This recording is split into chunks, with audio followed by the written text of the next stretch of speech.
15 on them and 4 lines for $25 a line. With that camera, I'll be sharing pics from the slopes. You do not want to see yourself skiing. Yeah, I'm good at skiing. Your stunt woman is. This holiday at T-Mobile, get 4 new iPhone 15s on us and 4 lines of unlimited for $25 a line. What do you think of the jacket? You look like a marshmallow. Hey, let's go.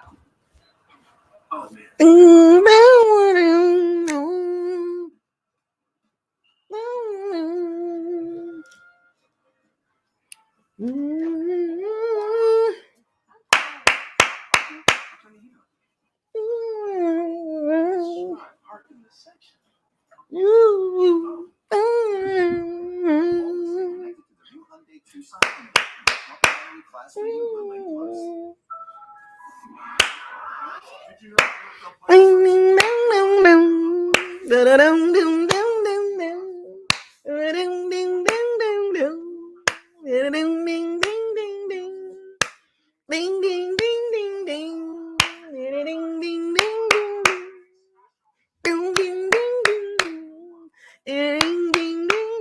Come on in. Don't get mad at me, Saints fans. NFC South Champions. Repeat. You Saints fans can't say nothing to me at all until September. You can't talk nothing to me. You can't say nothing to me, Saints fans. First down. All that blowout win against the Atlanta Falcons, a team with no quarterback and a terrible head coach, you jumping around for that victory? Meanwhile, we're in the playoffs. You guys are hoping that some things happen. I think what the Rams got to lose. And something else got to happen, right? Something got to happen. I forgot what it was. What's the Rams scenario?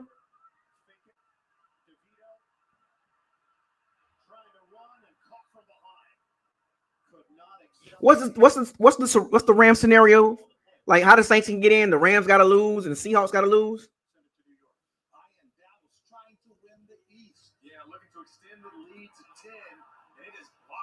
That's how they got to work. Oh, the Packers got to lose. Okay, so the Packers got to lose. So the Seattle Seahawks got to beat the Packers. Is that's what they play, right?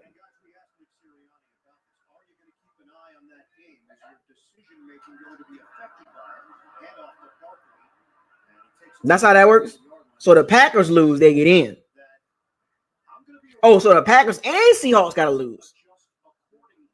Oh, man, the Saints. Woo! Y'all need a lot to happen to get in. Wouldn't that be crazy if they get in? The NFC South end up getting 2 teams in. The worst division in the NFL end up getting 2 teams in. Wouldn't that be crazy? The division with the weakest coaches in the NFL get 2 teams in.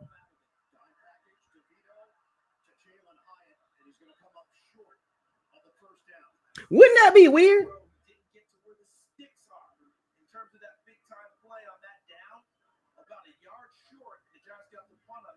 Wouldn't that be weird? The weakest division in the NFL and overall how they look ends up getting 2 people in the NFL.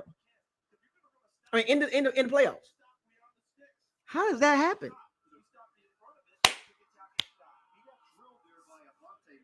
So, so let's go over today's game against the Panthers, right?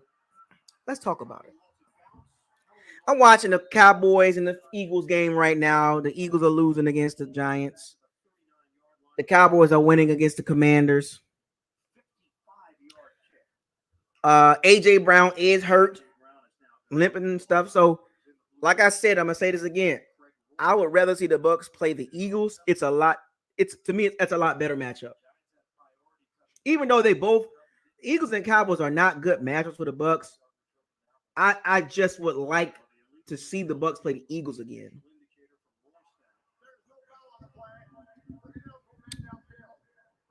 You feel me? It just makes sense. You feel? Yeah, my stream breaking up, baby girl. My stream is breaking up. How is that possible? I'm fine over here. You got time? Uh-oh. Wait a minute. There's my camera right there. Let me fix my camera. Let me fix the camera. Let me fix my camera. Don't get mad at me.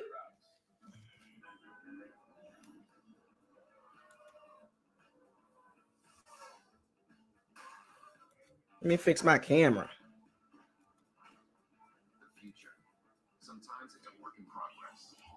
But yeah, like I was saying, I would rather for the Bucs to play Eagles. It's a lot easier game for the Bucs. Now, are they going to beat the Eagles?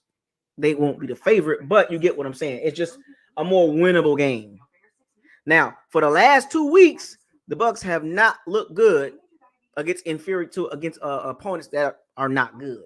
So that is a concern for me as we talk about the Bucs' victory over the Panthers, and even going back to last week's game against the Saints. Both games, the Bucs did not come out looking good. And going into the playoffs, they don't look playoff ready. Offensively and defensively. Special teams, the kick, Chase McLaughlin, and they good to go. But the defense and the offense, especially, specifically, they don't look ready. They're not hungry enough. And I don't know. It's almost like an effect. It's like it's a trickling effect amongst the offense, right? Baker Mayfield, I don't even like his body language. These last 2 weeks, I don't like the body language. And here's the funny thing about it. Going into the playoffs, you don't want to look like this.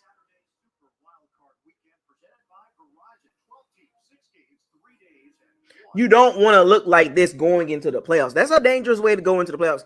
You go into the playoffs, you back your way into the playoffs against a team with 2 wins. You got lucky. Nobody should be beating their chest about the Bucs beating the Panthers right now. Congratulations, but let's talk about the game and how this team looked.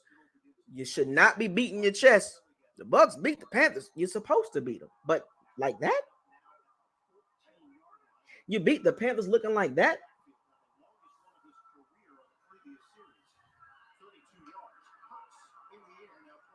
You wanted to see a complete game for the Bucs, confidence building, going into the playoffs. You look good.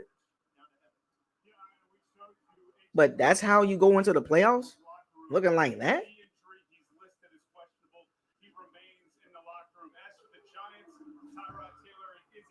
I don't understand that. There's no way as a Bucs fan you can be satisfied with the victory. Now, you can be satisfied with the winning the division, and I understand that. I am satisfied with that. I'm happy that they won the division again. But I am not satisfied on how they looked.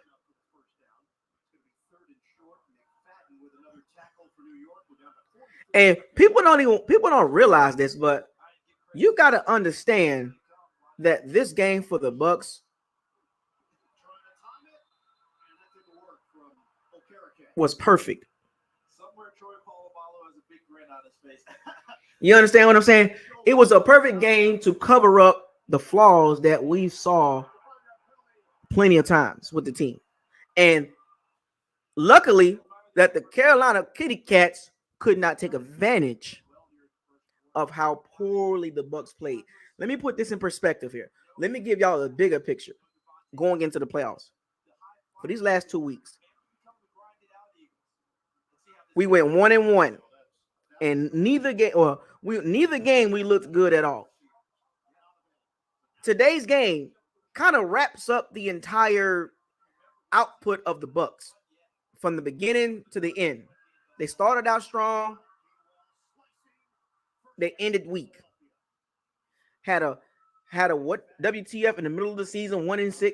You don't know what the Bucs is, but I'm gonna tell you this much: the Bucs are not a great team. They're not a terrible team. They're right in the middle. They are literally their record. There is no what ifs. There is no what. The Bucs can be 11-6 and the Bucs can be 13-4. They are none of that. They are exactly 9-8. Literally, there is no wiggle room. There is no no. They are a 9-8 team, literally. And here's the funny thing about it. When you look at this 9-8 team, always add context to this.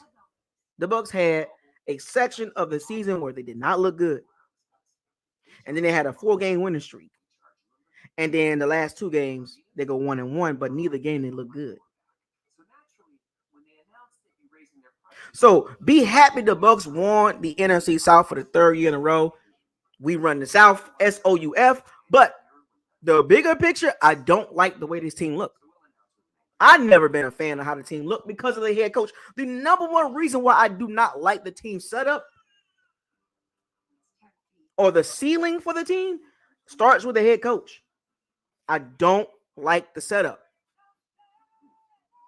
Because all this does is just delay the inevitable. It makes it look like we're really good, but we're not. People understand this. I am happy for the Bucs winning the division, but I'm also giving you some football context. This is nothing about hate. Oh, the Bucs locker, he hating. Oh, he hating. He always trying to hate. Oh, I hate the team. I buy jerseys and shirts, and I travel to the game. I hate that team. Really? I'm just giving it to you from a football objective view. How does this team look? Yes, we won the division. Congratulations. But did you not watch this team the last 2 weeks? This team is not really ready. We're going to get in there and we're going to play hard next week. Eagles or Cowboys. Neither team is a great matchup for the Bucs. But I would rather play the Eagles because the Eagles are sliding. And maybe we can slide in and beat them, you know what I'm saying? But how are you putting money on that? All this does is like the Saints fans. They 9-8. The Saints fans got false hope. They really think Dennis Allen. Some of them think Dennis Allen. Yeah. Because guess what? Guess what? Oh, Jizzle. We're going to be right back in the same position next year. Floating around 500. Take a look at today's game. What does that tell you? The Carolina Kitty Cats wasn't even trying to win. They kept running the ball on 3rd down. Can you imagine if that was a competent offense? Do y'all know what the score would have been? By the grace of football gods, we got that victory.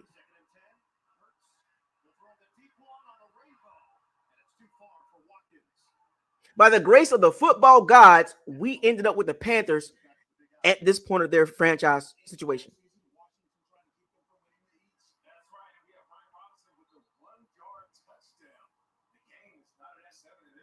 By the grace of the football gods, the Panthers are one of the worst teams in the last 20 years. Offensively. I've never seen an offense look like that. 2 games in a row shut out. That hasn't happened, since 2009? The Cleveland Browns, 2009, back-to-back games, 0 points, and you watched the game just like I did. At any point, did you thought the Panthers really was trying to win? Did you really think they had any confidence in trying to win that game? Yeah, they had a couple plays here and there. But at the end, you couldn't have been that worried. If you watch the game from a football perspective, just take a step back and look at the game. Take your Bucs cap off and your fan goggles off and your googly eyes off and your Baker Mayfield eyes off and take it off. Your love for Dave Canales and take it off and look at it from a football fan perspective. Look at the Panthers. Look at the Panthers offensively and ask yourself, there is no way in the world you could convince yourself that the Panthers are winning or trying to win. They had no confidence in Bryce Young throwing that ball anywhere. And when he threw the ball, it was super easy throw. So for me, was I worried the Bucs would lose that game? No, because the Panthers gave no effort and no reason to want to win the game. This is why I'm going to keep saying this. Thank you, football gods, for giving us the Panthers, not the Rams or Seattle or anybody that had a competent offense.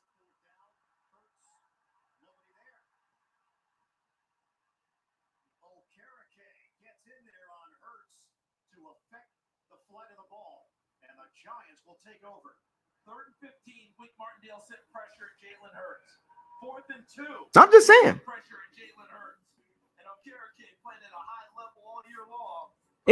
It's a scary sight to watch a football game, and you look at the other team and say, they ain't winning.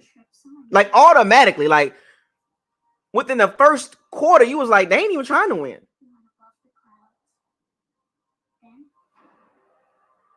I know what I was watching. The Panthers, they was not trying to win. You got quarterbacks around the NFL that are not good putting up points. Josh Dobbs, Sam Howell, Jarrett Stidham, Nick Mullins, Derek Carr,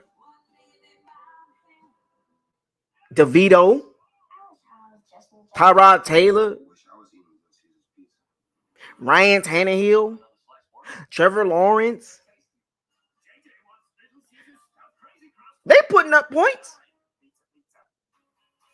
Carolina can't put up 3 in today's NFL in a passing league. No matter how you justify this, Bucs fans, that win was ugly. But a win is a win. That's the beauty. That's the beautiful part about it. Get a chance. Get in there. Get into the playoffs. 0-0, right? But even though every team is 0-0, you are who you are. At this point in the season, you are who you are. No matter how much ranch dressing you put on it, hot sauce or seasoning, spice it up with some green onion, you are who you are. Now, here's the question to you Bucs fans. Have you accepted this team for what they really are? The good, bad, and the ugly. Have you now? Did it take 17 games for you to accept the team for what it really is?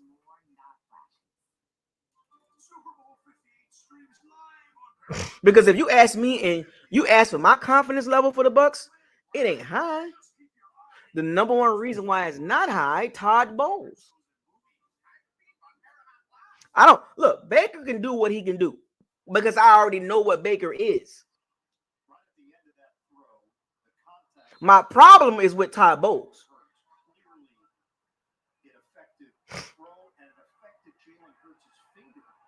I don't have any like hatred towards Baker Mayfield or the O-line or whatever the case may be. My issue with the Bucs is Todd Bowles. I don't like how he coaches. Hell of a defensive coach, but as a head coach, I don't like how he has the Bucs set up.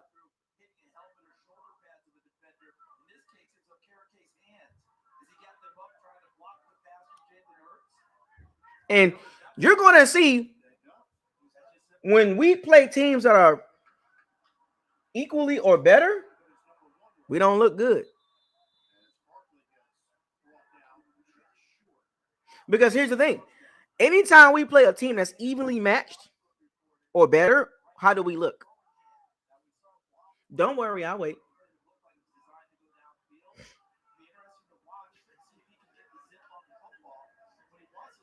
Anytime we play a team that's equally matched, how do we look or better? The record speaks for itself. What, the Bucs are 1-6 against teams with winning records?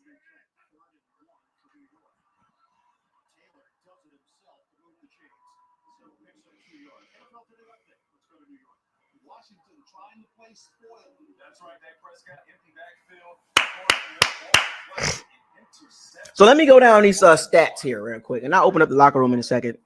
I just want y'all to understand, how can you really be like hyped up with today's game. Be hyped up for them winning the division, but the game, you really can't be happy about that.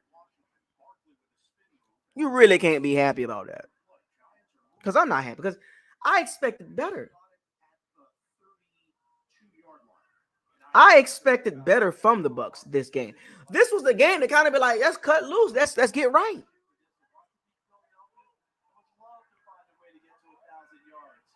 So let me give y'all the stats before I open the locker room up.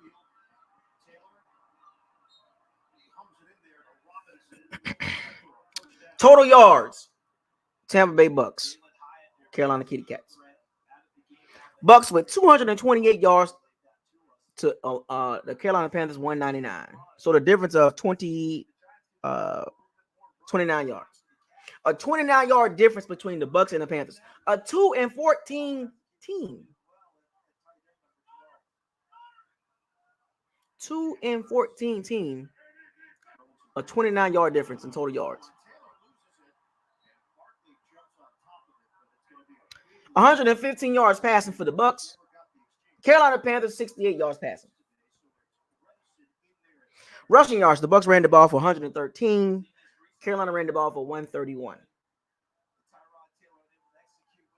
Yards per play, 3.6 for the Bucs.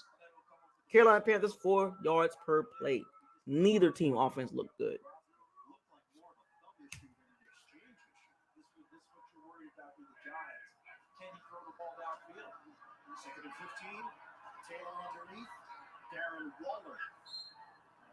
The link is in the chat room if you want to join the locker room discussion. But as I finish this up, 14 first downs for the Bucs, 11 for the Panthers. The Bucs were 6 for 16 on third downs, and the Panthers were 2 for 12.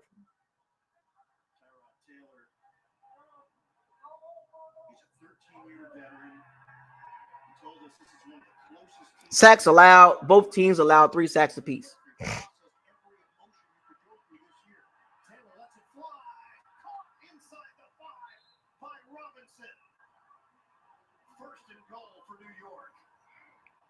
Both teams had 6 punts.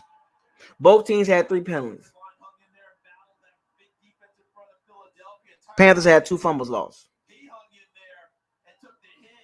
The Bucs won time of possession 31 minutes and 24 seconds. Panthers had the ball 28 minutes, 36 seconds.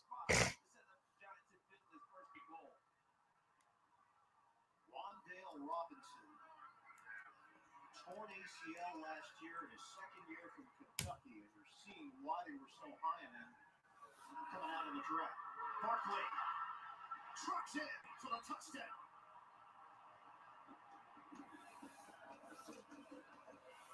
Giants add to their lead.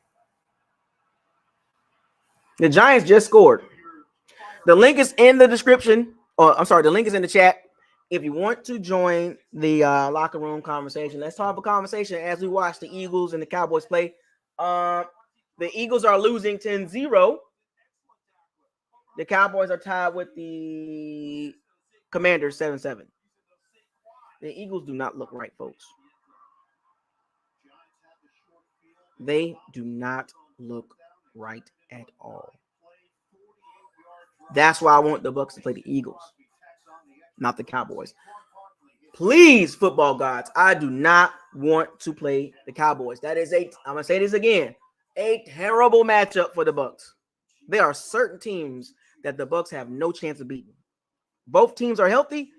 They're going to lose. Lions, 49ers, Cowboys.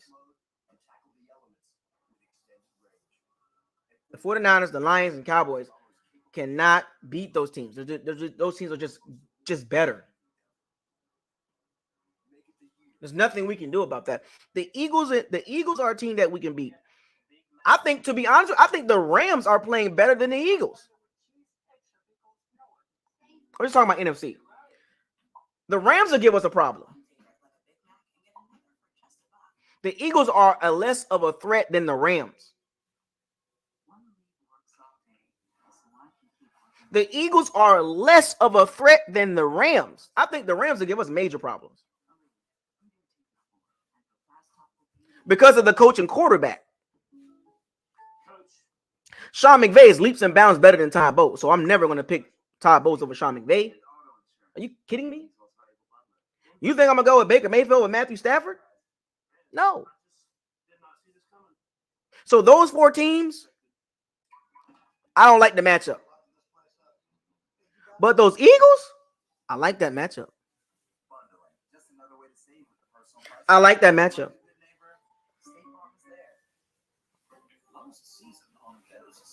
I ain't trying to start nothing. I ain't trying to hype nothing up. All I'm just telling you, you can take it how you want to take it.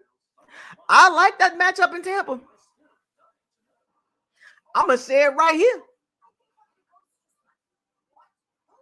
I like the Bucs, the Philadelphia Eagles going to Tampa Bay Ray J.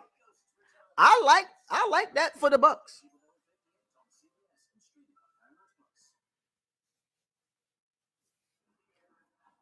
The Eagles are the team that the Bucs need to see.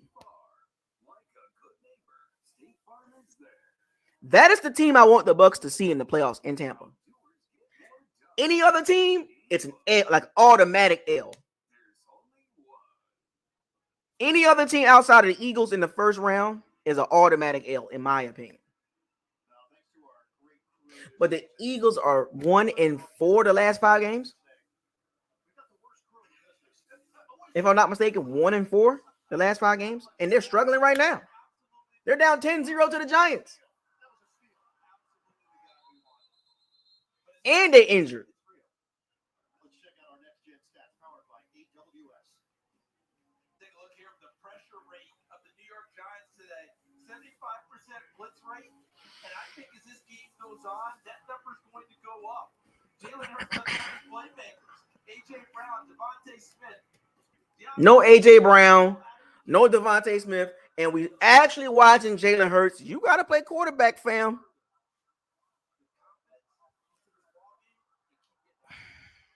I'm just saying.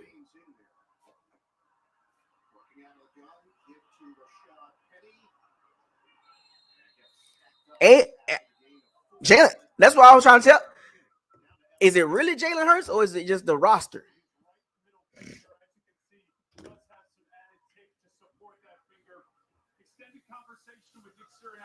That's what I'm saying. It's just like sometimes your team can be so good and everything else, it'll cover up the quarterback. Because, when you watch football, you know who the good quarterbacks and you know who not good. And we know who's okay. Like Jalen Brown to me, Jalen Hurts, I don't think he's elite. I don't think Jalen Hurts is elite at all. I don't even know why everybody try to make it seem like that.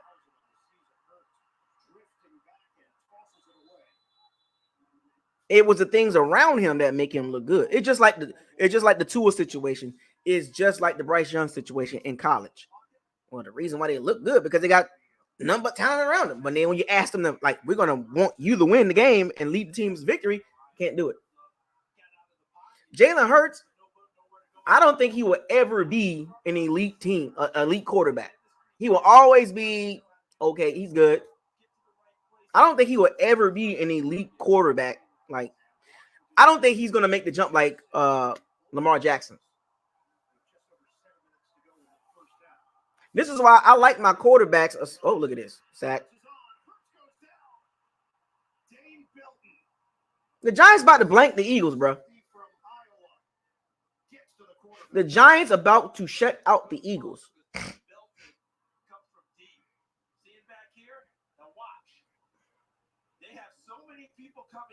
It's a wrap.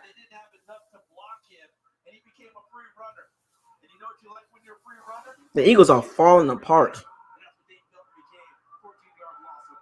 They're out of all the playoff teams, they are the worst. As of right now, they are the worst.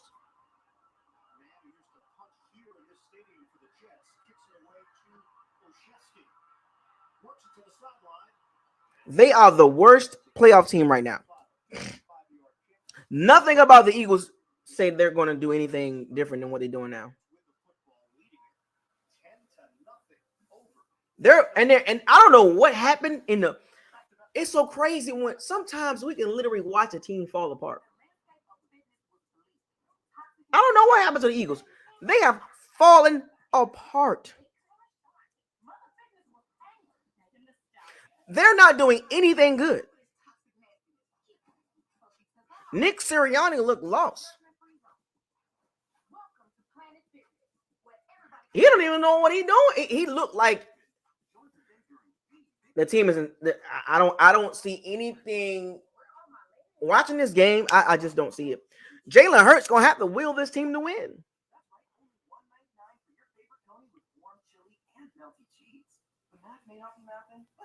This is why I think the Eagles are the better matchup for the Bucs.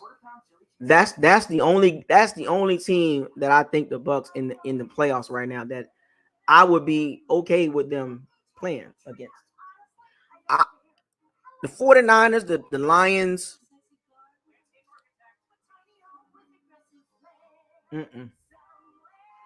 Cowboys, nope. Rams, no.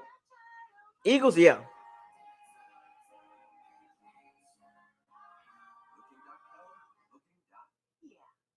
Exactly. Anybody else? Nah, we're not. No, I don't think we got a chance to beat anybody else. But the Eagles, we got a chance to beat the Eagles. Now it's still early. It's 10-0. But I'm gonna give the Eagles until like mid third quarter. If they don't show me nothing,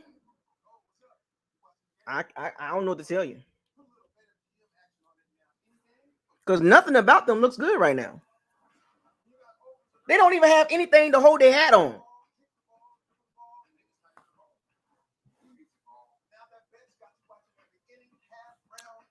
So if you want to join the discussion here, the link is in the chat. Tell me your thoughts about the game. Let me give y'all the player stats. Rachaad White did not get his 1,000 yards. It's the Rojo situation. So once again, the Bucs haven't had a 1,000-yard rusher since 2015.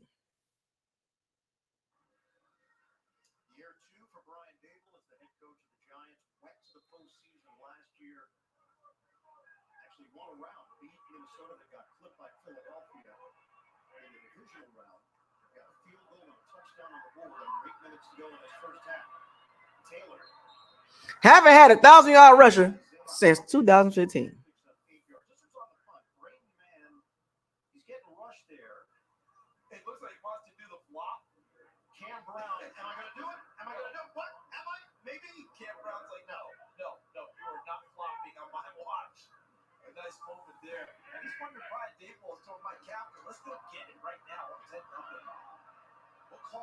Baker Mayfield, 20 for 32, 137 yards.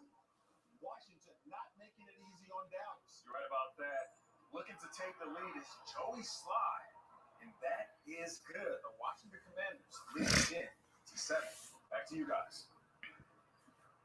We got 20 for 32, 137 yards. first down for the Giants, and Barkley hit down low, nowhere to run. Tuipulotu once again makes another. So we're gonna say, well, Baker was hurt. Well, we clearly seen that, but he's out there.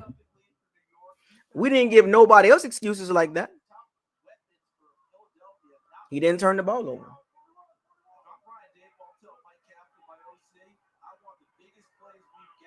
No, he didn't turn the ball over, and that's great. Well, he got lucky though. He's got the touch, and he's got the first down. Drops it in the bucket to Darren Waller. Got lucky. 20 for 32, 137 yards. We didn't give Tom Brady excuse for being hurt. We damn sure didn't give Jameis Winston excuses for playing hurt either. So I cannot give Baker Mayfield an excuse for playing hurt, even though we know he was hurt, but I cannot give him any excuses.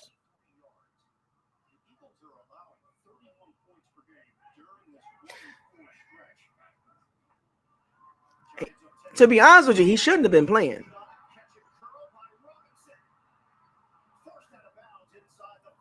To be honest with you, he shouldn't have been playing. Now, oh, by the way, the Giants about to score again.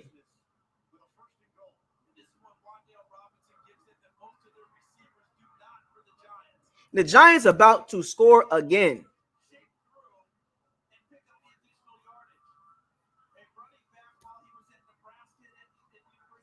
Are we watching a team? I'm gonna tell you like now, if the Eagles lose this game and if we end up playing the Eagles in the first round, oh Lord, do not be surprised the Eagles fall apart next year too.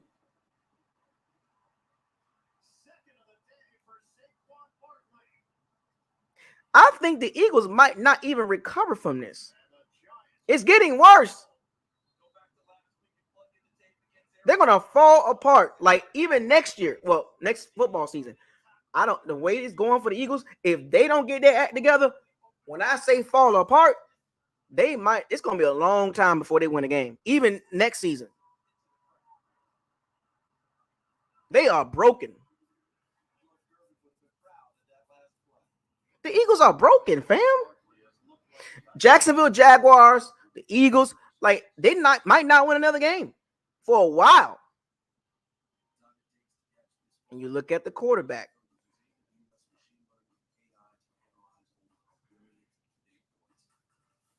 Rachaad White, 19 carries for 75 yards. Oh, he had over 20 touches. He had 19 carries, and he had 4 catches. He had a total of 23 touches for 93 yards.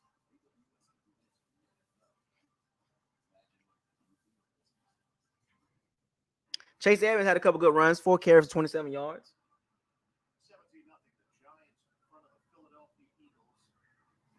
Chris Godwin, 6 catches for 51 yards. He's over 1,000 yards, barely. Mike Evans, 3 for 22. Cade Otton, 2 for 30. Rachaad White, 4 for 18. Trey Palmer, 2 for 10.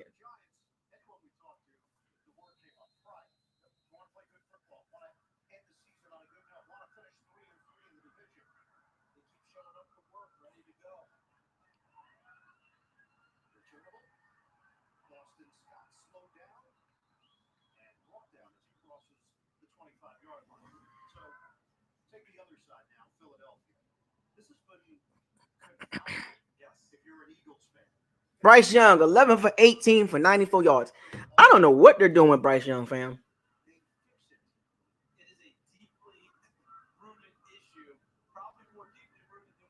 I don't know what they're doing with Bryce Young.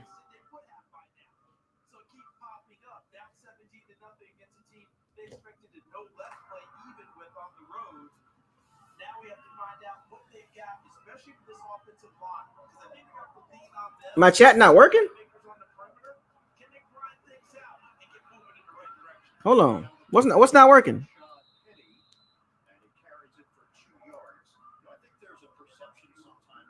What you mean it's not working? Can y'all see me? Like, what you mean what's not working? Bucket with your girl, what you mean? What's not working? The chat's not working. What do you mean? Like, what's not working? You got to break it down a little bit more. The link is in the chat. Are you not seeing the link? I was wondering why people haven't joined yet.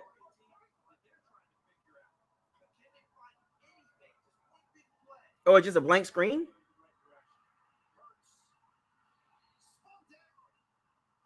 Dog, the Eagles are broken, bro. Are you watching the Eagles? Are y'all watching the Eagles?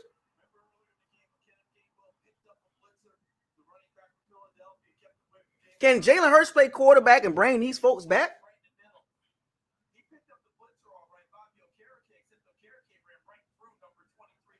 It's working. When you open the link, it's just a blank screen. Let me try it again. It says you backstage. Let me try. Hold on. Let me see. Let me try this again.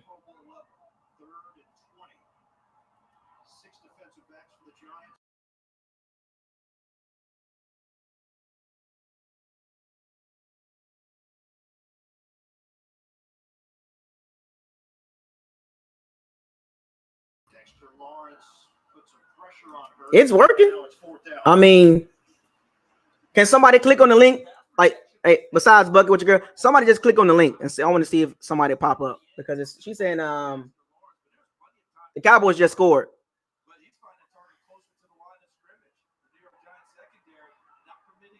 The link is in the chat room. I don't know what's going on with yours. I'm not sure. T. Bray. It says you're backstage.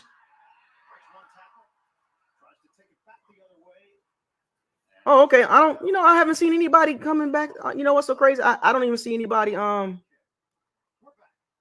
on. Let me see.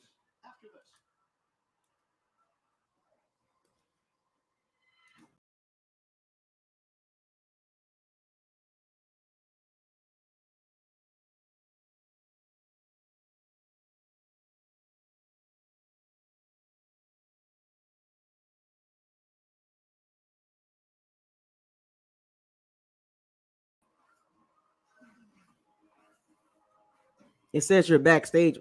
I wonder why nobody can get in.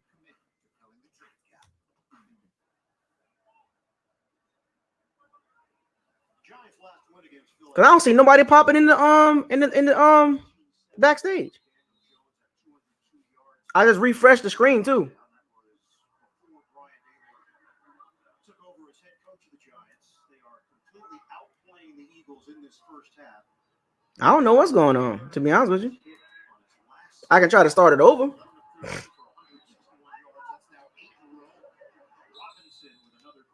I don't know what's going on. To be honest with you. Well, this game continues to take a toll on both. Darren Waller in the locker room right now. It takes. Oh, there we go. He's listed. All right, we good to go now. So, what was the issue? I don't know. I can't came back in. Yeah, okay. All I did was refresh the screen and we good to go. Yeah, okay, we got one in. All right. So it's good to go, folks. Y'all come on in and y'all let's have a conversation. I mean, I agree with everything you've said. But the biggest issue for me is right now I don't we can't stop the run. I just don't want if we play the Eagles, that is the safer matchup. But I can see that game turning into a bounce back game for Philly. And I mean, I'm not trying to speak negative, with everything's going on with Philly, but we could possibly be that team. Oh, they get their swagger back. But at the same time, if we just show up and play, and we can just get off the field on third downs, and our OC call plays, if you run the ball and stick with the run and not go away from it, we in the ball game. I mean, but it's still a lot that was, over the last 4 weeks that we just overlooked because we were winning. That showed up the last 2 weeks, and I think that's what a lot of folks are not seeing. I mean, sure enough, I'm all with you. I don't want to hear Baker played hurt. I'm like, dude, you getting paid millions of dollars. I think everybody on the roster played hurt, so he doesn't get a pass extra because he's the quarterback. I mean, I get that he's toughing it out, but he's gonna have to in the playoffs. He's gonna have to play good. Like you can't have those close interceptions. Oh my, 4 of them. 4. I counted 4. But I think long as he doesn't turn the ball over, we're in the ball game. We have a chance. He don't turn the ball over. I still couldn't understand. I get deep shots early, but why you kept going at Jace Horns? Like I could not understand that for anything. You didn't like it didn't feel like or it didn't when you was watching the game and as Baker played, you could see he's injured, but he was also pressing too. Yeah. I mean, and then are we I mean, I gotta ask this. Is Tampa trying to implement like a RPO? Like I don't know, they were busted plays and the corner made a play because on one play where he pulled it and then he acted like he was going to throw it, and then it's like he was on his tiptoe, and then he just started running and got the first down. Like, I mean, it's like what and then he's hesitant, like he'll pump fake, like he ain't sure. Like, I mean, I don't know if that's because he's too short, and I ain't taking no shot at him because of his height, but he can't see over the line or can't see all the way downfield. Like, it's just hesitant. But, still a win is a win. It was an ugly win, 9-0. I was like, dog, we can't even score a touchdown. So, I mean, I actually was a little disappointed we couldn't score a touchdown. At least wanted one. I mean, we all saw the game, man. It was rough to watch. I don't know what's happened with the Bucs offense the last 2 weeks. Oh, the Giants will score again. Oh my gosh, the Eagles are finished. I'm sorry. It's getting their defense look like they don't even know how to play anymore. What happened to the Eagles? Yeah, I hope they keep that same energy for next. Hey, matter of fact, when will we win with the wild card game? Next week. I know that next. Are we playing Saturday or that Monday or Sunday? Like at Betty well, they'll probably put us early because we Tampa, so you know how that works. So we'll be Saturday more than likely. Dog, 24-0, bro. Pass the stick. 20. Pass the sticks, man. What has happened to the Eagles? Can we beat the Eagles? They playing like that, and we just show up and don't turn the ball over. We'll beat them. We'll shock everybody and get into the divisional round. Can we beat the? You know what? I might have to. You know what? I might have to place a bet on that. Hold on. I don't even like. I'm gonna just keep it 100.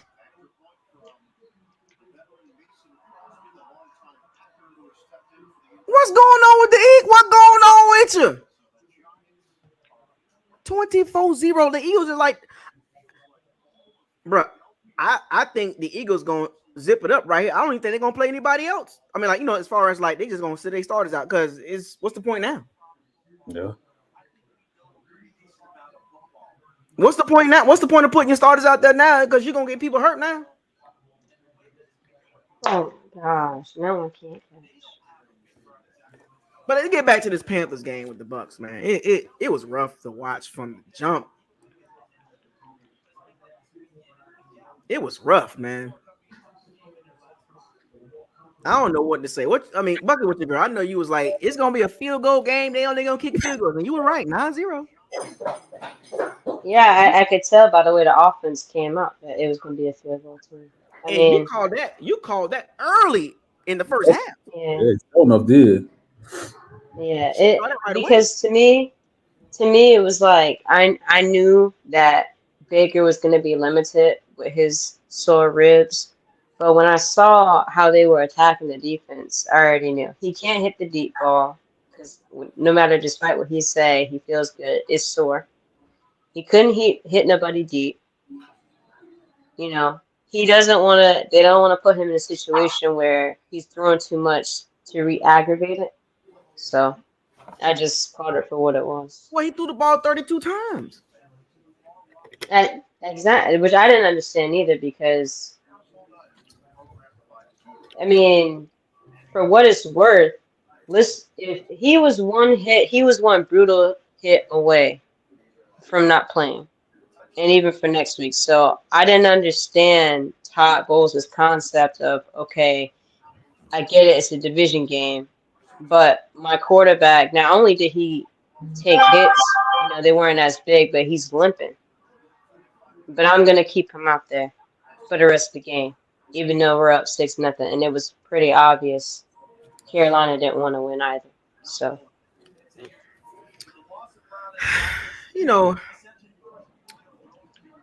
they could have won this game with Kyle Trask. I'm just being honest. They literally could have won this game with Kyle Trask. They put Baker out there. You know what? With that too, it kind of goes back to last year when we already had the division wrapped up. And my take on this is I don't know what the disconnect is between Todd and Kyle, but Todd didn't draft Kyle. Todd last year, when we had the division wrapped up, chose not to play Kyle Trask with the second string. Chose him to play third string, and even when we were up in this game, he chose not to play him at all. So I don't know what it is between them, but I don't think Todd Bowles himself sees something in Kyle that he sees in Baker, which to me isn't really saying a lot, but I could be right. Wrong. Do you? I still feel like, even with him being hurt, he could have just, took Baker out. If he was just going to run the ball and play defense, that was perfect to hoping something the good quick happens. pass in, in my opinion, as well. Anything is Like I said, we already limping into the playoffs, and McKinney came down. we, like you said, the football guys just truly blessed us today. Like, I mean, every time Carolina got a break, it got called back every touchdown, or amazingly, Antonio Winfield Jr., like when he made that fumble on that touchdown saving tackle, that pretty much turned the whole game. But if you go back to that play, what the heck was Jamel Dean doing? Like, he was up on the man, and then he just backed all the way off like 20 yards, and You then don't that's know. was that. Yeah, the member to call on the field was No, incomplete. I think somehow was that what you make? Somebody said, hold on, or something like that. He 33. If you're trying to get in, you're disconnected. I don't know what's going on. You keep trying to, because the link works. Matter of fact, let me put the link out there again. The link works, folks. You got to click on it. It's not my side, so I don't know what's going on over there. Everybody trying to click on it, whatever, but I don't know what's going on. I got folks in here, so it's we good. I think the problem is with Baker Mayfield. I think the problem is every quarterback we've had in our history of our franchise, especially the last couple, it causes a division, and it throws away the football aspect of it, because people they're not even looking at the football. You could tell when it's emotional based. Yes, definitely.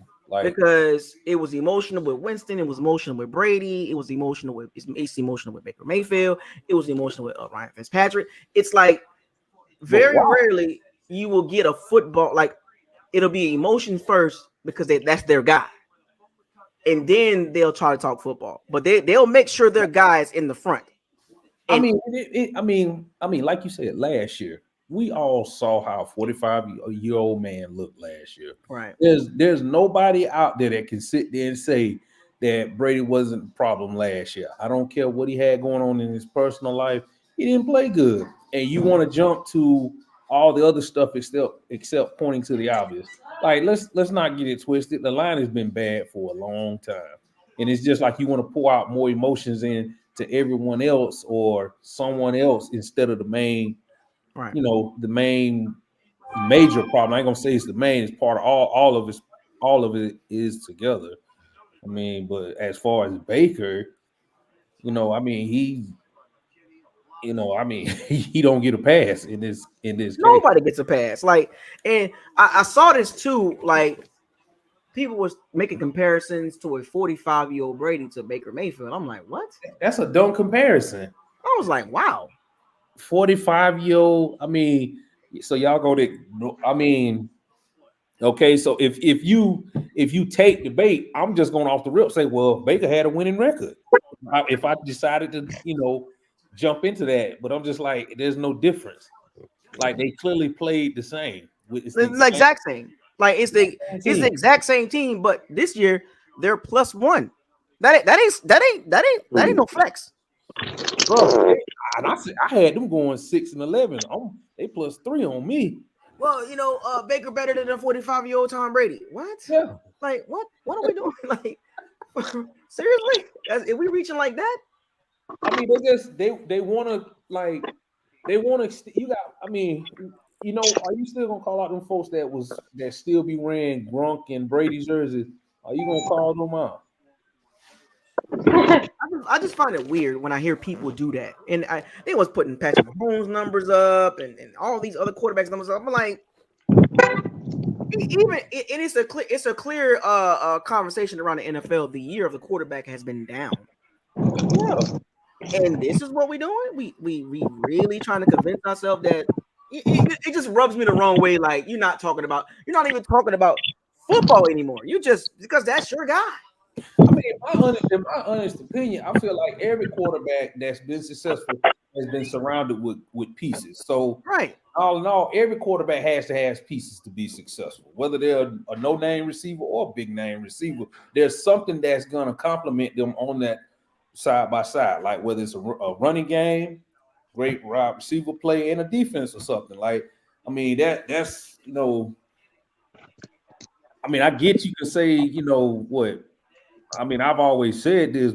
Drew Brees and Aaron Rodgers wasted their prime years after winning the Super Bowl. Mm-hmm. Like they just put up hella numbers and didn't win anymore after that because It's hard. It's hard to get back to the Super Bowl. Yeah. Jalen Hurts is not playing right now. It's Marcus Mariota. He's still in the league. Oh wow. I told you the Eagles packed it up. They're like, man, we ain't finna win this game. I don't want to get nobody hurt. They in the playoffs. I understand the move. Yeah. He's what, 24-0 before halftime? Yeah. I understand the move. Like, man, what's the point of playing Jalen Hurts? No Devontae Smith, no AJ Brown. Why the hell is he out there?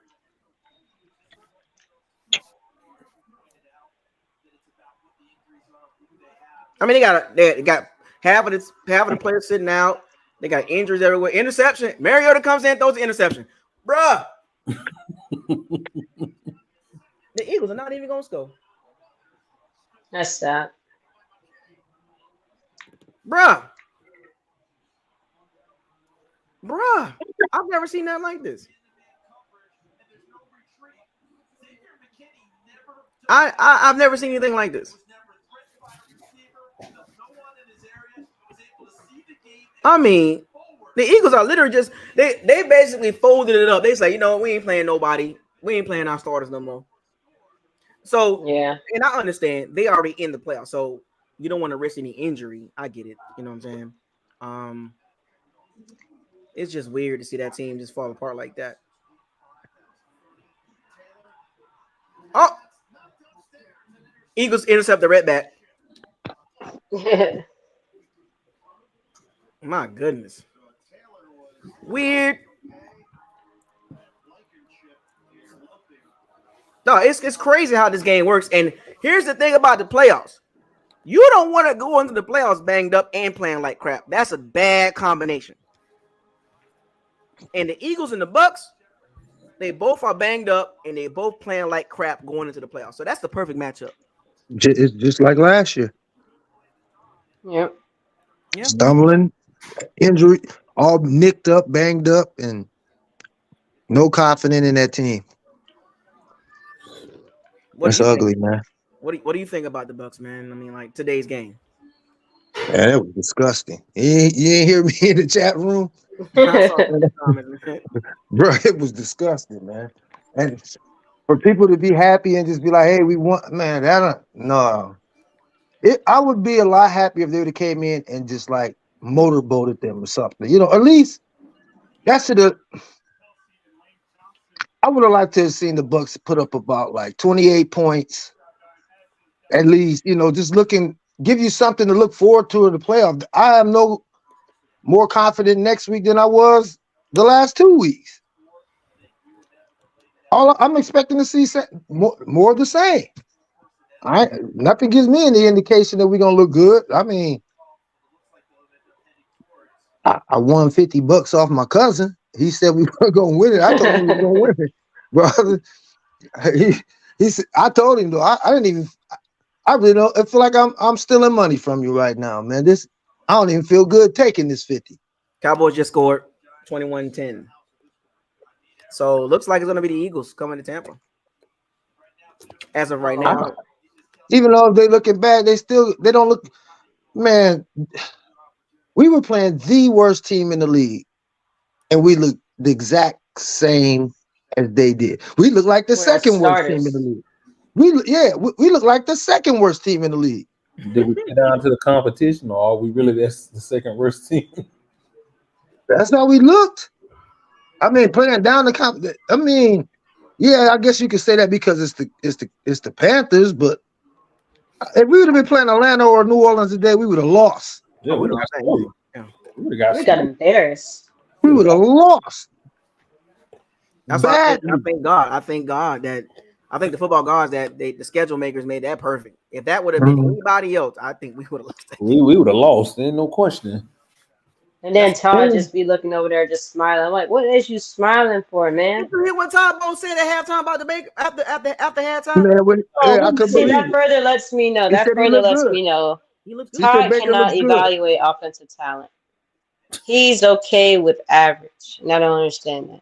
I said, he just sitting up there just smiling. When they said that, I put the TV on mute. I said, man, this dude is crazy, man. He said, "Look, okay on me." He is officially went full retarded on us, man.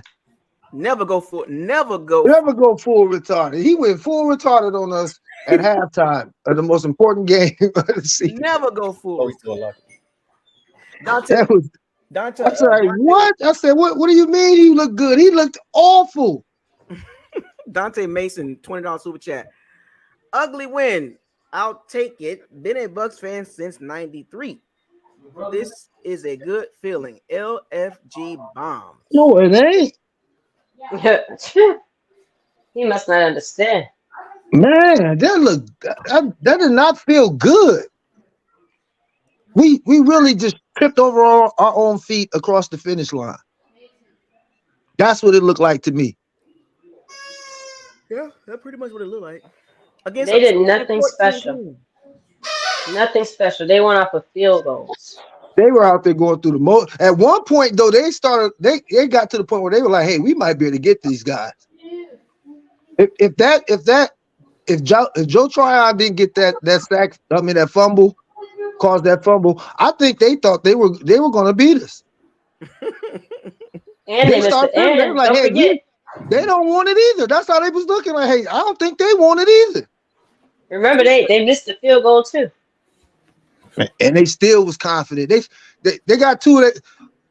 It took Antoine Winfield to make another amazing play and one of their wide receivers lining up wrong for us to win that game. They scored twice on us. That's the way I see it. I don't see that as a positive. It looked terrible out there. That is not a playoff team. They erased Mike. They still up here trying to run the ball. They really didn't even erase him. I don't even know what they were doing. I don't know what that was. Dave Canales was calling. Man, that dude need to go back to high school calling plays. You can't be that bad. Well, he is. Here's a sequence, right? And I know y'all seen this too. I saw it too, right? So there's a sequence in the game that came off. It was a good run. Somebody ran a screen play. And they ran a reverse to Paul Godwin. No, they faked the reverse and tried to run the screen, right? And he got tackled for a 7-yard loss. I was like, why that call? Why? That's what I'm saying. This dude he's a moron. I think he's just really just. They was on the Panther side of the field. They had got inside the 30 and then lost it with the reverse. Like they ran the reverse. But did you see that sequence where it went? They ran to the ball left, had two good runs, literally ran the same play back to the right. Yeah, Rashad White. Yeah. And I was just like, that was the drive they was cooking on. That's when Rashad. I don't know why they was trying to even go to the right side. Man, Cody Mock was getting his head. He was getting his head handed to him all game. No, better yet, y'all remember that sequence right before the 2-minute warning, 12 seconds and 3 plays? He called 3 straight. Oh my gosh, yes. Yeah, I remember that one. Yeah. I like that right there. I was like, dude, why you just wouldn't run the ball and just let the clock run out and then go in the tempo from there? Like, he don't know how to call plays. He really don't. He don't know how to sequence plays. I'm gonna say that. He'll have some good play calls, some here and there, but when you want to put a group of them together and get a rhythm, a flow, he don't have that. He don't have that at all. Dave Canales, he's spotty. He's learning. I mean, man, come on. You could call a better game than that, Bucko. Any of us could. I mean, he do stuff that just the average person would not even think of even attempting in certain situations. What are you doing? He's an idiot. And see, this is how I know the announcers don't pay attention. We're about to take a knee, and an announcer goes, "I know Bucs fans gotta be happy that the Bucs are finding ways to win." I'm like, what is he talking about? You call that a win? What's the brother? What's that linebacker name? Jonathan Vilma. I ignore everything. Yeah, Jonathan Vilma.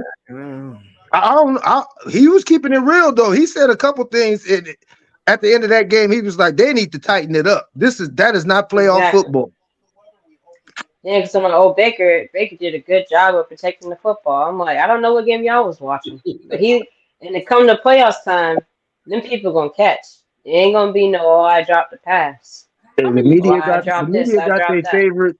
The media got their favorites, and they gonna cover for certain people. Man, there's nowhere in the world they could even mention about him taking care of the ball and in that game. I wouldn't even have mentioned that. The way he was throwing the ball, he was not taking care. Like you said, it was almost 4 picks. 4. We were literally millimeters away from losing this game. If those would have been picks, we were done. Yeah. And I heard you say something, Bucko. You was like, that shows you Kyle Trash. No, that ain't it.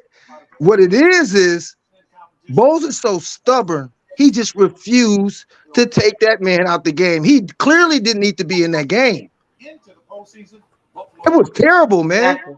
He do that all the time. He will play a person that you know that shouldn't be in the game until it's almost too late to the point where somebody get hurt and they have to go in. Yeah, and that's why I was saying, like, what is it worth? If he would have got seriously injured, what would it have all been worth? You're already up 6-0. And the Panthers But he'd rather go down with the ship than to admit that he's wrong. I would have rather seen Kyle Trash. He couldn't mess up that game no worse than what Baker was playing in my eyes. I don't care what nobody say. He looked awful out there. And I know he was injured and this and that. Hey, what you on the field for? Get off. And he up there limping. Yeah, he really looked like a liability out there. They start salivating. Like, man, if you don't go sit yourself down somewhere. It took the Panthers all the way to the third quarter to figure it out. Like, hey, he's wailing now, he's ailing and all that now. Man, we found the weak spot right now, man. Just rush everybody on that Cody Mock side, and we'll get home. They do. That linebacker putting him on his ass like that, it symbolizes everything I've been telling everybody about this dude, man. He got dog walked by a linebacker. We're always giving the spotlight. That's a second round pick, people. It's different if he was picked in the 4th or 3rd round, man. I mean, 5th or 6th round, something like that. Fine. This dude was picked in the 2nd round, and he's garbage. We got to stop doing that, man. We got to stop picking these little small school players that might have something 2-3 years down the line. We don't have that type of time. We got a small window that we're trying to win at, and you trying to. I don't know, man. I'm so disgusted with this whole organization.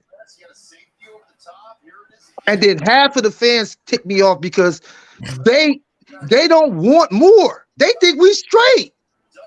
Nah, they're delusional fans, I call them.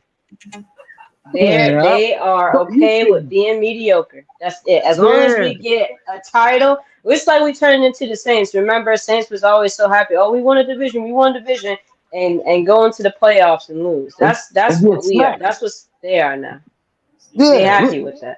Very low expectations, man. You should. I mean, Brady came here and he set the mold. He set the tone. He set the standard. This is the way you should be looking. I don't want to be happy stumbling into the playoffs. Oh, wait a minute. Look at this here. Oh, wait a minute. Hold on. I'm looking for these type of comments too. Feel free to come in. I mean, I prefer you guys when you talk like that. I prefer you to come in and have a conversation because the typing, I'm just not with that. You know what I'm saying? Like, I understand the chat and all that, but stuff like this, just come in and voice and let's hear it. Because they can't defend what they saying. It's undefendable. It takes courage to get in here and stand on what you're saying, and then try to back it. That's coward moves. You want to sit in the comment section and make weak comments, but can't even stand on what you're talking about. There's no logic behind it. Let's not have a conversation. To me, like, I wouldn't say it's complaining. Like, we're actually talking about football. We're actually talking about what we saw today. and how this team has looked. And how is that complaining when we're actually giving you what you saw too, which is the facts? And I think you can agree with that. These are facts. We're not fabricating what we saw and overloading it. We telling you, and you saw the same thing. Y'all was in the chat room. I read the chats. It's not complaining, man. It's come on, man. Like, what type of team do you want as a fan? Like, come on, man. Like, why can't as Bucs fans, knowing our history, why can't we demand better? Why we got exactly? Why we got to be okay with that? I want to win 10, 11, 12 games a year for next 10 years straight. Yes. Don't you want to feel like that? They like you always in the contention Always. for a title? Always. Exactly. I don't want to be flippity floppity. You know, like That's what that comment I made. It hit dogs holler, man. When you that's why all them comments start coming, because those are the type of fans that I'm talking about, who don't want more. Like, you okay with this or something? Like, well, like even there was one guy during the game, Josh Woodard. He was like, y'all just complain blah blah blah about Baker this, Baker that. And I said, okay, well, you tell us what the offense needs to fix. How, if your quarterback is hurt and you're trying to run the ball and your offense cannot run the ball, what do you suggest that we do? And his response was, well, leave it to y'all. Y'all know what y'all talking about. I said, no, it's because you don't have an answer. You can't answer that question. All they want to do is it's too many people that speak with their heart, and they're talking with their heart and not with their head. I'm leaving all feelings out of what I'm saying. It ain't that I hate these guys. I don't hate Baker. I just know what he is. This is who he is. He's always hurt, and then it's always that excuse that he didn't quite perform because he was nicked up. He's always nicked up. Yeah, he should have took himself out the game if that's the case. You weren't helping the offense, but I thought we was finna have another flashback to what happened to him in Cleveland that year when he refused to come out the game and lost it for him. That's where we were heading down that road. And I made this obviously clear too during the game, even after the game. I said I'm happy for the Bucs winning the division, but the game itself, I'm not happy. That's the difference. Like I'm excited that with three years in a row, in the NFC South Champions, I get that part, but I got to be able to talk about the game too, man. I got to be able to talk about what did I see, what did we all see. I heard somebody say something like, "Oh, well, it ain't our fault that we win in a bad division." Okay, that's fine, but if you're going to be winning in a bad division, do it how the Patriots used to do it. Dominate. This dog walk everybody. You already know they in. They didn't clinch by week 8, week 10. Every year you knew the Patriots was like check. There. It was there. The division was weak, and it wasn't nobody that was going to be even close to them. We barely won this division 2 years in a row. Barely won. Come on, man. Yeah. I mean, if Tom Brady came in and he set the standard where he was taking no bull, your head coach was taking no bull, the whole sideline turned up, to now it's just like everybody just on the sideline. Coaches really ain't in it. Everybody Baker has moxie, but it ain't changing nothing. I mean, look at we went from 13-4 to 8-9 and 9-8, and we supposed to be happy. Like that's what we should be happy about. I really wanted to see how Todd Bowles was going to be on that sideline, being that his job might be on the line right there. And this game was very close. When it was 3-0, I expected him to be over there fighting for his job, and he wasn't even doing it. He was just quiet, just sitting there calm with his arms crossed, smug. I'm like, man, this dude don't want to. He don't care if he win or not. I mean, I think with all due respect, I kind of figured he was going to get to year 3 regardless. I mean, I know many people don't want to hear that. He was going to get to year 3 regardless. I think if he'd have lost this game, he was not going to make it next year. It would have been, I think. The fans would have demanded that man's head on a spear. if he'd have If lost that to this team. situation would have, if that situation would have happened, I'm glad it didn't. Let me just say that. If that situation would have happened, I'm glad it didn't. How about that? I ain't even going. I'm not trying to make it a thunderstorm on the Bucs getting this dub, but I'm glad it didn't happen. You know I'm what glad saying? it didn't happen either, but I wanted Me too. he at the beginning of the game when they stopped him in the tunnel, he said that they were prepared and ready to go. He say that every week. And looked at that lady Yes, dead in right. her eyes and said that. Looked her dead in the eyes and said that, and then came out there and put that on the field.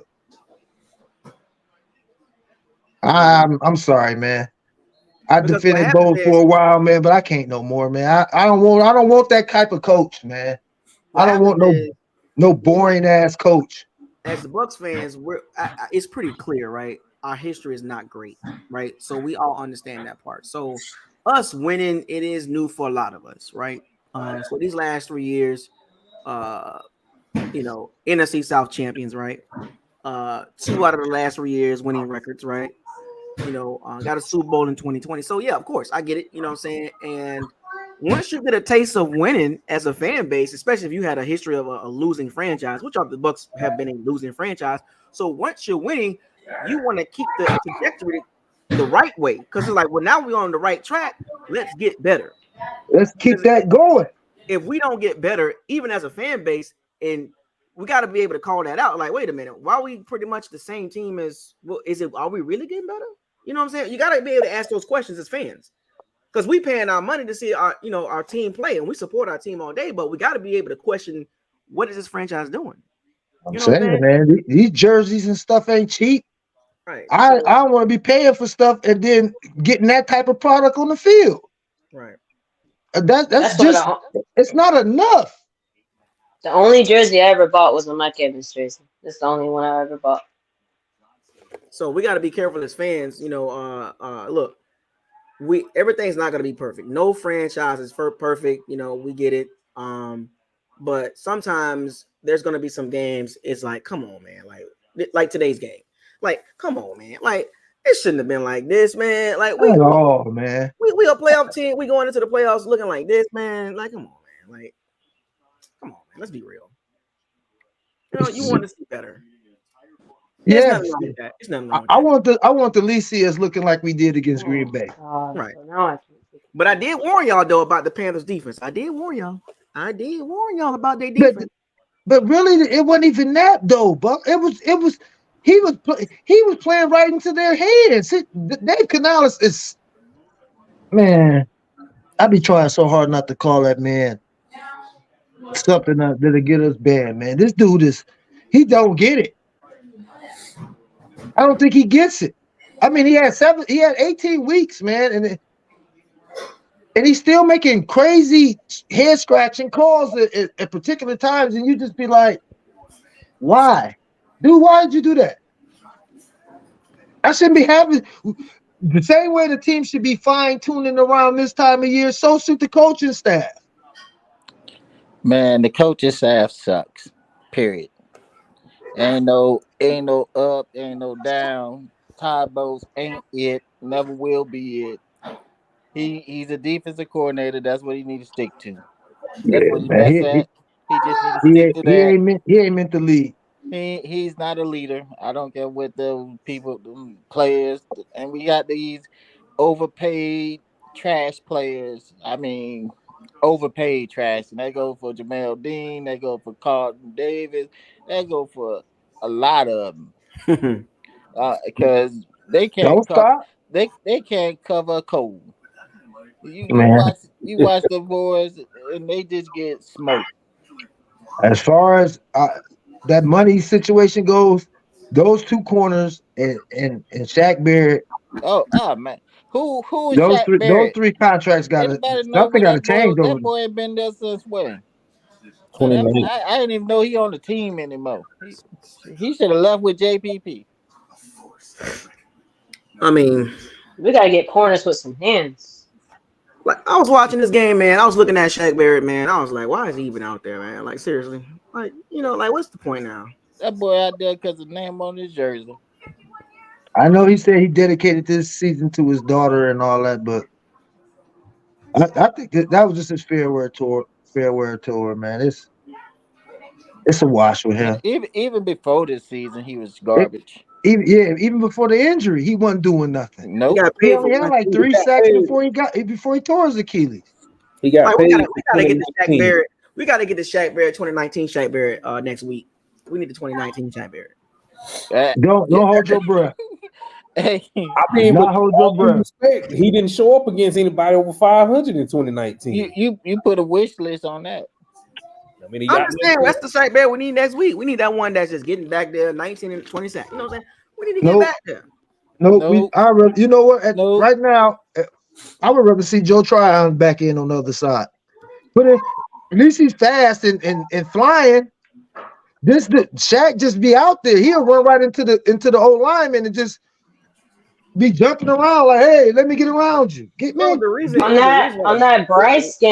that Bryce scramble, he should have had a strip sack if he would have just put his hands up, and he didn't.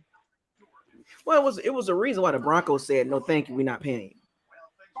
I said it before we paid him. I said don't pay him. But okay, even after that record-winning sack season, the next season you can still see flashes of it. It's been a constant decline ever since. It's been a constant decline ever since. I mean, but he cashed in at the right time, and that's just the market. I can't knock that. He's knocking for it, but his production is not equaling his pay right now. So, I mean, they're gonna have to renege on his contract next year. But he looking real rotational right now. He look like a rotational player. Oh yeah, that's what he is now. Yeah, that's no doubt. It's like Von Miller. Von Miller got that big 6-year, $120 million contract from Buffalo, and he's a rotational player. They paid for the name. Yeah, at least Von Miller still got a little juice in him. Shaq Barrett, I don't see no juice. None. I don't see nothing. Not even he dries a raisin, man. I don't see no effort. I don't pay a man with who don't. I'll tell you this much though. What for Winfield Jr., boy, man, oh man. Yeah, well, we might be fussing right now about the loss today. Man, we just need to tear this whole thing up. Just blow it up. Just blow it up. I'm tired of what do you think that first round pick should be? I'm tired of life. The thing about it, watching this game, and I'm gonna base this pick on this game because I want to tie everything into this game because it's been 17 weeks. 17 weeks, right? And if you don't know what the Bucs need or the multitude of positions to take it to the next step, because to be honest with you, watching this game, going into the playoffs and into the next season, it's the same thing. It's the same thing, but I tell you like this here, you're gonna need a QB first. Only if a good QB is there. Right. I don't think that. I do not think that. It just depends. I think we need to get a center. It just depends. We need O-line, rush, edge rusher, and a corner. I would say center. We need a center. If this game, we could not handle Derek Brown. Could not handle him. Bro, like Sal been saying, your boy Cody. Yeah. I mean, I just like I said, this with this game, like you said, Buccos, you can go a lot of ways with picking at where we pick at. It depends on the best player on the board at this point. Like you can either lineman or edge rusher.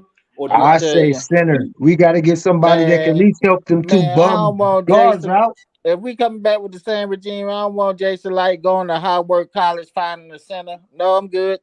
No, I'm talking about that first round pick need to be a thoroughbred, big 300-pound look at center. his history. Where his offensive lineman come from? Division II and NAIA. I'm not saying what he ain't been doing. I'm the first one to call that, bro. I'm saying that's got to be the pick. We've got to get something quality in that first round. And a first round center is what we need. Man, Hainsey ain't it. He too small. The dude he got two off hey, I agree with you. I agree with you 100%, man. But how your center got 2 false starts? Unless they tear up this regime, I don't want that dude picking no offensive lineman. Man, you can get rid of Stinney or you can get rid of Stinney. It should have been Nick Leverett right there. The excuse for not playing Nick Leverett this year is because he's the backup center. And and they need him to play behind in case Stinney gets something hurt. He's better than those two guards, man. He's better than Stinney, and he's better than Cody Mockery.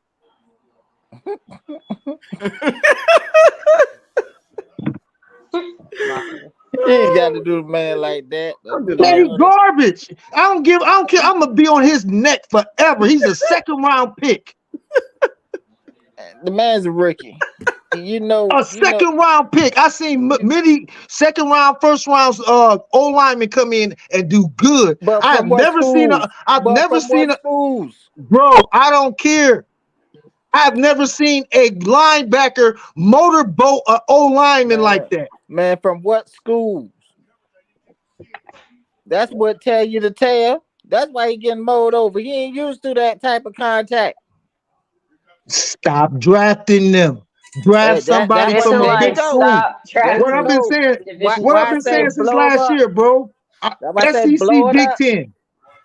Blow it up. And we might not be blowing it up since they don't won this division championship, and everybody gonna be here again next year talk about the same thing. We ain't got no quarterback. We ain't got no good offensive lineman. It's gonna be the same topic, same story. What they used to say on the Batman, same bat channel, same bat station. Oh man, the problem is fixing the middle of that line would do wonders for this offense that he's trying to run. You have confidence if this same regime comes, they're gonna make good I never said I did, but if that's what we got to deal with, we got to get quality players in those positions. And I see what the thing about it is I see what Canales is trying to do, and I do too.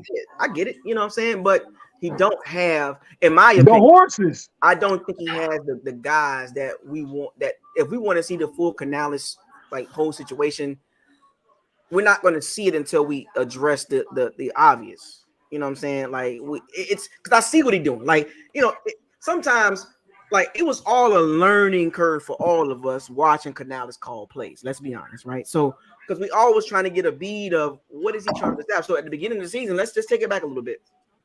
So at the beginning of the season, the run percentage was it was like 51-49 at the beginning of the season. The first quarter and a half, the first, when I say quarter, I mean we're going by fours, right? So the first quarter and a half, right? So we saw the percentages like, okay, we get it. We're trying to establish the run, protect Baker. You know what I'm saying? Baker's playing well, 3-1. I get it, right?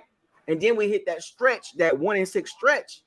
It was like he scaled back the run and put it more on Baker, and Baker had some good games, right? In the Buffalo game, he played in spots, right? When I say good game, he plays in spots, right? The Texas game, probably the best game of the Packers and Texas game. So that game was good. The defense didn't play well. So Baker has done good because if you look at the 17-game season and you look at the Bucs offense, the numbers are slightly a few things are slightly better, right? Not a lot. That is not a lot to be like, yeah, the Bucs offense is really like that because we're missing some cogs. We're missing some key pieces because I know a lot of people like to compare the Geno Smith, Baker Mayfield, Dave Canales connection. Oh, the it's going to be the same as Geno Smith. So let's keep this in mind. Geno Smith had 30 touchdowns, 11 interceptions last year. Comeback player of the year. We get that. This year, Geno Smith is like at 18, 19 touchdowns and like 12 picks. He kind of regressed back to the norm of what he pretty much really is, right? And here's Baker Mayfield in the same kind of system, right? 28 touchdowns, 10 interceptions. Very similar to Geno Smith, right? Because of the Canales connection, right? But to me, when I look at Baker Mayfield, he's not terrible, but he is limited. He has a ceiling, and I think this is his ceiling. What we saw this season, and up until this game, because you got to look at it from a 17-game perspective, this is his ceiling. Man, I'm gonna tell you first time going over 4,000 yards in a passing league, huh? That man's terrible. If it wasn't for these cornerbacks in today's NFL that got butter hands, that man to have more picks than that.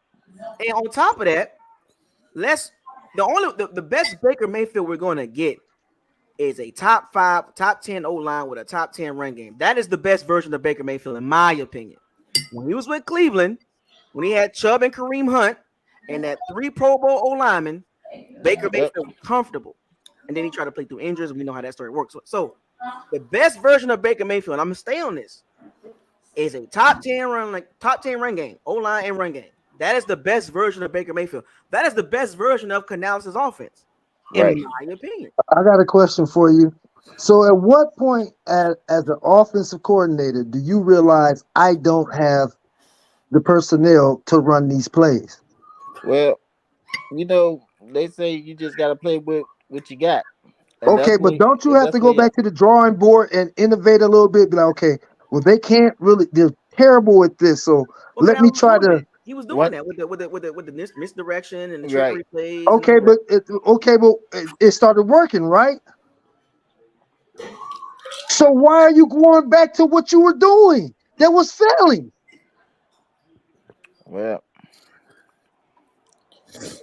I mean, If that if the changes that you made were working, why are you going back to the stuff that wasn't? because all these coaches get that thing like, okay, we No, that's called instead stupidity. instead of playing your game, they try to adjust it to the team that they playing. Back in the day, you played your game and the team just got to beat you. No, Period. that's the problem, bro. He's Period. playing. That's the problem. He just refused to get off of his game. He keep That's not changing. working. He keep trying to adjust to Good OCs know how to to the other innovate team. and change things up and play to their team's strength. You cannot tell me you can keep. We got the worst interior in the league, and you're going to keep running up the middle. But yeah, that's what they do. That's a wasted down. And then he was doing it like 2-3 times in a row in the game. That was a wasted series off top. And you And, notice we had a lot of success off tackle when we ran the ball off tackle. Yeah, yeah, we ain't seen that. And refuse to keep doing it. the thing That's is a that moron. That's a moron. The only way this team is going to take it back to the next level, unless we get. Here's the thing about it. Now, when Brady came in 2020, right, the COVID year, right, that was I'm gonna say this 1,000 times. I'm so happy we won the Super Bowl, but let's be real, that was a weird year, man. That was weird, man. it That was was so weird. weird. Oh yeah. You know what I'm saying? Like that was just weird, And we got it right. We took advantage of it. Can't turn that back, right? Thanks, great. But even then, and I said this, and all this that we're talking about right now ties into 2020. And I said this, and here we go. We fast forward to 2024. Everything I talked about in 2020 about the direction of this team, if we don't get it right, then it's going to affect the future. Here we are, 2024, January 7th. And what's going on with the Bucs? What did you expect what the Bucs did in 2020? So what we're seeing right now, we had to bite the bullet, and we still won 9 games. We bit the bullet, $60-something million in dead cap. That's for people that's not even on the team. Right. And we had no choice but to get young. We got young and won 9 games. So we got to hang our hat on that too. So what I was telling y'all earlier about the Bucs are not far away from they can go Detroit way, or they can just middle around and go downhill. But this draft got to be elite. I told y'all this. These next 2 draft classes are going to determine how you're going to view the Bucs for the next 5 years, because you just had to bite a bullet. And this year's draft class, or I'll say last year's draft class was good, right? So you got, your Clancy guy, you got, Yaya, Diaby, you know what I'm saying? Trey Palmer, if he keeps it. So you got a baseline moving forward. But you cannot mess this draft up right here, because now we at a tipping point. And if you watch this game today, you see what we're missing. If we can plug some of them holes up for 2024, we're going to make the jump that I'm thinking that we should make. I tell you like this. If I was a coach for them, your defense is almost top, and your cornerbacks need help from your defensive line. So I would address that first. I would get a pass rush done first, because you're not gonna get a quarterback, obviously. So you can't fix your offense. So you're gonna have to go to try to get some players off free agency or something to come in for your offense. But you make your defense young and and they'd be pretty good next year. Well, the only way the Bucs defense is going to become what they really want to become to, that pass defense can't be 32nd, man. And here's the beautiful thing Exactly. about the Panthers, right? Playing against the Panthers, it really didn't expose. I mean, they couldn't. I don't know what the Panthers was doing. Like we saw it. If the Panthers had a halfway decent passing game, we would have been in serious trouble. Right. That's because we don't have a pass rush, and that's what they need to address. So we're gonna see, like, even in this playoff, right? So coming out of this game, the confidence level before this game happened, it was high for me. Like, oh, we're gonna win the game. Just win. I get it. But when you watch the product and you be like, man, how confident can you be as a Bucs fan, as a football fan, for the playoff game? I have zero confidence in it. So, I'm very curious to see how this team respond to the product that they have put out the last 2 weeks.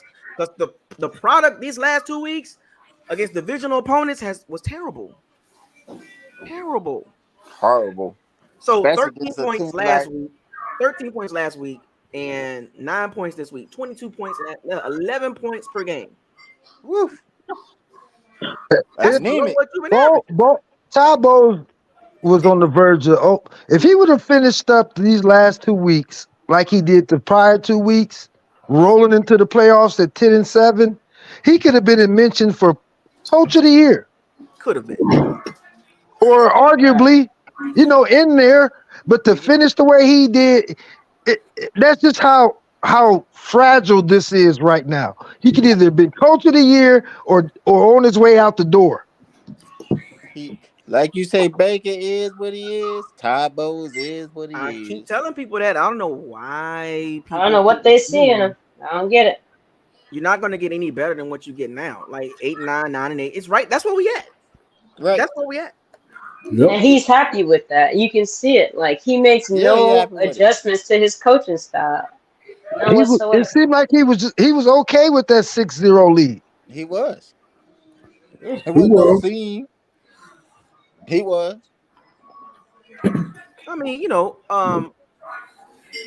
and let me go back. I want to go back to Mike Evans too during this game. Now, here's Mike Evans having pretty much kind of almost a career year as far as overall touchdown wise, right? And they brought this up. Mike Evans has never led the league in anything at receiver, like no yards or catches, saying, or touchdowns. Never.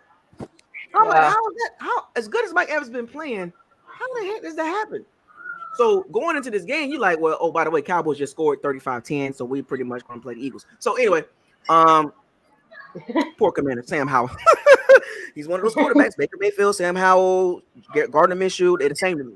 They're literally the same. Eagles are going to run us to the grave.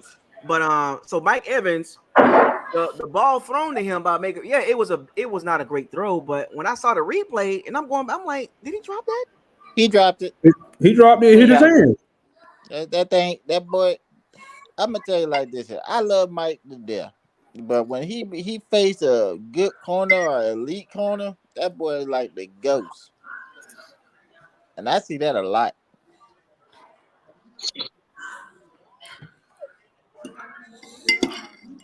I mean, I don't know what y'all expect from him. He is what he's always been, just a consistent 1,000-yard receiver. He ain't never been the guy with the wiggle or nothing like that. He's a great possession receiver. That's what he is, and he still is. Yeah, we can't get rid of him. I would like to see him more in the slot too. We can't get rid of him because if we get rid of Mike, that offense would be woo. Not only that, the fans love him. Let me ask you the fans love him so much. Let's put that right there for a second. And I want, because the reason why I brought it up, Mike Evans in this game, I mean, Panthers secondary not bad. I told y'all this. Even Jeremy Chin was playing, which was surprising. But and so would y'all be okay with Malik Labors or Romeo Duzier? About Keon Coleman. Or Keon Coleman that receive? I'm just saying. You can't take 3 receivers. I'm saying that now. I'm gonna tell like this here. I'm just saying. You can't pay Mike much as they want to. You can't. Because teams gonna throw the bag at him. Yeah. Teams are going to throw the bag at him. Oh, Kansas they are. City, New They England. are. You don't think they're going to throw the bag at him? You know who gonna throw the They bag had the at him? opportunity. The You know who Bears. gonna throw the bag at him? The Bears. No, he going home. If he go anywhere, he going home. Who? Houston. Yeah. Yeah. They got a bag too. They can throw the bag because they all they top players. Nobody's getting paid as far as they ain't got no big contracts. They got rid of their biggest If, contract. if he go anywhere in this He'll go to league, Houston. he's going home. Larry Tunsil is their biggest contract. Yep. Yep. He's going home. If he leaves Tampa, he's going home. Yep. Why would he want to finish his career anywhere else but in the area that he grew up in and everybody knows him and loves him? And their team is better than ours. Moving forward, I mean, but No, they look better than us. They look better than us. I brought that up because I wanted to see the reaction because it's like I want Mike Evans to stay, but God, I do too. we got to pay. I mean, Yeah. but this is Okay, well, we got some money to pay. We need whoever we paying for this time got to be worth it. Look here. Right. How do they prioritize who gonna get paid first? Like that's what I'm interested in seeing. It's Antoine always the got to younger get paid players. first. Who? Antoine. Antoine, he It's got to get always the paid younger first. players. Y'all really trust Jason? Remember now, Garcia? Antoine Billfield contract is only 4 years. Remember that's so it's Why the up. Like frick are he's you up for a running? contract. He's up for a contract. So like second round, anybody drafted not non-first round picks, you only get 4 years. Period. There's no 5th-year option. So they can play with Worfs for 2 years. They can Yeah, franchise yeah. tag him. Yeah. You know what I'm Fifth-year saying? option. Okay. Matter of fact, they can pick up his 5th-year option, and then Okay, after Then that, franchise. and then franchise tag him. Yep. But even if they do that, the number goes up. So the 5th-year Yeah. option, I can put the numbers right now. So the 5th-year option, and that's on the rookie scale, right? That's Right. the 5th-year option. But then the next year, you franchise tag him, that's going to be 20 plus mil right there. Yep.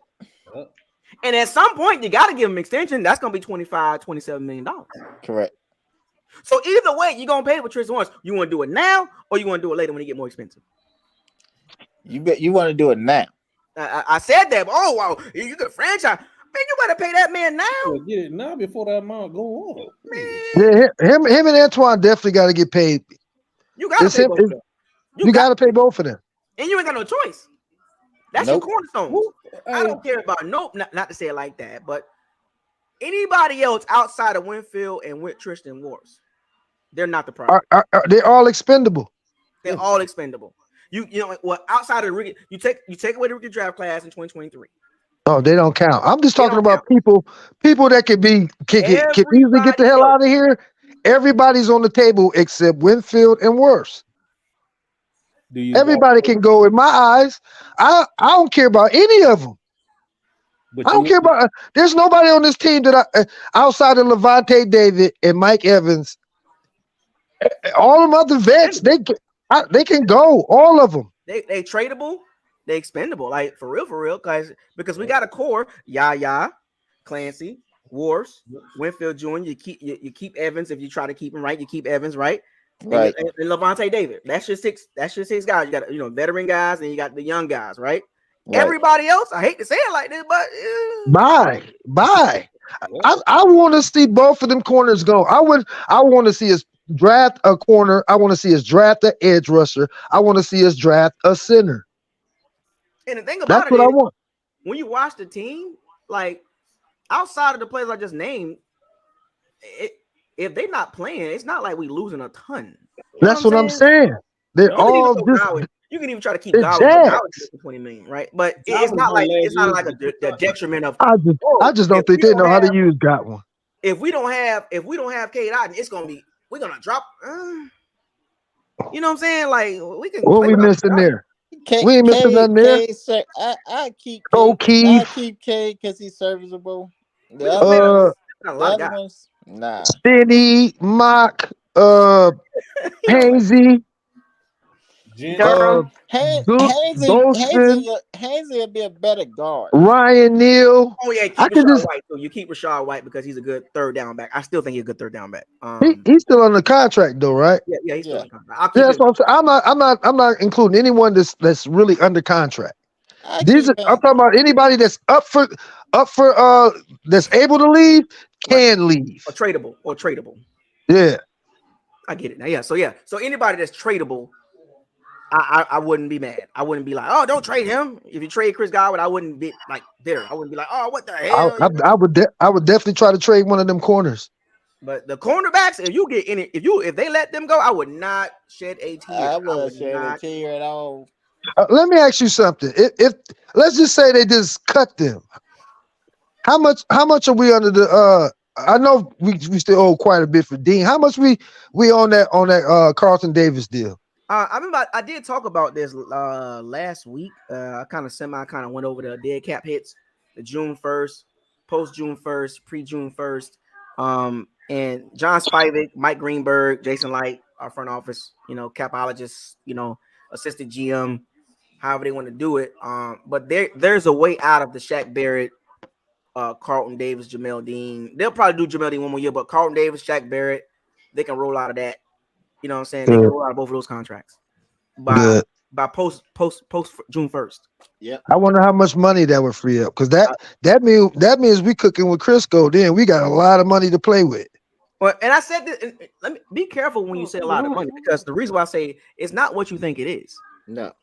See, the money people keep saying, oh, the Bucs gonna be $60-something million over the contract, under the salary cap, right? And I'm like, that's not money that you think we have, because we just named like 5 players. Right. That's not even counting free agents or draft class. We're just talking about guys that we got to keep. So it's not as much as y'all think it is. Keep that in mind, folks. Oh, the Bucs gonna have a ton of money. I don't think so. If they can maneuver right, it can work in their favor. But because if you bring, some people say bring everybody back. Sure, that means all that $60-something million. That'll go away real fast. Oh, that was a bad hit right there. I'm watching that Green Bay Chicago game. Oh yeah, that was nasty. That was nasty. One. I don't know. Who said they'll bring back here? Why would they? Who do that? I'm just saying. I don't want to bring back none of them guys that's tradable or cuttable. I don't want none of them back. None of them. None of them. Who? I mean, you have, like you said, you have to keep. You gotta hit on this. Who would you say be like? Okay, we definitely probably need this dude back. So I'll give y'all a breakdown here. I'll open this door up, but I'm not gonna open this door and have this long discussion about it. But I will break it up so y'all can see, and I know we off the topic of playoffs, and we'll get back to that in a second. But I do want to bring this up real quick, being that we on the subject of what we saw, and it's all based on what we saw today and the totality of the season. So we're gonna dive in this more and more as the off season starts, right? So post June 1st. Now let's put that in bold letters. Post June 1st cuts. Shaq Barrett, $9.2 million. You save $4.9 million. Chris Godwin. Not saying it's gonna happen, I'm just saying. $7.5 million. You save $20 million. So that's a restructure. That is a clear type restructure situation. Right. So Chris Godwin more likely is going to get restructured, right? Carlton Davis, $6 million dead cap hit, and you save $14 million. Now they can restructure him. That's a restructure. Or now in that particular case with him, or they can just say we'll just go ahead and cut you and save $14 million and give you your 6, or restructure. I like that. I cut him. Cut him. He don't even tackle well. I watched Chuba Hubbard run right past him, and then he do this. What is he be doing out there? Get rid of him. And Russell Gage did it's a $3.3 million and you save $10 million. Bye. Yeah, he's pretty much that. That's the wrap for him. What about Ryan Jensen? Ryan Jensen is a $4 million dead cap hit, and you save 1.2. Post June. Let's see who else. I'm trying to see who anybody else that's possibly that we can look at and be like, we don't need you. That's getting a lot of money. Those are the players that I pretty much named. Now, Mike Evans is a $4 million $4.8 million dead cap hit, and you save $7 million. But that's the question with the Bucs. And we're not counting Baker, we're not counting Levante David, you know what I'm saying? We're not counting Devin White. Are those void years? You That's know, left on Mike's contract. Are those void years you talking no, about? this is it. Like this is. Remember, he's up. If he's a free agent, he's up. This is it. Like he has nothing left on his contract. Right.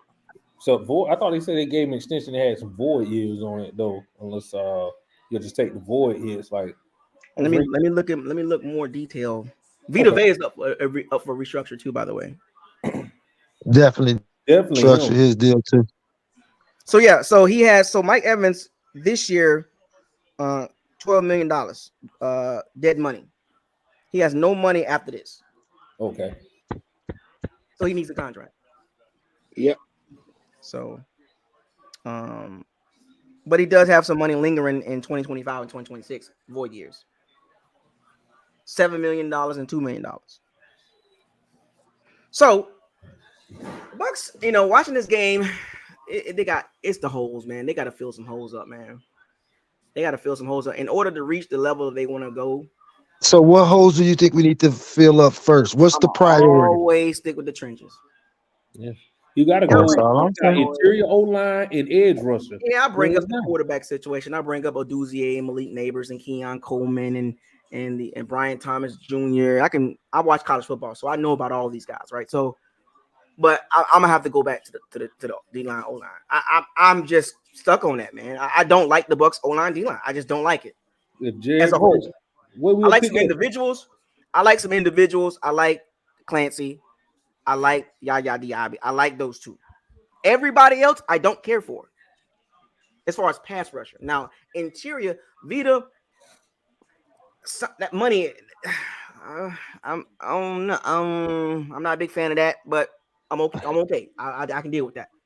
Outside of those three, anybody else, I don't care for at all. At all. And O-line wise, outside of Tristan Wirfs, I don't care. I literally don't care. What would you? I mean, I don't know if this is okay to say, but how would all you guys feel if they went all defense in the draft? Carolina did it. Why can't we do it? I wouldn't care. I would. I still say we got to get an O-lineman. We've got to get it ain't gonna work. I understand that, but it's not gonna work. Your defense your offense is gonna still look like it's looking now because he's gonna keep trying to run these plays that he can't run because he don't have the hogs up front. I wouldn't mind it. Your defense can be fixed pretty fast. Man, you got to get somebody in there. But I mean, you got to hit to me in this. I don't want to get too far off the playoff talk, but in this upcoming draft, is very important. You got to hit on those first 3 picks. You got to hit on them. So how would y'all feel if they drafted a bona fide, probably the second best center in the league? I mean, in the draft. I don't think they're gonna take a center in the first round. I honestly think the pick is gonna be Jared Verse if he's sitting. So you think they're gonna bring back Hangsy again for this? No, I'm saying if they get a guy in the second round, I don't have, and it's from a legit school. Like, okay, that's fine. Well, first, second round. If that's the case, in my honest opinion, I think you need to go edge. You need to start. Yeah, you got. I say the first 2 rounds is edge and O-line. If not edge, I think we got to at least get a D tackle, a bona fide D tackle. Yeah. But I am gonna say this, and I'm gonna leave this alone until the season over with. I don't trust the GM to make these decisions. Like they pay him. I don't either.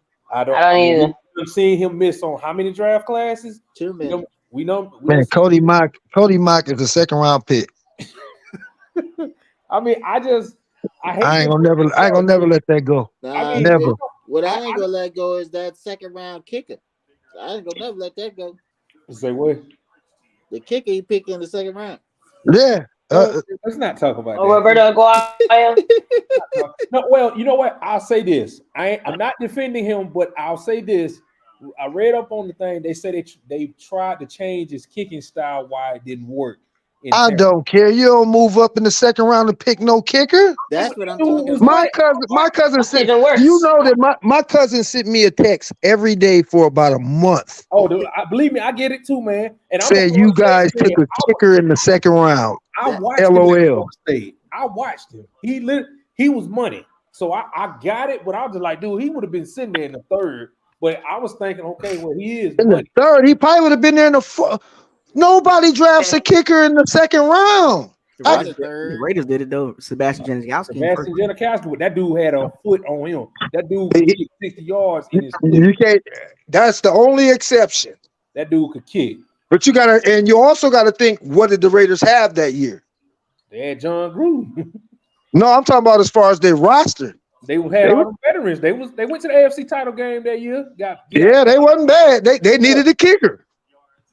We weren't that great, and we still picked the kicker like we said. All we needed was a kicker. What are you doing, man? You never O.J. pick a Howard. kicker. Okay, hey, can we get off that? Because you finna get I'm finna get real emotional with that pick. You know, every second time. Think about all our second round picks, man. The telltale sign is, and I'm gonna circle this. Get mad all over again. I'm gonna circle that band. I'm gonna circle that wagon right back to this game. Matter of fact, I can circle that right back to the last 2 weeks. Well, we can go further back, but just the last 2 weeks. Let's put it in perspective for the last 2 weeks. What stood out to you when it comes to the Bucs these last 2 weeks? Let's see somebody. The O-line? No energy. Started out flat, slow. No energy. No So Sal consistency. got one half right. So the trenches. The last 2 weeks, the Saints out physical us, out physical to the Bucs, and then even this week they got out. They coming out, get them guys in the middle keep getting punched in the mouth, man. That's why I keep stressing that. We have two undersized guards. I'm telling you, like, and an undersized center. I mean, you seen the two tackles just the last 2 weeks. You seen the two D tackles. You went against the dude for the Saints, Breeze, and then this week Dexter Brown. I mean, bro, I'm gonna say this one more time for y'all. Our starting guard got motorboated by a linebacker. 235 pounds. A 235 pound linebacker put the back of his helmet into the turf. He got pancaked by a linebacker. Man, that's unacceptable. I don't care what school you come from. It don't even make sense. Like, it don't even make proper physics. A smaller size person shouldn't be able to bowl somebody that's 60, 70 pounds heavier than him like that. But because he grew up on a farm and he did all that heavy lifting, he's supposed to be the strongest out there. Get out of here. Man, I grew up on a horse farm and look at him. Yeah. That was pretty bad. That was awful. That was it. That was the perfect poster for what I've been saying about that bum all year. He's a bum. He's a developing bum. If he turns into something in a few years, okay, fine. But it still don't make sense because he was the second round pick. Those are the two things. That was the one major thing that stood out to me in the last 2 weeks. The trenches. It was just like, whoa. Trenches. Man, Bucko, that stood out to me since day one. The football gods blessed us in week 17, man. I'm telling y'all. Yeah. I'm telling y'all, man. Our last 2 weeks were cakewalks in a way because the Saints ain't nobody. The Aints or whatever. Hey, y'all know the Saints still in it? They ain't nobody. It's just we ain't nobody either. Y'all know the Saints still in it, right? Yeah, but they need the Packers. Don't they need the Packers and the Seattle to lose? Yeah, and that ain't happening. No, they need the Packers to lose and the Seahawks to tie or something like that. Yeah, but that ain't happening. And it's 13-13. So, I mean, it could happen. I don't want to say it like that. It could, but Green Bay winning. So, Seattle tied up with the Cardinals, 13-13. So, I mean, the Saints scored 48 points today. I'll say this. I was watching multiple games. Saints fool's gold. That's fool's gold. Like, it was a bad Atlanta team. Yeah. No quarterback. I mean, come on, man. The Saints defense, the Falcons defense the Falcons defense, forget it. Even though the Falcons defense has been playing well the entire season, but this was the game that broke their bite. They like, man, look, man. But you know what? They might be fool's gold, but I sure like the way they finished up their fucking season. I'll tell you that. I like their young pieces. They're a quarterback and a coach away. They They won the last two games. If they can find a D'Amico Ryan type guy and bring a quarterback in, they're gonna be all right. I'm gonna tell you like this here. Everybody talking about the Saints, but if Atlanta happens to get a good quarterback, this whole NFC South division will go their way. This is why I'm saying the Bucs. If the Bucs don't get on this now, this draft coming up, if they don't get a quarterback, they don't do this done. right, man. If they don't do this right, man, we're gonna be like milling around, bro. I'm telling you. Because if Atlanta get a quarterback, we are done. Well, see, all the other the Saints are in the worst position. I would say that they are in the much worse position because they did. No. The thing is, does Atlanta draft a quarterback or do they just go sign a veteran or they do both? That's gonna be the biggest question. I don't know. You got to wonder if they're gonna even have the same head coach because I don't know if any of those three head coaches gonna be there next year. I think they're gone because I mean, if you can't pull the connection with the GM and old boy from Detroit, they all were in New Orleans together, so you already see the connection. So, and here's the thing about next season too, even the playoffs, it's gonna feel like this season. Todd Bowles, Dennis Allen. If Arthur Smith come back, all three are on the warm seat, like all three of them. Like once again, like you know what I'm saying, it's the same thing. But let me ask you this though. I understand that we got Philly at the perfect time, but if they somehow lose that game and it's a sloppy game, do the ownership have the guts to fire Bowles then after a playoff game, or that's they should? I would say it like this: for that to happen, the Bucs will have to get smoked. They are going to get smoked. Like if for any chance for that happening, like I don't think it happened, but if the Bucs get smoked 48-17 type style at home against the Eagles, a bad Eagles team right now, that is you need to question. You need to be like, okay, we need to talk about this. We need to talk. Well, we better. Eagles just gonna run the ball. We better be questioning because I'm telling you, we will probably lose by 17 points. Well, Baker gonna be a lot more healthier, right? I mean, he's Hey, are you really confident in Baker? Come on, all that limping and stuff, nah. But he gonna force himself to. Let's be real. So you saying that he won't be 100% next week? I'm I don't think so. I'm saying that everybody think that the Eagles defensive line is done. It is not done, and we don't have the offensive line to stop it. Watch. Well, yeah, we already played them. We already saw how that turned out. They just ran all over us, really. 25-11. They beat us 25-11, and they weren't even playing well. Nope. No. All they did was pretty much run the ball. Yeah, they did. We couldn't even stop it.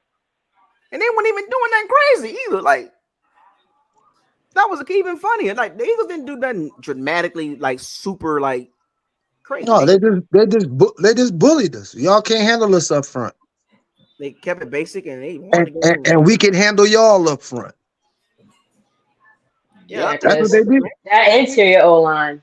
They dogged us up the middle, and then it was all in the interior. Both sides of the line is where they beat us up at, and it's gonna happen again. Y'all talking about how undersized our guards is. Our center is probably the smallest center in the league. He is so light in the butt, man. Why do we keep drafting people like that? I'm not understanding. There's nowhere in the world you could tell me that he's better than Nick Leverett. None of them three is better than Nick Leverett. I mean, your talent scouts. I don't think. Did he even get a snap this season? Nope. Who? Leverett? No. Yeah, Leverett. Didn't he come in on a double tight play last week or something on a situation? What that is like his only I don't know. I don't even remember seeing him this year. I know what he did when he came in for us last year when our guard went down. Y'all think the Eagles losing on purpose just to play the Bucs? Yeah. Why not? Why not? They shut it down in the first quarter and beginning of the second quarter. They shut it down. They was like, you know what? We good. We good, man. We just come out to the Bucs. They barely beat the That's the The thing. Carolina Kitty Cats. I think That's we how could. I think we could beat the Eagles, but the problem is, though, Todd. I'm gonna keep saying this. I'm gonna always revert back to the head coach, man. I just Yeah, don't trust him, man. yeah, it's him.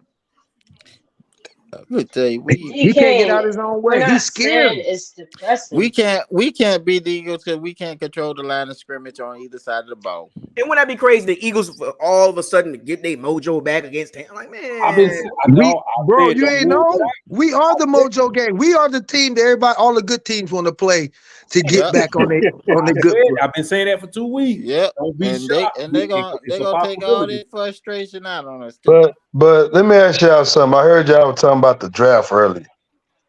And I heard people saying about getting the O line and D line, and that's cool. But that quarterback situation got to be dealt with, man. I keep have saying no that. faith. I've I been never saying that said since not to day take a one. quarterback in I that have draft. no faith in Baker Mayfield, man. I I just don't. never said we shouldn't take a quarterback. I just said he shouldn't be the first pick overall. Because I He's think not the main problem.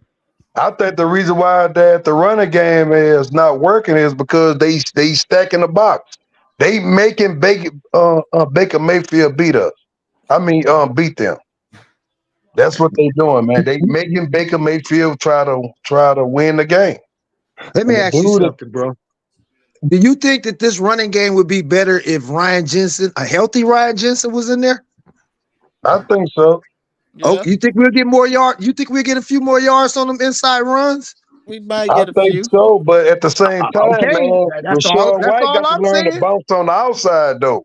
Because All I'm sometimes he saying be is, having outside to where he could just bounce on the outside and man, he'll have a long run. But I'm but just saying, period, man. to your point, If the play when is Ryan caught up the middle and you have to bounce to the outside, what is that telling you? but to that point, even last year with Ryan Jensen, the running game stink. It did, but what I'm saying is that's clearly a issue in this offense. That interior is clearly a problem. You But can't then we fix got this offense. You can't fix this offense. For one, you don't have a quarterback. Two, you don't have offensive line, and three, you got to figure out Mike Evans' situation. but I think we could get an old lineman inside the free agency, man. Just get the best one I don't available. want no more high paid mercenaries. No. I ain't talking about nobody that's 34 and 35 years old. I'm talking about one that's about 26, 27 years old. Now, I don't know Well, when you they ain't got gonna up. get Who that. coming off of them though? That's what I don't know. Yeah, That's what we Ain't don't nobody know. coming off of them. You got to go get you one. that's right. But that's what I don't know because Gedeke, man, I gotta give him credit though, man. He been playing okay though. He Ain't ain't nobody just tripping been on him. garbage. He's a cheap player and he's doing what he's supposed to be doing. That's fine. And we ain't talking about the tackles. We talking about the interior. That's the problem. Yeah. And you steady trying to run inside zone runs, bro. That ain't gonna never And work. Cody Mars, man, he ain't nothing but a rookie, so I kind of expected that out of him. He garbage. He a bum. I don't want no excuse. He a bum. But I kind of expected him out of him, man. Because No, remember, you don't expect that out of your second round pick. yeah, but we were saying that about the other guy. What's his name? The Hey, one that left and went with Cincinnati. Okay, how long did it take him to get going? It took him about 2 years, though. It took him a little Okay, while. and that was the only thing about that pick is okay. He ended up panning out, but you don't make those kind of picks to develop. That's my point. Second round pick O linemen aren't supposed to be developmental players. They're supposed to be plug and play. I'm gonna tell you me. I'd rather for the Bucs to go ahead and get a quarterback in the first round, try to move back in the first round, and then make you get the best offensive lineman. That's what I would do. Try to move back, man. Forget keeping them draft picks because most of them, man, they don't pan out no way. I right. mean, you can go DN in the first round, but hey, man, you got Logan Hall. What is he doing? What is JTS doing? So that's what I'm saying. You can miss on them too. Yeah, but they Just as cheap well right as you now. can miss on just They as well as cheap. you can miss on a quarterback. But man, when I saw them old sorry Texans, God, Okay, I hate that I'm team. gonna ask you, where did those two players get picked at? Man, one come from North Dakota. And the other one came Shoot. from Washington, who sat out that whole year before. Yeah. I mean, one come from Houston. And that's what I was saying about that pick, bro. Cause man, I'm out of Big here. 10 And I SEC. ain't never hear nobody talk about Logan Hall when he played for the Houston Cougars. Now, man, I heard Ed Oliver when he played. That's all you heard was Ed Oliver. He had Big billboards up out here.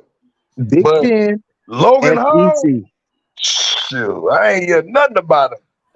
I You didn't even ain't. know who he was. You ain't heard nothing about him since. We traded back in the second round of here.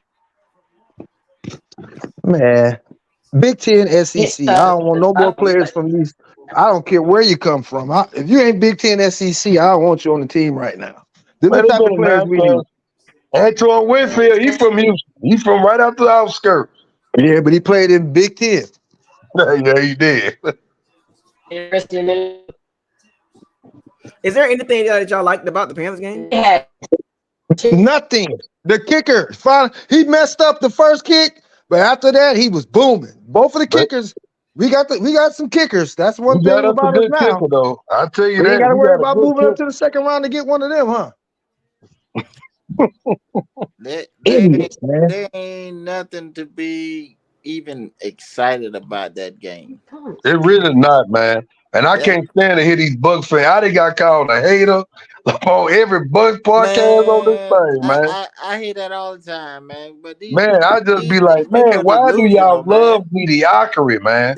As long as That the because dude have a little name. that because society that became mediocre. No, what it is it's the NFL is turning into the NBA. It's all about popularity and who you like, Yeah, man. Personally who you like. I don't when it comes to this game, I don't care about how much I like. That's the bonus. If I like you off the field, what you do on the field is the only thing I care about. That's all I care about. But that's what I'm saying, though. I don't get this. It's like they settle for mediocrity. And man, and again, I'm glad that we won. We gonna play for one more week, but man, It's at the not same that they're happy time, with mediocrity. They're just happy with that player because they like that player. I'm That's gonna their tell you. guy. So man, if you And can't then they win a get mad at us Super when we tell them your guy ain't the guy. But see, here's the crazy part about it, though, bro, is that when you go in them inside them podcasts and when you ask them, well, can you win a Super Bowl with Baker Mayfield at quarterback without the 0-2 Bucs defense? Nobody answer that question. Everybody call you a hater. I'm gonna tell you like this here. I'd rather them lose today than to wait another week to get trashed. Because we are going to get trashed. I'm telling you, I think Philly lost this game on purpose, man, just to play us. Well, once they figured that they didn't have nothing going, they might as well mail it in. Man, come on off the field, man. The same way our coach should have did our quarterback. Man, come on off the field, man.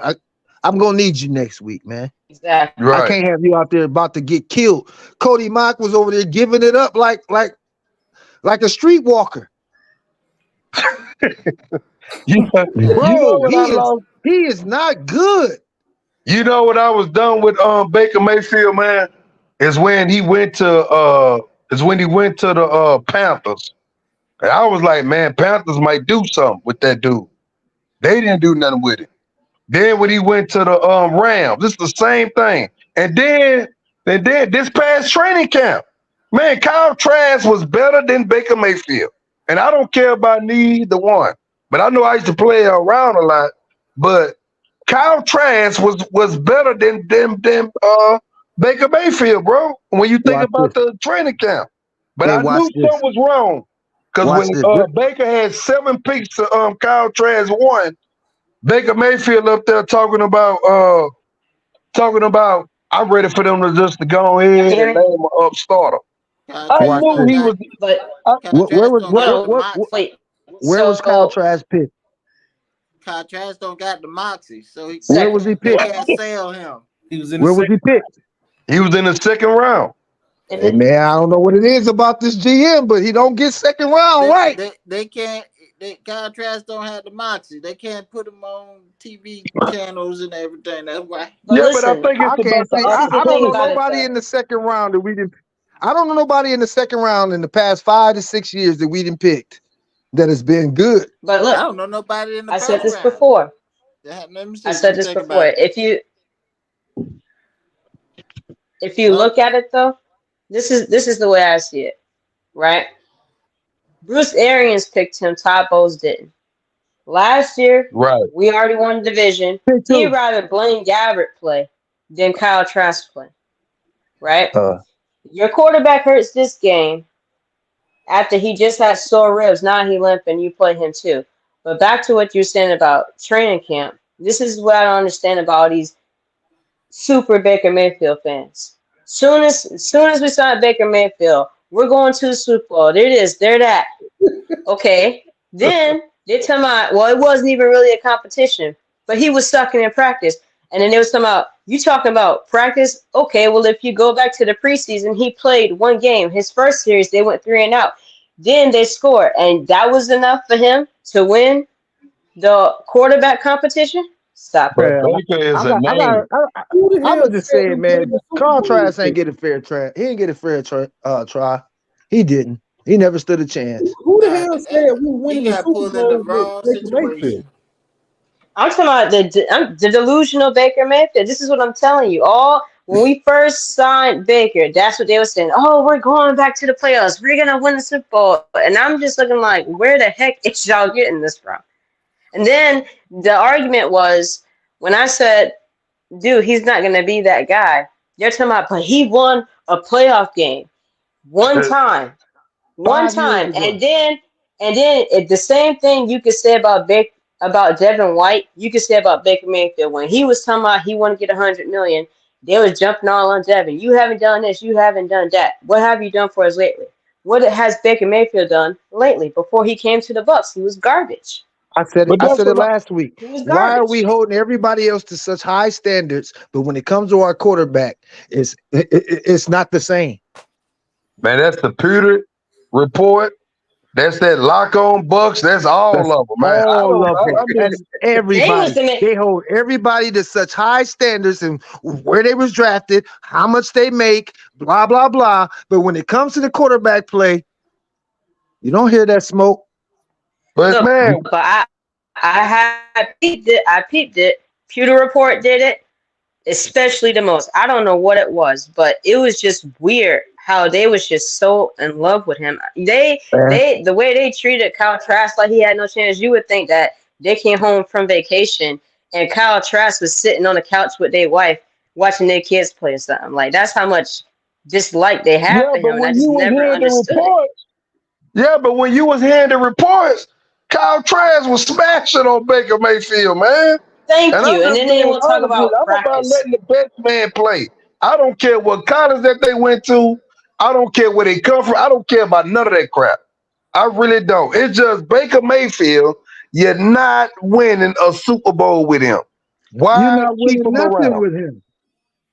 You're not gonna win. He's not. He's not the type of quarterback that's Hold gonna. up, look, wait a minute. I This is want a Edwin whole. Wait a Escobar to minute. get up in Time here. out. Time out. What is a whole?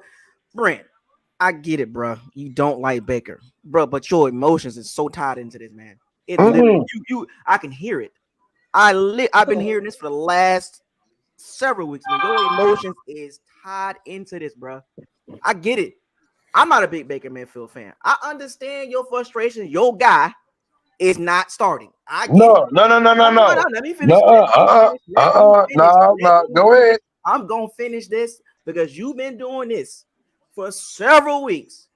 Whether Baker Mayfield plays good or bad or mediocre, your guy is Kyle Trask. I understand. I No, he get it. ain't. But go Your ahead. He guy ain't. is Kyle Trask. The quarterbacks for the Bucs. Kyle Trask is your guy. Out of between the Baker and Kyle Trask, Nah, Kyle nah, man. I Trask ain't is talking your about when guy. I play around. I understand, but at the end of the day, neither quarterback have a high ceiling. Neither one of them. I'm a Gator fan, so I can ride for Kyle Trask all day, but I'm not going to do that. Okay, Bruh, now, man. Kyle Okay, Trask ceiling is okay, now let low. me say this. And All I say was this here. the problem is you can cap for Kyle Trask and Baker, however you want to spin this. it really ain't gonna make a difference for the Bucs team. TEAM. All right. I'm Now always let gonna me. put the team over individuals. Okay, So that's me. the But team is not going to be good with neither one of them. okay, but The see, my feeling is point is look. this. But I Okay, but understand. see, here's my main point Why about the the Kyle Bucks. Trask. I understood why the Bucks. When you look at the bigger picture here, I understood why the Bucks signed Baker. I understood from a business perspective and a football perspective. I Yeah, understood business, yeah. both sides. So going into the season, it was like I wasn't fooled by what they was doing. A lot of us wasn't fooled by what they was doing. The only people that had a problem with it is because your guy is not going to get a chance. But I understood as an organization perspective of what they thought they had. They was like, well, it's a low risk, high reward with Baker Mayfield. Or if we stick with Kyle Trask, well, we not too sure. Now, mind you, they drafted Kyle Trask a few years before they signed Baker. So if they thought Kyle Trask, they seen them. They know him better than we do. If they thought Kyle Trask was the guy, do you really believe they would have signed Baker Mayfield and handed him the job? Because that's what they did. I don't care what Peter I think. said. Wait. I think business. To me personally, About none of them other platforms. That job was Baker Mayfield the minute he signed that the contract. minute he signed that, Period. you're right, So that Yep, tells you we never had a that's chance. more of an indictment on Kyle Trask. man. Yeah. Okay, now They let me Kyle tell you Trask this. was Hold good. up, They wait. don't do that. All right, Remember, okay, then let he me wasn't say even this. Number drafted. one, I don't He care wasn't for even now one of dressing them last players year. because I don't care about none of them.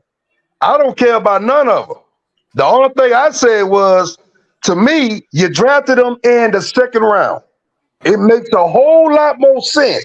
If he suck, I don't give a care. You go draft somebody. But to just hold somebody up on the roster and then you drafted him in the second round. That's Yeah, that's Indictment my on Kyle thing. Trask. I can feel that. That's my thing, bro. Look here, they I can don't know go what it draft. is. I'm saying it right now. They need to draft a quarterback next year. I don't care. Look here, I don't have allegiance to none one of them dudes. I don't give a care about none of them. I didn't I care dig about it. Brady. I don't care. I care about the You Bucks. sure I made a mean, fuss I care about about the Kyle Bucks' Trask future. all season long. No, well, come on, man. I'm not saying Come on, joking I'm being around, real with you. but You made a fuss about Kyle Trask all but wait a minute. But man, when I'm hearing in training camp, Baker Mayfield is throwing all these picks and Kyle Trask not. Hey man, I go about who is the best player. I don't care who the name is. If it had been Baker Mayfield, then so be it. Let's go Baker. I don't care. It's all good with me. I could kind of dig what he's saying because if you're gonna draft this guy, at least let us see what Man, he is. That's the point at I'm least making. let him That's more of suck. an indictment on Kyle Trask than Baker I don't Mayfield. think it So is that though. I don't so then think we it got to is, go man. look. So everybody should stop talking and turn and look at Jason like, bro, what's this, I just don't think it is because Either Baker bro? quarterback What's Mayfield, this? he anyway gonna ain't gonna sell go tickets. anywhere really. Man, that's the business side of it too. I Now Yeah, understand. Baker that's what I'm Mayfield, he's saying. popular, Okay, and that's man, letting he's us gonna know. sell That's tickets. letting us know that you've blown another high draft pick in the second round. That's right. I wouldn't have been mad if they would have drafted a quarterback. But going with Baker Mayfield, and yeah, he played good. He's average at best. He played good against against Jacksonville and Green Bay. Jacksonville. He played good against Green Bay. He played okay against he played okay Atlanta. against the Vikings. He To did me, he been okay pissed. against To me, them. to He's me, he been pretty. average. He's And been that's pretty all piss I'm poor to saying. me. I don't care about. You can say I'm saying go how draft many somebody. touchdowns to interceptions he have. Okay, that's nice. But the in between numbers is the guy probably averaged maybe 240 yards a game. I mean, Maybe. there's games. Hell, last week he had 33 yards at the half. So that's all I be saying, bro. I don't be caring about these dudes like that. I say draft a quarterback. You I can't say they tell me. ought to go get a quarterback in the first round and then try to move in there to go try to get an O line. That's what I would do You because can't tell me that this guy's an NFL 3-4 year contract guy and he had 33 yards at the half, man. He had 3 weeks in a row where he had like 50, 33, and 60 yards passing. man, Jordan Love is playing better than Baker Mayfield. Before the rib injury. I'm just saying that. At the end of the day, we are in the playoffs with Baker Mayfield leading the charge. Yeah, And I'm glad we how made it. many yards you think he gonna have at halftime? That is the fact. I mean, however you want to spin it, and I get it. But we are in the playoffs with Baker Mayfield. And I'm glad we in the playoffs. But at the same time, it's like, This man, goes- I mean, what we doing? But this goes back to what I said last year when everybody got on me about when they was like, you hate Brady. I was like, no, he's playing piss poor. You can pretty much put any type of quarterback that ain't gonna turn the ball over and we'll still get it. That's exactly what happened. What you just said just literally happened this year. We stuck Baker Mayfield in and we still look the same. It still look the same. That's And this is the worst division in football. It doesn't matter the quarterback. It's the TEAM. It's the team. But I've seen too many times where this dude had time to throw the ball and the dude hold on to the ball. What part is not registering? He missed the dude wide open. Today, I mean, the dude was wide open. But, man, instead he threw it down the field. The Rams finna beat the 49ers. Wow. So if everybody glad that we going to the playoffs, so what happens when we get trashed? I'm glad we're in the playoffs, though. So everybody But it's just, no, man, I don't have a certain player, though. I don't care about them players Here's like the after effect about making the playoffs. Another season of Kyle Trask, more Baker Mayfield, and more what you're going to get. Exactly. That's just what it is. Like, so next year, hold on, but there's a factor in that. Depending on who we can get in this draft and this free agency, it could change it a little bit. Yeah, I mean, I'm just saying, like, I'm going to go bigger than Baker. I'm going to be at Todd Bowles' neck. Right. Yeah, I mean, don't get me wrong. Exactly. Everything is not Baker's fault. Just it's not everything. Ain't. Exactly. It's not all his It's fault. not his fault. It's not all his fault. I don't like Todd Bowles or Baker. I don't like it.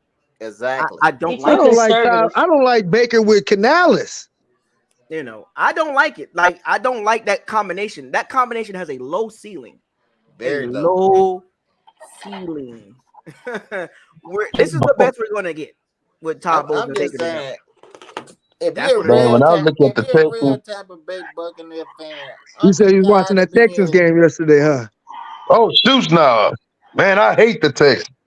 But Hey, I don't care. I like their quarterback. I wish we had it. me too. But like I say, I hate the Texans. And I wish we had it. Let me bring this up real quick. The Rams going into the season was kind of similar like us. Oh, the Rams. Oh, nobody. You know what I'm saying? Rams. You know, the Rams are 10-7. Right. So they in the playoffs? Hey, Yes. They're in the Yeah. playoffs. The Rams are 10-7. Rams and the Packers. I think they're 6-1. I think they're 6-1 in the last 7 games. That's the team you don't want to play. that's confident coaching. So they Wait, who on the Rams? I mean, They got two. Rams. They got 2 defensive linemen, rookies, Turner and Young. You know what? You can say the same about Cleveland. Everybody had them. Once Watson went down, they was like, oh well, that's it for them. You look at the coaching. I'm gonna keep going back to Todd Bowles. It's coaching. Hey, and Stefanski are leaps and bounds better than Todd Bowles. Yeah. I think we need an offensive coordinator, man. I mean, we need an offensive-minded head coach. I want that. That's what we need, man. Somebody on the coaching staff has to be an alpha. Everybody can't be soft. But I don't think Todd Bowles, man, I don't think he really killed us much. Because when you look at his age, and you know, he got a Super Bowl ring as a player, he got one as a DC. You know, he got guaranteed money coming from the Bucs. So I think he at that point, like, hey man, if they fire me, then so be it. Yeah, but when you think about those old school coaches, it's like everybody feared them. The Parcells, the Belichicks, everybody was scared to mess up because I don't feel like nobody fears this coaching staff. They don't fear or scared to lose their job. There's no fear. Everybody loves Todd Bowles. Why? Because he's soft on them. He's a player-friendly coach. He refused to call out anybody. He refused to pull anybody. He is scary, man. That dude is scary. All I know is if the Bucs want to have a chance, if they want to have a chance to win the game next week against the Eagles, they gotta be completely 360. Like literally 360 Bucs. Like you can't come in like you can't even do a 180 against the Eagles. You gotta go complete 360 the way you've played the last 2 weeks to beat the Eagles. And watch Canales come out running the ball up the middle. Watch him come out doing that against that interior with the all line we have. He's gonna come out trying to run the ball up the middle, banging his head on the wall and level of insanity. You know, so crazy is I keep saying this. Todd Bowles is the overall responsible for the game plan. When I say game plan, it's defense, offense, special teams. Yep. What you see from Canales, he's getting something. Somebody's, you know. I mean, what you think he's doing on his own? You think he's autonomous with this offense? I'm going off of what he said. He said Todd Bowles said he has nothing to do with the offense. He let Canales handle that. What kind of? If that's the case, let's just go with that. Do you know how stupid that is? Yeah. You have nothing like you're not even. You know how stupid that sounds as a head coach to say something. Yeah, They did that last both, year. one's an idiot and one's a moron. They did that last year with Byron Leftwich. What competent team is doing that? Everybody should be on the same page. Canales is an idiot. Bowles is a moron. I want to be in the room with my defensive teams, but I want to know. I want to see what's going on. What's going on? Oh, he definitely telling the toning it down, but I still got to say, man, the play calling can be better, way better. I don't have any confidence in that dude. He's just a screw up. It's like playing Madden and I'm playing my little cousin. I know he can sneak some. He got a couple good plays. He can sneak in, but I'm finna dog walking because he don't know no better, and he just stick with the same tendencies. It's the same thing. You know, it's the same thing. It's just as Bucs fans can jump up and down for the Packers game, Jags game, Texas game about the Canales play. Oh yeah, but where are the same fans about games like this in last week? Where they be at? I'm just curious. They be in the chat room talking about we haters.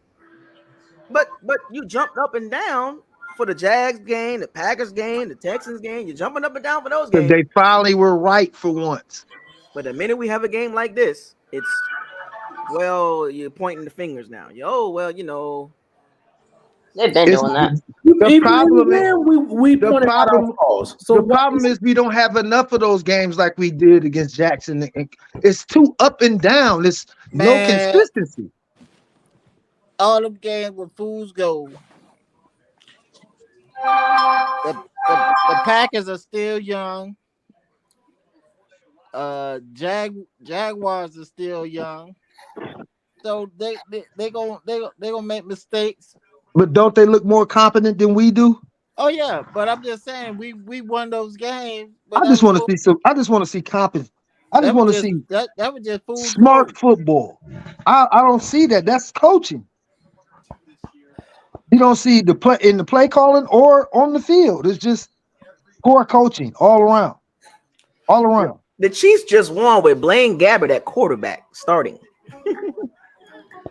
Blaine Gabbert. They won with Blaine Gabbert. Who are they playing? The Chargers. The San Diego Chargers. They need to go back to San Diego. Well, you know, at the end of the day, when you look at it, Pittsburgh got in the playoffs with no quarterback, basically.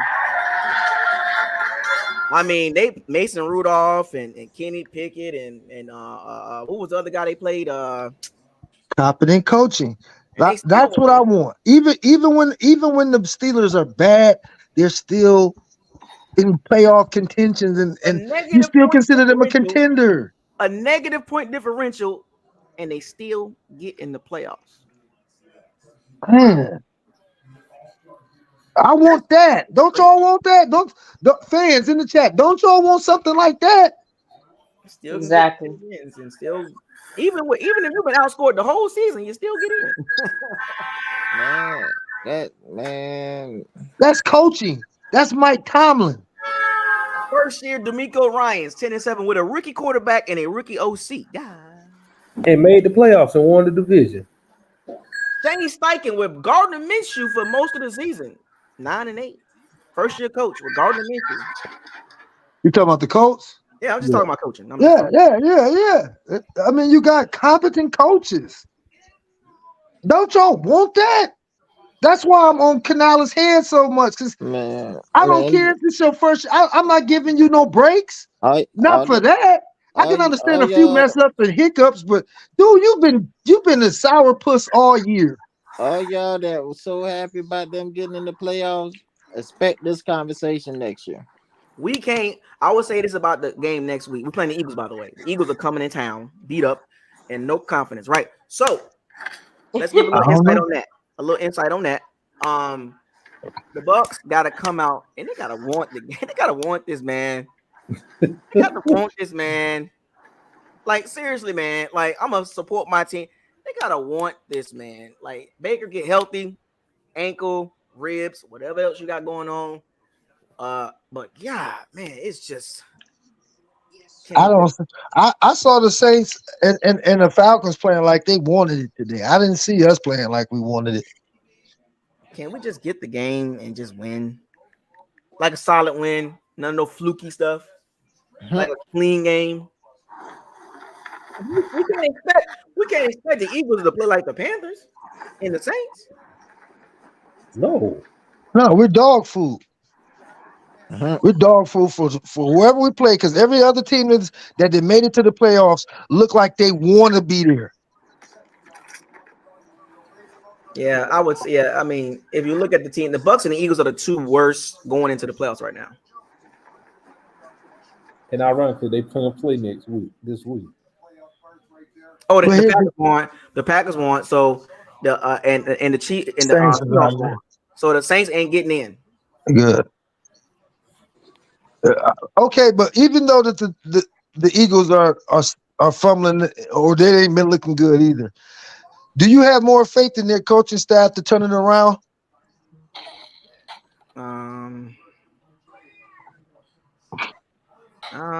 No, I don't like this. I don't like Todd Bowles like that. No, I'm talking about the Eagles. Do you have more faith in them turning it around? They have the players to do it. They have the players to do it. Yeah. They have a mixture of veteran guys and young guys.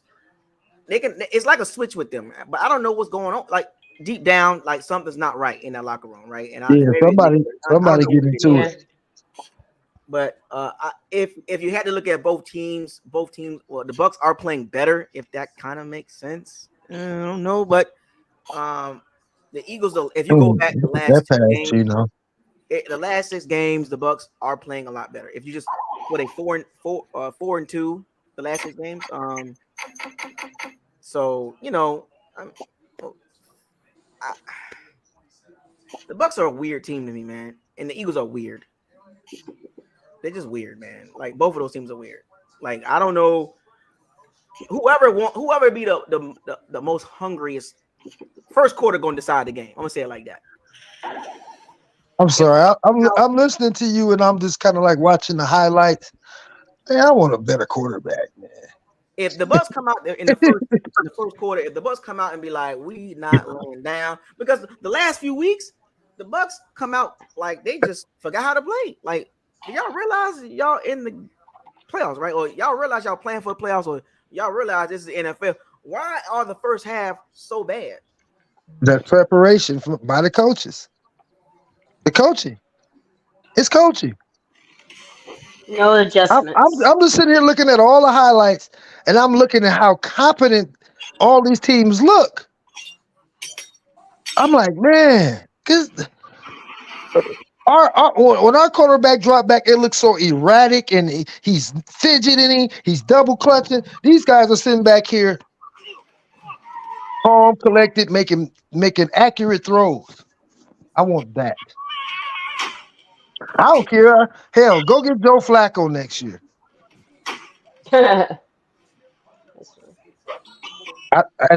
He looked a hell of a lot better than Baker did. He does. Now that Joe Flacco playing this well really makes that contract with Watson look bad. It was bad already, but now it's like, oh wow. I don't know, man. I just want I want better for my team, and I want to see better play. This is just terrible, and there's nothing to be happy about. So if you look at the playoffs and all the teams that's in the playoff, the Eagles and the Bucs are literally the two worst teams going into the playoffs. I wouldn't say that. I want to say the two worst. I want to talk about the worst. We look the worst. I mean, the Eagles are terrible right now. Actually, I would say the Eagles are the worst. Really? The Bucs are the second worst. I just think they didn't care about this game either way. Because I think they pretty much knew Washington wasn't going to beat Dallas. What's that in the background? Where? I have no idea what is that. Somebody got some Christmas carol going on. I don't know what's going on. I was about to start singing some Christmas carols. But yeah, it's crazy how things work out. I just hope the Bucs show up like they want to win. That's saying a lot, though. Yeah, that's asking a lot. I mean, I hate to sound like that, but that's asking a lot. I mean, and we just like we've been talking. It is just the last 2 weeks. What is just the last 2 weeks? 2 weeks. How confident do you feel against it? Like, I know we like the matchup because of where Philly is at. I do like that, but I don't like it. I like it to an extent, but I also feel like Philly is probably looking at us the same way too. That's our get right game. That's the game where we can get on track. We're going to beat them up, get our confidence back for that second round. That's how they looking at it. We the get right team. I hope I don't see that type of the Bucs. I'm gonna be so disappointed, man. If we get shattered out and destroyed, and it's gonna, if we don't come out like we want to win and we play bad, I'm gonna be like, I'm gonna have my torch out for time, man. Them two wide receivers they got against our two cornerbacks, man, they dog food. They dog food. But they beat up too, so I'm just saying. So is ours. Our cornerbacks beat up. They stay beat up. Hey. Oh, we got some new guys in. What's up? We got George and What's Smitty. good? What's up, brother? Good, fellas, ladies and gentlemen? How y'all doing? We good, bro. Yeah, I'm just getting off this Carnival cruise, man. I see that we won the division. Ha ha. I don't know what to think, fellas. I like all you guys' perspective, and I think that's Sal. I hope I say your name right, bro. You got passion for the team, man. A lot of people probably mistake that you being a hater, whatever, bro. I see the passion. Everybody's coming with this. That's all it different. It's just the passion. I get it, man. I'm OG to the guy. I'm in the fans since '76. I'm no better than any of you guys, but I got respect for the whole time. I'm fans of all of you guys, from Buck with your girl, man, the articulation and everything, how you run your thing, my brother. Love it. But, man, I'm going to see how the thing play out, man. I really didn't expect this to happen, them to win the division. And if they should lose the first round, I think we need to start all over again. I really don't have that. I hate to say thing about a black coach. I think he's a good guy. He like ice cream and milk, or coffee and milk, whatever he eats. But at the end of the day, man, it's about business. We want to see a winning product. They are winning now, but the way I seen the game on the boat, which I could see, they look kind of sloppy against a team that had nothing to really play for. But, I'm going to see how it play out, man. I'm still root for my team, but I feel like you, rest of you guys and ladies, like, this team don't look like, we just have to see what happens, man. That's my input. Because, think about it. That's a great perspective, too, because as fans, we always happy for success, right? But there's always, okay, we're success, but can we sustain? Is it sustainable? And where are we going from here? And going into the playoffs, all we doing, and we're not even complaining, just going into the playoffs, we just don't, some of us don't like how it looks. Right. Going into the playoffs. It don't look right. It don't even look like we're ready to play at a level against every team that's in the playoffs. They got to the playoffs for a reason, right? So they did something good. Won the division. They playing well going. Like, we're going into the playoffs scratching our heads like, okay, we in, but what's next?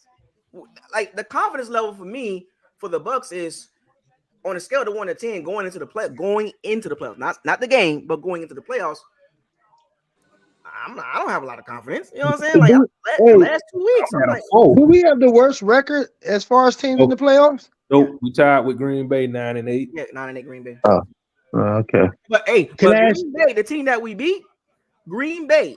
Now we destroyed them. They look good today. But I wouldn't want to play them first round. They're it's like the Bucs. It's always about how you finish, right? Excuse me. It's how you finish. Yep. Green Bay finished. Rams finished. The Cowboys finished. The Lions finished. You get what the 49ers been playing high, and they rested pretty much all their starters, so that really can't say they lost the game, but you get what I'm saying. They didn't care. The Bucs, these last 2 games, what? That's not how you finish the season.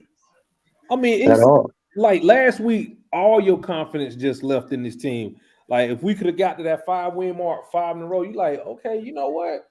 You clinched the division when you had an opportunity to just put it away. That would have you thinking like, okay, we can make some noise. We can fight. You know what I'm saying? Like we can put up a good fight. Like if they go down, I mean, I'm not saying they're gonna lose. I'm saying, can you just show a good fight? Like, I'm not saying they're gonna win, and I'm not going to say they're losing. But where have they go in there? They play a solid game, complimentary football, good special teams, offense and defense. They do things right. And it comes down to a field goal or 1 or 2 or 3 plays in the game that didn't go in our favor. I think that'd be great. Hey, but if there's any team that you want to play right now, it's the Eagles. Yeah, but I'm saying because they're spiraling out of control right now. I'm saying that, but back to my point, the last week, all that shit went out the door. Like I get we playing the Eagles, but I don't feel that good. Just you can't. Right. I'm sorry for everybody. Everybody on my social media came back. They was like, "Yep, y'all went right back. Y'all reverted back to what y'all really are." We knew Cinderella. The clock struck 12 on y'all. That's all I kept hearing. This is my thing. We start out fast. I get that, but this is my thing. We went the whole year without an opening drive touchdown. That's crazy. 17 weeks. So that's crazy. This is my hell. I would have been, dude. You know how happy I would have been if we would have got down the field and kicked the field goal in the opening drive. I probably would have felt a little better. Okay, at least I know we can move the ball. But then again, that would have been like, damn, it's the same old Bucs. Like we always do this. Like we shoot ourselves in the foot. We'll drive. Like we can we say this at least? We can move the ball between the 20s and the other 20. We can move sometimes. Sometimes. No problem. I mean, I can say for the last 6 or 7 years, that was no problem to move the ball between the 20s. But then for some reason, it's just last year, this year. I can't even say we can move the ball between the 20s right now. How many? There's a right 3 and outs did we have? I couldn't even tell you. Man, the first 2 possessions was punt. 3 plays and punts. We can't even move the ball. So, like I said, how confident? Like that just none. It just makes nobody should be feeling any type of confidence. I don't care if we're playing a wailing Eagles team. We still look worse than they do. I mean, with all due respect, we played the worst team in the league and couldn't get in the end zone. We kicked 3 field goals to beat them and edged them out. I try not to. Hey guys, can I ask a question, man? Can I ask a question just to anybody? I didn't see the whole game. How did the quarterback look? With the throws off, how was that looking? Oh my God. Oh my God. Terrible. He looked worse. Oh my God. He should have been out the game. The whole time we was sitting in the chat talking about he needs to pull him out. He shouldn't be in there. Oh my God. He looked it bad, bro. Well, also, but you gotta look at it too from a teammate perspective. You know, you see a guy out there fighting through the injury. I mean, just from a psychological perspective. Nah. Hey, bro. Hey, bro. Maybe you might want to sit this out. I don't think you're gonna say that. It was to the point where I was like, man, he gonna get killed out there. Cody Mock is giving it up. He's gonna get killed out there. I'm just looking at it from a teammate, and like you want to see guys fight. But yeah, I said it during the game, like he didn't look right. You know, I said like I said this. I said he could have won without. They could have won the game with. He came out of that game with another injury, with a different injury. Man. Didn't he limp off the field on what? The first quarter, he had hurt his man. ankle? He was getting toe up. I they hope could we have won play the Monday game. night. Then They could have give won us the more game with time. Kyle Trask. I mean, to be honest with you. That's what I'm saying. I would, if nothing else, save Baker for next week. Give that man at least a couple weeks to get himself together. You putting him in a no-win situation. We know how hard it is to recover, especially if you go into the postseason. Going into the postseason with injuries is never a good thing because you're trying to prep and get ready for lose and go home, and you gotta get treatment. You gotta, it just gets in the way of your team. Yeah. So I why get it. not give that guy 2 weeks to try to get healthy? Now he's got to get right back in there next week. Mm-hmm. He can't even practice this week because they're gonna try. He can't even practice this week. He's left out there with more. He left out there worse than what he was when he came in on the field. I want to know about I the think the ankle best we injury. could do is just play Monday night. What's up with the ankle injury? How did that? What I saw the replay, but what the heck? Like what the ankle? Yeah, well, I mean, I didn't see it get twisted or nothing like that. I mean, one of the guys kind of landed on him when he was getting sacked. Oh, that's what because he didn't. Yeah, get somebody rolled up. I thought it was his ribs again. Like I watched it, I was like, "What? Where's the twist at?" I mean, no, it wasn't like a twist. It was like one of the big guys fell on him, and he limping around for real. Like I mean, he was out there looking. He was looking goofy, man. I mean, but Tabo's allowed it though. And he sat back with his arms crossed and allowed that. And did that little flinch, how he looking into the sun, like not the flinch. Yeah. Hey, look when he was standing on sideline with the offense on there. I'm starting to hate his face. I ain't gonna say go that far, but between him I'm starting to hate his face. Give me some emotion. No emotion at all. Give me some emotion, man. I mean, give me something. Well, let me ask you this. What do y'all think the conversations have been like with him and Devin White over the past 3 or 4 weeks? Or last month, I'm sorry. Just over the last month, what do you think the interaction between those two are? Because I tell you the truth, I don't even care. I was shocked Devin started today, but then I saw the other dude was out today. He was hurt. Yeah, he was inactive today. Man, I know I I'm think late he to the got party. downgraded the day before. I don't know, man. I'm just saying this dude. I don't care what the conversations have been like between him and Bowles because they both.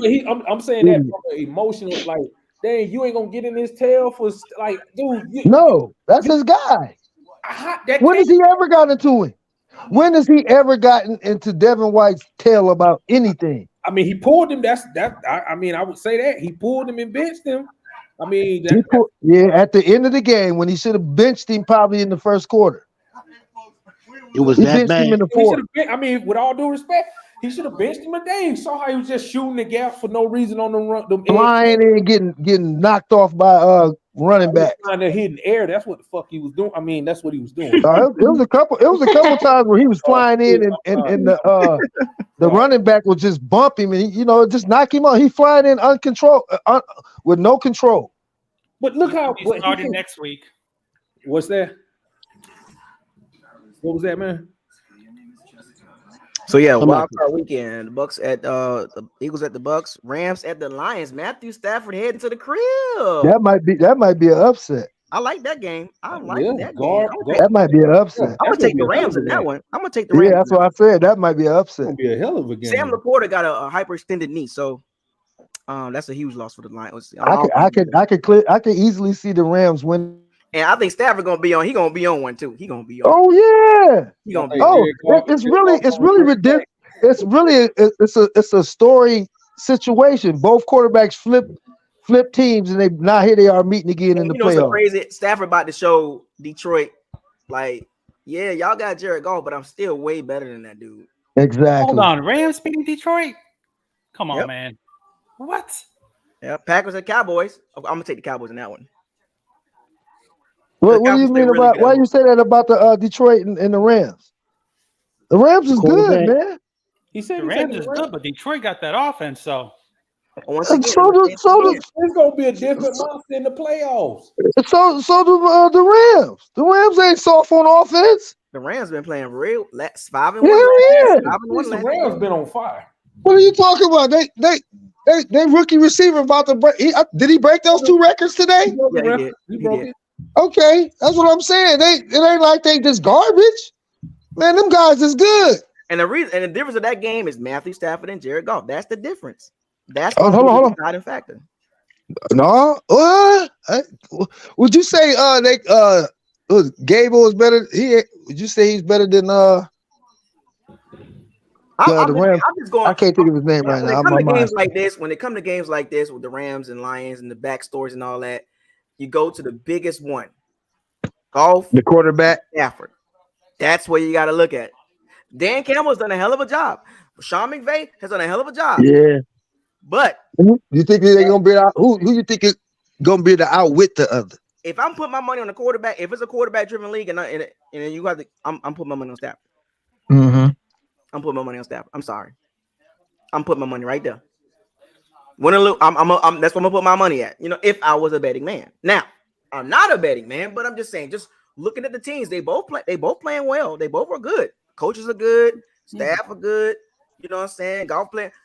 But the reason why Sean McVay got rid of Goff is because of Stafford. He had to go get a quarterback to take it to the next level. Goff has a. Is Aaron Donald? Is he healthy? Yeah, he's healthy. He's fine. 9 sacks. Yeah. Oh, okay. Yeah, he's fine. They double triple teaming him every week too. He still got 9 sacks. How y'all? I'm pretty sure y'all understand how football works. Sean McVay felt like I don't reach my peak with Goff. I got to go another level. I got to go make this big trade, and it paid off. I need a guy who can make certain throws that Goff just can't make. Right. And the Lions about to find out, just like the Rams did. Dang, Goff. But I'm saying though, Goff. How long Goff been with the Lions? The last 3 seasons, right? Yeah. Mm-hmm. But I mean, it was crazy. That was crazy because they had just signed that money. Well, they gave him that big contract when you should have paid Gurley over, even though they paid Gurley. Nah. What's that? Nah, don't pay Gurley. No, Gurley got paid. I know. That's what I'm saying. You said they should have paid Gurley. I don't think they should. They should pay him before Goff. Like Gurley was the reason they did anything. Right. But then they killed him because they ran him into the ground. When Sean McVay got there, he realized that, like, man, I got to get rid of Goff. I got to, this ain't gonna work. This ain't gonna work. That's just like with the Alex Smith situation with Mahomes and Goff. Like, this the same thing. It's like you see a guy that's better. I got to go with the better guy, even though my guy's not bad. But guess what? Like, especially when you seen that he went down again, he was regressing. It's like, hey man, he can't carry the team anymore. Right. I got to upgrade at one of these 2 positions. And Goff is one of those quarterbacks where it's like, yeah, he's good. Yeah, he's going to be consistent in what he do, but it's always a line with him. It's always a line. It's like, yeah, that's Goff right there. Goff had a squad around him though. The Kirk Cousins, the Jared Goffs is like, that's where you draw the lines. Like, okay, you got it. Okay, you're going. Okay, that's where you at right there. Stafford, Allen, Lamar Jackson, Patrick Mahomes, they go another level. They take it to another level. CJ Stroud, he got a higher seat. Like, you know what I'm saying? I like quarterbacks like that. I don't like I'm not a fan of the Kirk Cousins and the Goffs and the Trevor Lawrences. The low ceiling quarterback. I don't like their makeup. You know what I'm saying? Yeah. They have a squad around them. Let's be for real. Goff, with all due respect, that was a squad around him in LA, and he couldn't do anything with it. Then Kirk Cousins, he had a squad around him too. They're not terrible. They're not terrible at all. They're not saying that. But Goff put up 3. He put up 320 though. They're not terrible. Once again, they're not terrible quarterbacks, but there is a line drawn. I don't like their makeup. I don't like their makeup. I don't like how they made Derek Carr. I don't like how they made up mentally. I don't like the mental. You know what I'm saying? Like, I think all of us agree with Derek. Now with that mental, like our quarterback guy probably got that same type of. Well, to me, he has his moments where he got moxie, but for the most part, he's the same way. Is moxie tangible or is it intangible? I mean, why everybody keep bringing this up? I'm just curious. Is it it's intense. It's Would you rather have Goff or Baker Mayfield? Okay, even with that, and now taking into consideration that he's probably 3 3 inches shorter than those other guys. I can't see over the line like you need to. I'm sorry, y'all. It just ain't enough. He ain't enough. He ain't got enough talent, and he ain't got enough height. Baker's not terrible. He's not really, really good. You know what I'm That's saying? it. Like, I'm just saying. I mean, like you get what you get. Like if you can't expect. What was the good analogy? It was in an interview. I forgot what interview it was, but you asking. It's like you're asking somebody to do something that's not really them. You know what I'm saying? I can't find an analogy, but you I want him to be. That's not Like asking Shaq to play point. Yeah, it's like, come on, man. Like, come on, guys. Like, Baker, come on, man. You got this. You can't get mad when he's not playing well because you already saw it already. Like, you already saw it at Cleveland with a top 5 O-line and a top 5 running game. Like, what do you expect here? The same thing. I mean, he had a monster line and two pit bulls in the backfield. Right, so what are we expecting from Baker here? You expecting some Josh Allen and Patrick Mahomes stuff? No. With Todd Bowles? No, man. No. Come on, guys. How did our receivers look today? Like I said, I haven't really watched the game. How did the receivers look? Mike, Godwin, whoever, number 10. JC Horn was all over the field. How many yards did we have total? 186, I think. No, we had 229. That tells you who. Okay, no, period. Oh shit. Yeah. So that pretty much sums up your question. Did you want to throw the freaking ball? So we didn't score. We didn't get a touchdown or nothing, right? I didn't watch the whole game. No, but I called that already. So Baker was 20 for 32, 137 yards, no touchdowns, no picks. 4 drop picks. Since people like to use that as a stat, 4 drop picks. It sounds like number 10. What about how many times did we get in the red zone? Did they I don't think we got in the red zone at all. We got close. No, we were down there. Oh yeah, one time. I'm sorry, one time. When they ran that reverse one, we in the red zone. When they ran, I think it was right outside that though. It was right outside. It was right. Okay, we was inside the 25 because I still can't get over that play. And they put us in there and knocked us back 7 yards, and it was 2nd and 17. I was like, oh man. I mean, here's the thing about the Bucs: when the Bucs get behind the sticks, they're terrible. They're freaking terrible behind the sticks. Oh my gosh, like they cannot play behind the sticks. They don't have the makeup for that. Wait till you see the all 22 and the routes that he was calling to run on those long plays. They were all like short. They were all like hitch plays and ends. That was protecting Baker though. That was protecting his. I'm not even tripping over that. But I mean, but they were sitting on them. They were sitting on those routes. That's how they almost got 4 picks. I mean, but we still got to go back to when Mike dropped that pass. I don't care what y'all say. That shit hit his hand and he dropped it. It hit his hands. That, man. It hit him in his hands, bro. I said it. I was like, wait a minute. That hit him in his hands. All the new technology in them gloves, and I get you receivers gonna drop pass, but dog, them gloves they got, it's hard for y'all to drop that ball. It really is. I mean, I get he had to stutter step for a second because it was behind him, but it hit your hands and you still would have been in stride. I mean, and I mean. Oh, hold up. I'm sorry, Big Bucks. Bill Cowher, the great Bill Cowher, former Steelers coach, he just said the Eagles should be happy. The best matchup for the Eagles is the Bucs. I was like, oh my God. He just said it. We the get right team. We the get right team. Practice squad. Is your team struggling? That was good for the Eagles because the best matchup is the Bucs. Oh, is your team struggling? Are you finding it hard to get in the end zone? No worries. You're playing the Bucs next week. You'll get right.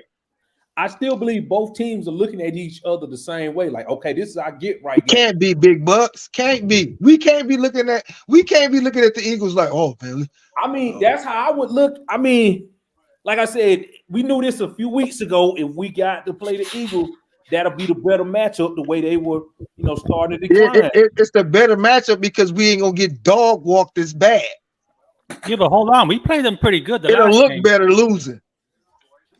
Yeah, but that's basically what it is. We'll look better losing to the Eagles than the Cowboys. The Cowboys is going, They ain't That gonna is show a us no terrible mercy. matchup for the Bucks. Like I'm Yeah, gonna say, they ain't gonna show us no I'm mercy. glad it wasn't the Cowboys. They'll try to put up 40 on us. They terrible would have put matchup. up 40.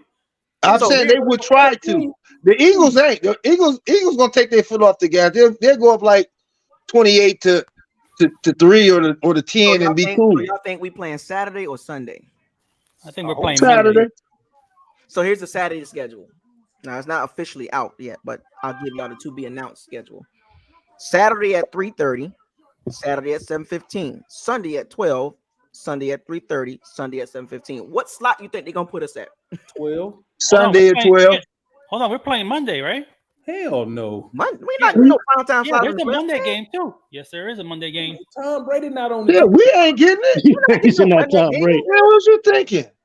Prime time Monday night. Man, we getting I think we Sunday need at it 'cause of noon. the injury. The We're league. not getting no prime time game on in the. Man, we either getting Sunday at noon or Saturday at 3. That's it. That's the two I games. can't see the 3 o'clock game. He think we Man, gonna watch get a us get that 7:15 Monday game. game. Watch. George, did you really think we was with a 7:15 game on Monday? The only game on you? Did you really think that? You really want that game? I'm just No, thinking we- about injuries, bro.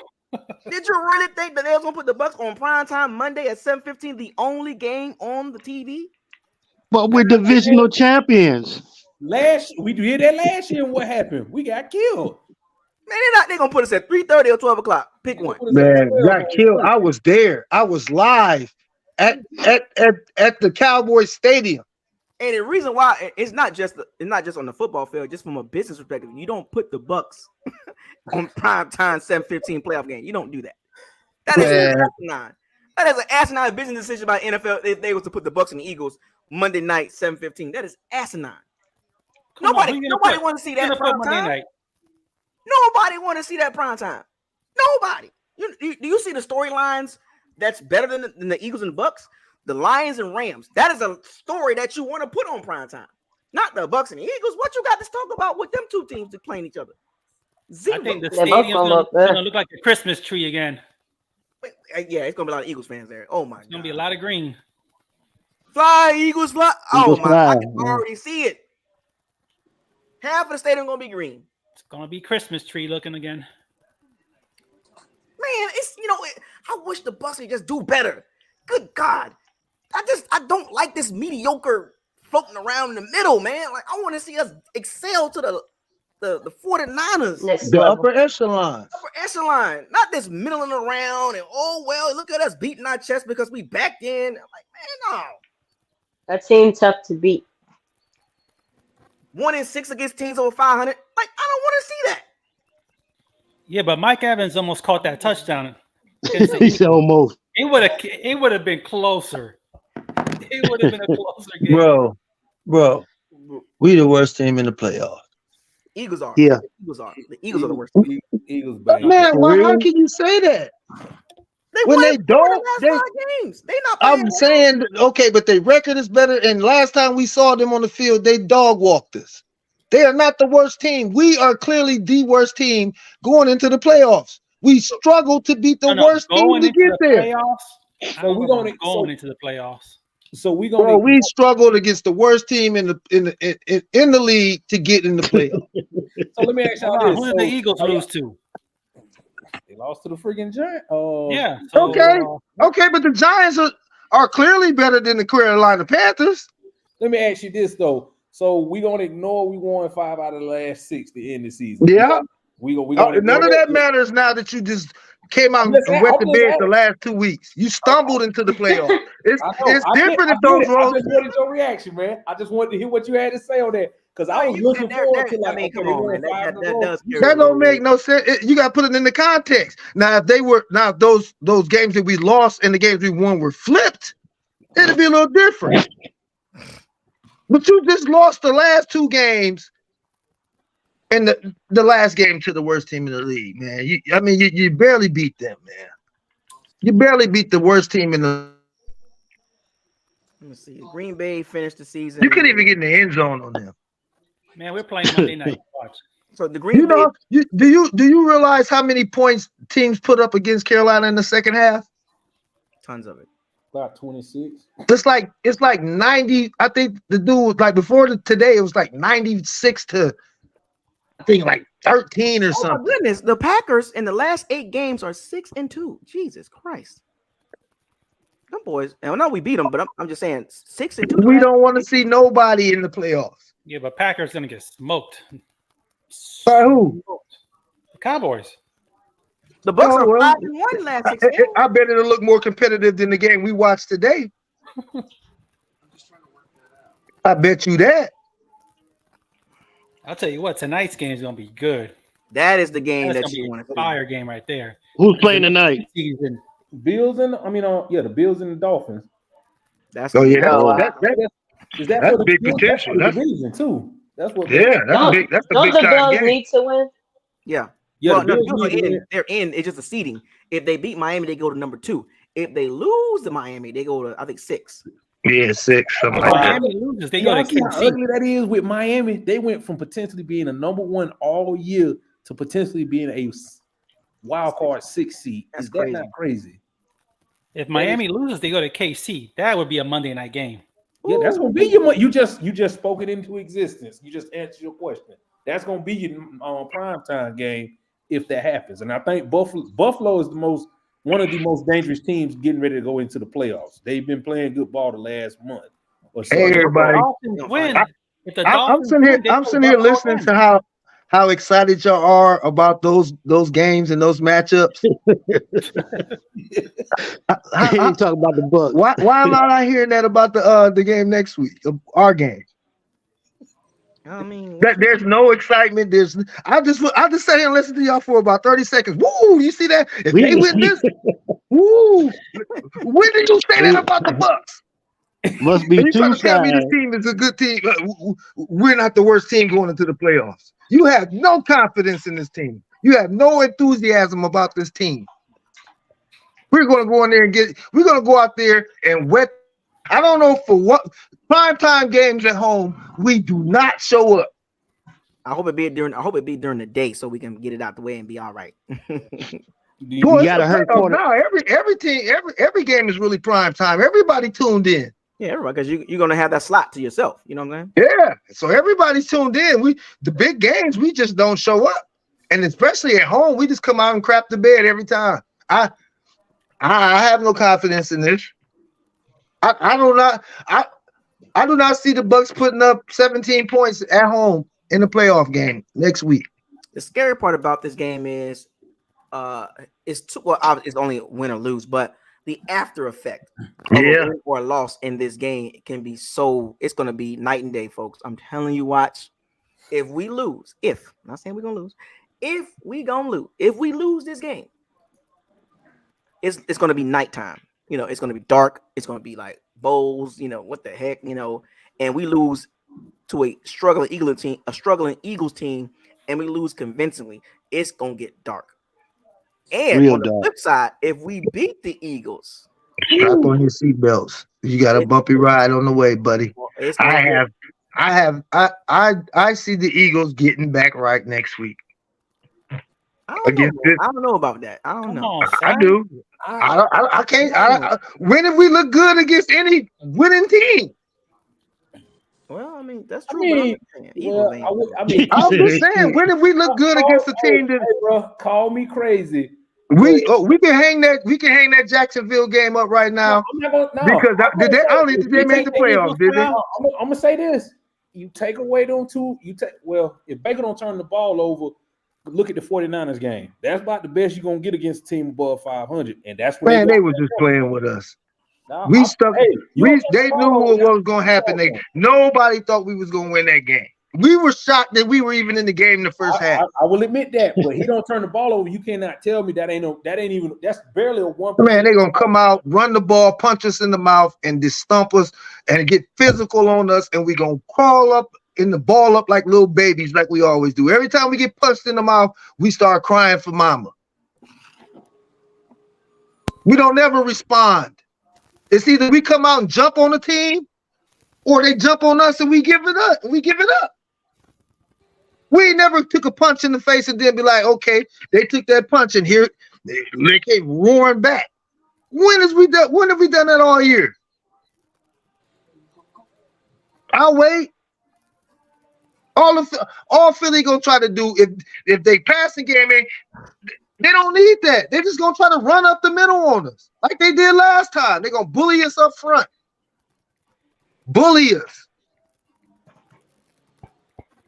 Man, we dog food, man. I don't know what y'all talking about, man. He's a dog food. We got a hurt quarterback, y'all. Baker did not complete a pass over 10 yards. 0 for 8. We have a hurt quarterback, That's gonna y'all. win the game? We have a hurt And now on quarterback. top of that, he hurt even worse than what he was when he came in the game. Now he got 2 injuries. They see blood in the water. 0 for 8 on throws over 10 yards. Yeah, he's hurt. He's hurt, man. You don't think that defense gonna attack our offense?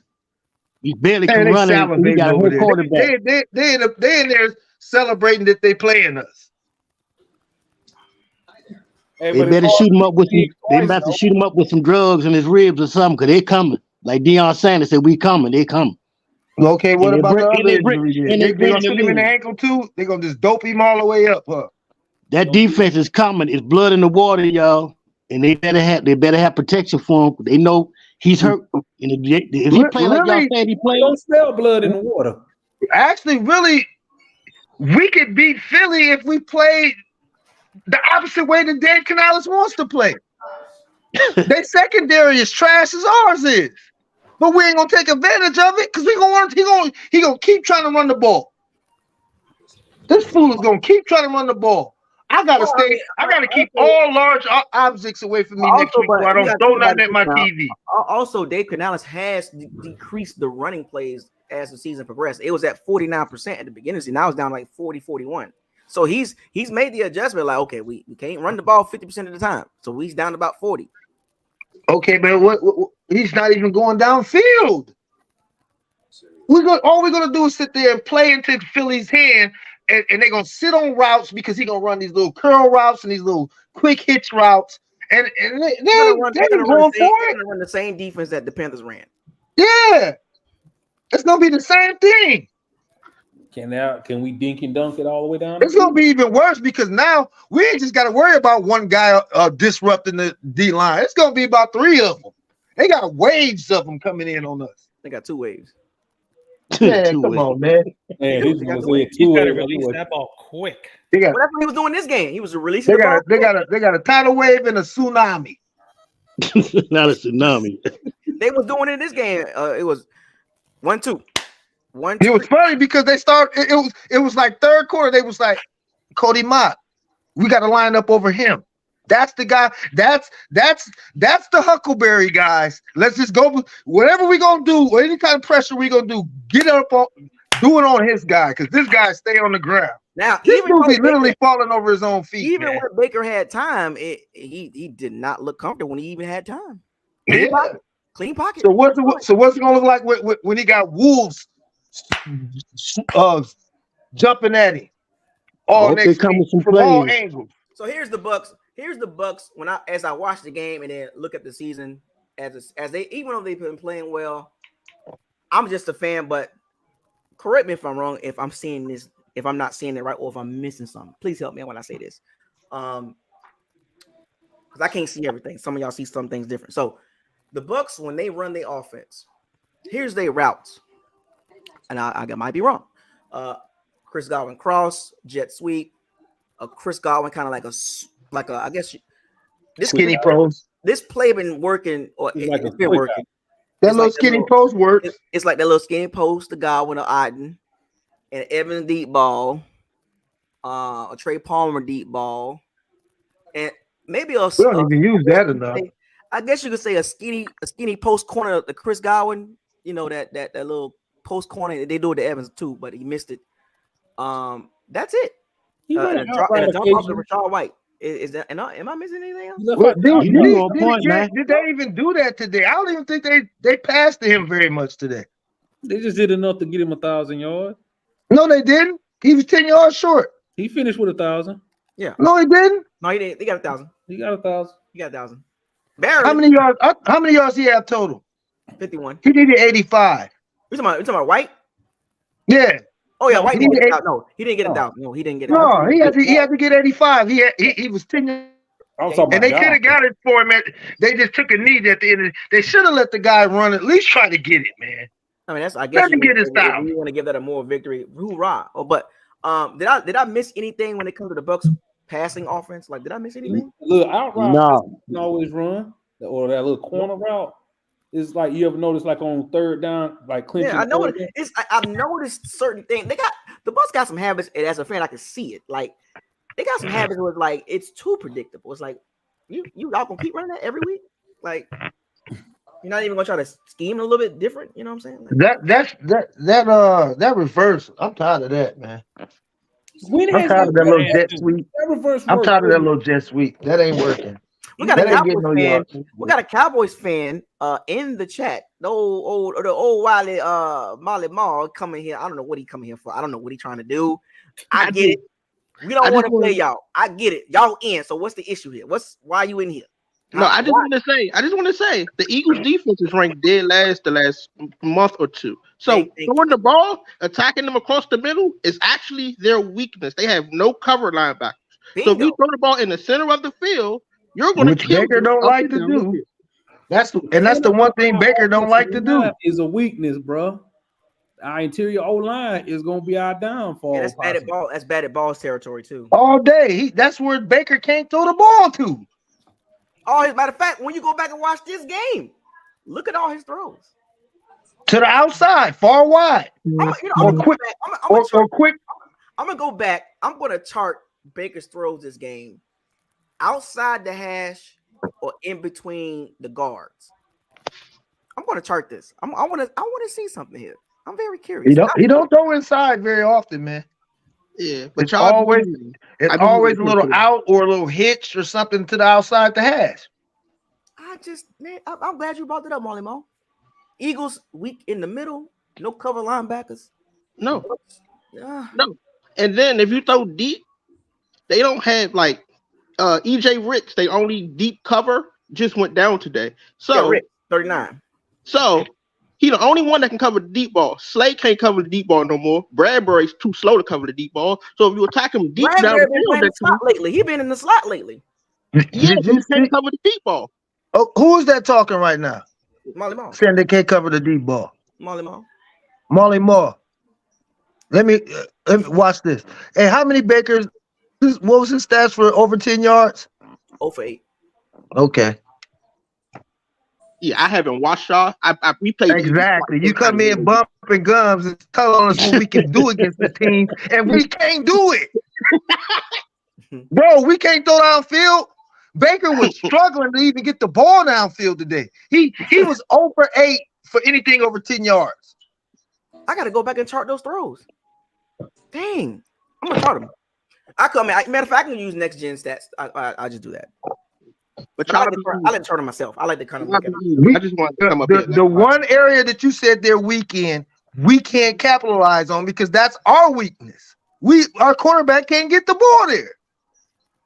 And they tried to go over the middle a few times, but it's bad balls. Yeah. It's just batted balls. Too short. Crazy. It's even worse because he's hurt right now. It's even worse. I'm gonna chart that myself. I don't want to use next gen stat. I want to chart that myself. That's crazy. I'm glad you brought it up, Molly Mall. Eagles weakness. Bucs weakness.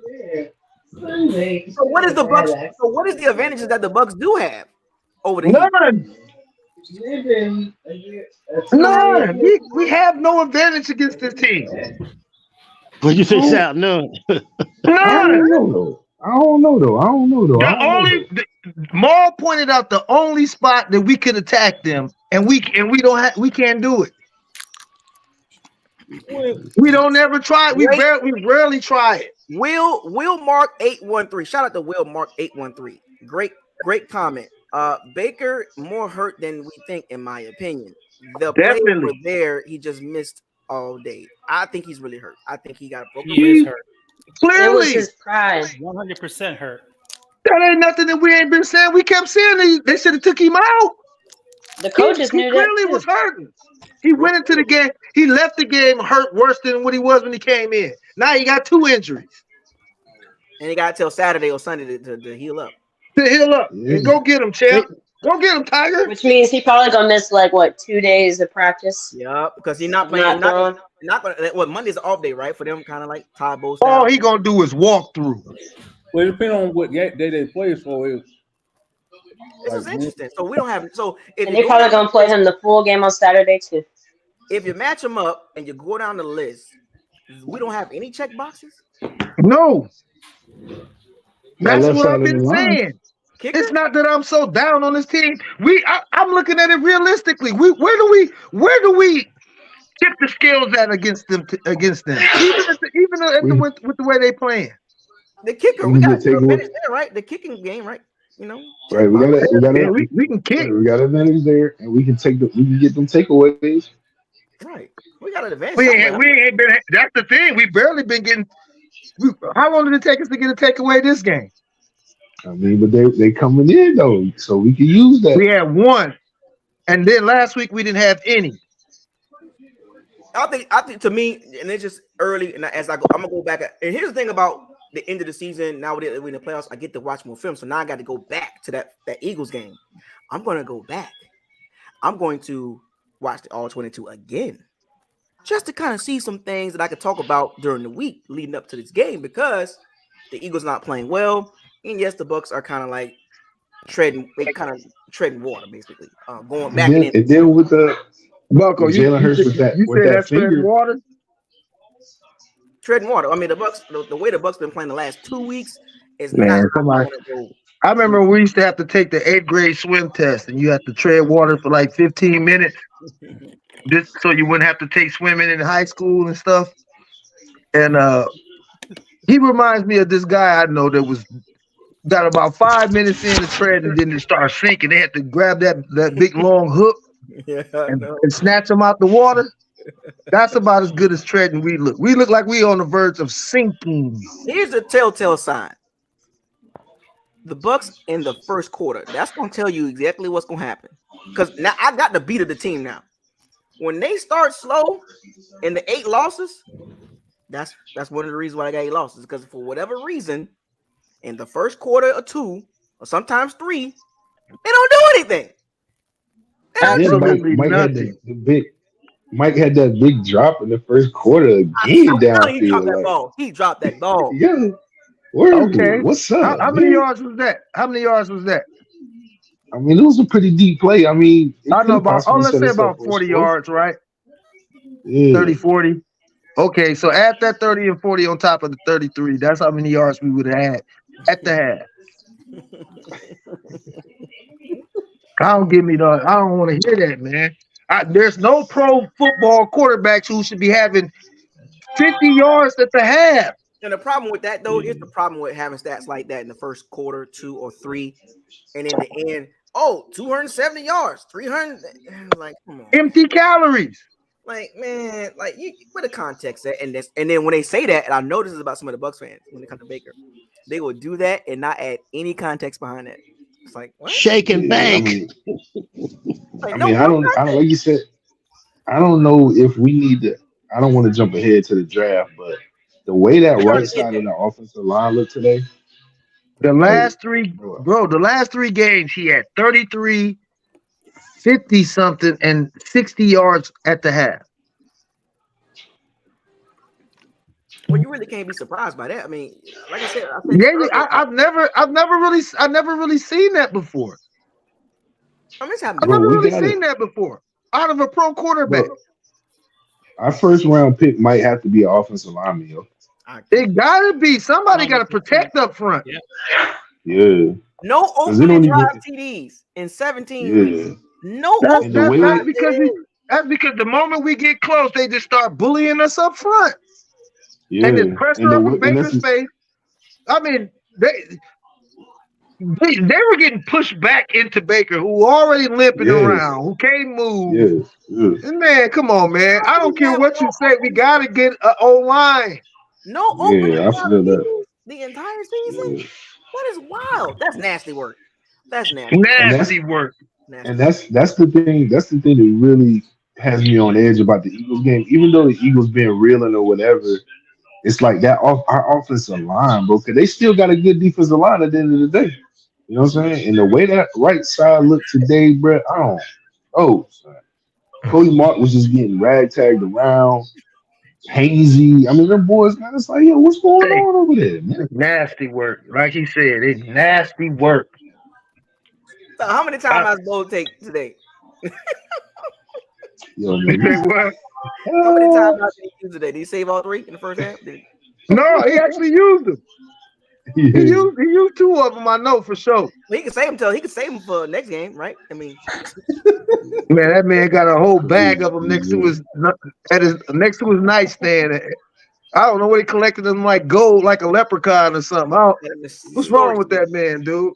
You got him in a safe house. No. He got him in a big garbage bag next to his nightstand. I'm taking these with me when they fire me. It's called timeout.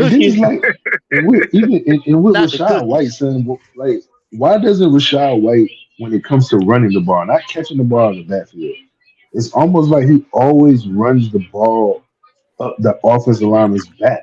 Like he never sees the outside cut lane, or like he runs just like Doug Martin.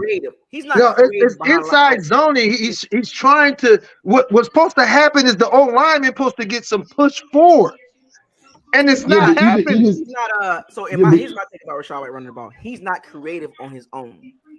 Like behind line, like when he get the ball, it's like I'm supposed to run here. I'm gonna run here. I'm supposed to run here. Because there's several times where they do that little play that he does, but if he just cuts it to the outside, he might get a game, but he just always runs it up. Like you said, every time. He's doing where the play's supposed to go. Like he doesn't like improvise. He don't like doing that. I don't know why. But Chase Edmonds did a little improvising and had a couple runs. I was like, what? Yeah, he's a different type of style running back. They're not playing into his strengths. That's what I'm saying. When does it come a point do you know what players you have and what their strengths are? I don't think Canales still gets that. Well, Canales, he's gonna have to get it this week. So all of that, he's gonna get it. He's gonna get it. All right. Right. All of that he was trying to save, to get to this point. You got to unleash it now, dog. Unleash everything now. Don't hold nothing back. All these tricks we in don't the want bag. Right, we don't want to hear none of that. We were saving, and we didn't want to unleash it all this week. What's so crazy? Let us see everything. Let me do this comparison. I'm sorry, I didn't mean to cut you off, King Cook. It's all good. And it's gonna be funny when I bring this comparison up, and I know it's like oh yeah, of course. And y'all gonna see where I'm going with this. But it's a difference. It's gonna be a slight difference. Okay. Okay. Baker Mayfield, Geno Smith. Kenneth Walker, Rashad White, Metcalf, Evans, Lockett, Godwin, Jackson Smith-Njigba, Bell, Rashad White, Trey Palmer, Will Disley, Cade Iden, no offense. Is that a similarity? Can I do that? Can I put those together? Let's leave the tight ends out. Can I put those together? Shane Waldron, Dave Canales. Can I put those together? No. The comparison between the two teams? No. Just stick with the first 5. It's the same record, 9-8. I mean, I don't want to hear that shit. I know what you're for, but leave those 2 names out. Leave the tight end. So what's the difference? So what's the difference between those 2 teams in the setup? What's the difference? Head coach will make some good decisions and know. Wait, both 9-8. Yeah, I would trust the head coach decision making over Todd Bowles right now. I'll say Pete Carroll. Yeah. So the reason why I said that is what stands out to me glaringly is Kenneth Walker and Rashad White. Well, yeah, I can see. Yeah, for sure. Yeah. Why? The running back. Okay. Switch the running backs on those teams. Yeah, we definitely have a better running game if we do. Kenneth Walker improvised. No. You got because you factoring out the O line. No, I'm just what I'm saying. Like Seattle O line ain't no world beaters, man. I mean, but they better than ours. But Kenneth Walker, he improvises though. He does his own thing sometimes. I mean, Rashad White don't do that. Right. It's you crazy really because you really shouldn't have to if the guys up front can do their job. What I'm saying, Rashad White, his running style reminds me of Leonard Le'Veon. Fournette after the Super Bowl. No, he's Le'Veon Bell, all Mm-mm. Eddie carbon George, copy. Le'Veon Bellish. Yeah, he Le'Veon. Yeah, He's a carbon copy. I don't But the know thing because is, Le'Veon, that Le'Veon had an offensive line that could block for him. yeah, but Le'Veon also had the ability to improvise. We He talking had the ability. Pittsburgh Right, he had after Pittsburgh. right. Or you talk right. If you're talking about Le'Veon after Pittsburgh days, okay, but the Pittsburgh era, nah, he had that What ability to allows you to create. be able to improvise when you just got to be able to have a good push up front, man. Those guys I don't mean, move but nobody. yeah, but They can't even hold blocks, let alone move people. the good running backs, the ones who are the workload carriers, when the offensive line breaks down, they're still able to create and find those little What creases was I in saying the at the beginning of the season? It'd be hard for Barry Sanders to run behind this line. That's how bad. wow. That's how bad I think the three inside interior linemen we have. I think we have the worst interior linemen in the league. And I don't show me prove me wrong.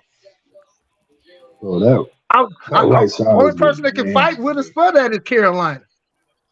And I think their interior might be better than ours. Yeah, Well, you We heard have what the worst interior players in the league. Tristan Wirfs said after the game in the locker room. Oh, what He he said say? he said I don't mean to spoil the parade or whatever. We're gonna celebrate this win, but offense we got to do better than that. We ain't scored no points today. Defense, shout out to y'all. Y'all held it down, but no points. We got to do better than that. You know what I'm saying? Like, even though we won the division, it don't even feel like we won it because you can't. How can you be satisfied with 9-0? I know we just won. You know what I'm saying? I know we got 3 years in a row. I don't want to knock that. You know what I'm saying? But come on, man, not even a touchdown, bro. Against the Palmer, worst team in the league. Against a right? 2-win team. Palmer, you still dropping the ball? Come on, my well, boy. actually, he's showing, and I hate to say this about Palmer. Palmer's a good guy too. It's a reason why he got drafted in the 6th round. Right. We're making the efforts to get you involved in the offense.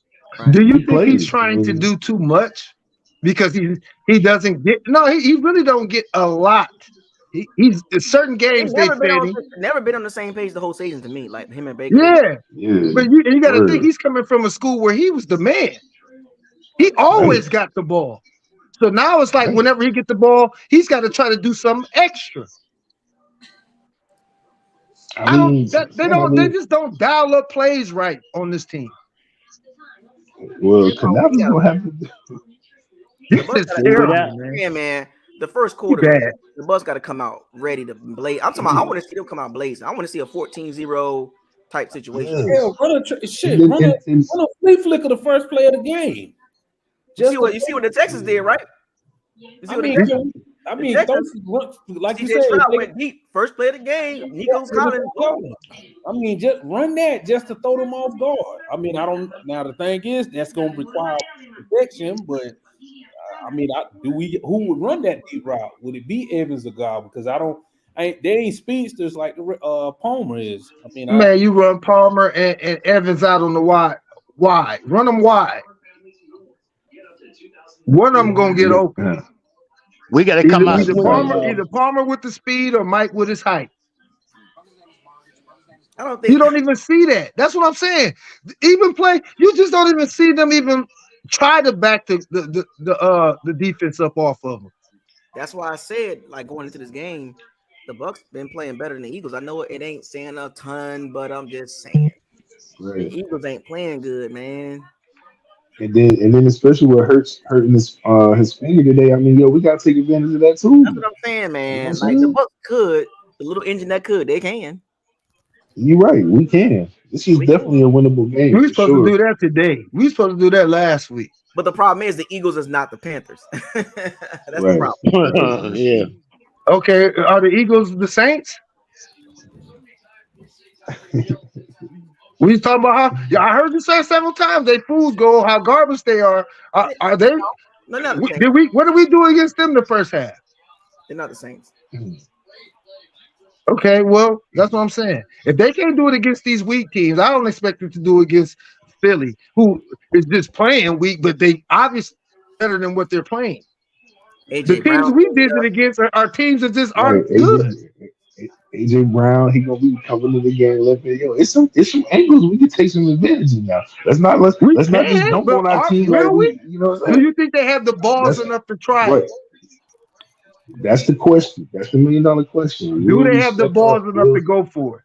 To put it Right. all on the Yeah, line? but AJ Brown's hurt. All on the line. And Devontae Smith banged up. AJ Brown banged Yep. up. Yep. So we're gonna see. Like Okay, they the banged Eagles up. are more banged up than the Bucs. The Eagles are more banged up than the Bucs. Yes, they are. Right. Are they? Yeah. Is the Tampa Bay faithful? Is the Tampa Bay 12th man gonna step I up don't think in them this corners. playoff game? I think a 80% AJ Brown and that other guy is still better than Carlton Davis and Jamel Dean. They'll beat them easily. You know what's so crazy when I look at the Bucs offense this season versus last season? When all the old Todd Bowles and this and that, I don't see no big difference. None. Yeah. And to be honest, in Brian Leftwich's offense, he had more explosive plays, more big plays, more explosive plays, and we want to keep it real. Because he wasn't scared to go downfield. Canales don't really down nothing up downfield. He is taking on the same persona as Todd Bowles. Extra conservative. Brady had 4,600 and some change. And Brady had 12 interceptions. Something, it wasn't a terrible season from but the points per game, the Bucs improved 1.9 points a game this season, and +1 in the winning column. But I don't see I don't see the major difference between the two. The problem with me is I don't think he's better than Byron Leftwich. From what I've seen this season, I don't see it. I don't see what makes him better than Byron Leftwich. I think the offense he wants to run is better, but he's not better. Right. I just especially calling plays. He's no better. Canales produce top 5 offenses. I don't want to hear it. Yeah, I'm not impressed. Yeah, I think that was still more of Geno balling in that contract year than Canales. I'll tell you, when it comes to the contract year, people get fooled by that. But Canales wasn't calling the plays. Yeah, but they were trying to make it seem like Canales that's what they're trying to make it seem like he wasn't calling plays. And that's what I'm saying. That's what I'm saying, because if he was calling plays out there for that, we would see it, right? I don't get fooled by contract years by any player, not just us, exactly. but by any player across the league, Major League Baseball, NBA, NFL. Yep. Do not get fooled by contract years. They playing their butts off to get paid for that 1 year. They trying to get the money. And especially if they aren't like he regressed back to basically that's Geno Smith, right? Yep. Exactly. And that's why I'm just so. Yeah, did y'all see Shaq on that? Did y'all see? Hold on, did y'all see Shaq on that third down scramble where Bryce Young just got away ran right around it? He did him like JTS did that. JTS did that one week. Same thing. That play right there showed that Shaq doesn't have that burst or that speed no more. So it's over with. This man was right there in front of you. He was now maybe the young you're right. The young Shaq Barrett. So here is a telltale sign here. I want to get back to Baker Mayfield and how he looks in his offense. Right, first season, a little different than what he's been playing with. Right, so I'm gonna break this down for y'all. So in 2023 for the Bucs, Baker finished the season 4,440 yards, 28 touchdowns, 10 interceptions, quarterback rating of 94.6. That's his career highs. Now, prior to this season, I'm giving y'all some context here. Prior to this season, his best season was 2020. That Cleveland year? Yes, that's during Cleveland. That's 3,000. 563 yards, 26 touchdowns, 8 interceptions, quarterback rating of 95.9. Now, his highest yards prior to this year, 3,827 yards. That was the year he had 22 touchdowns, 21 interceptions. And then the next season after, or the season before that, his rookie season, he had 3,725 yards, 27 touchdowns, 14 interceptions. So, prior to this season, 3,827 yards was his highest. That's not even average.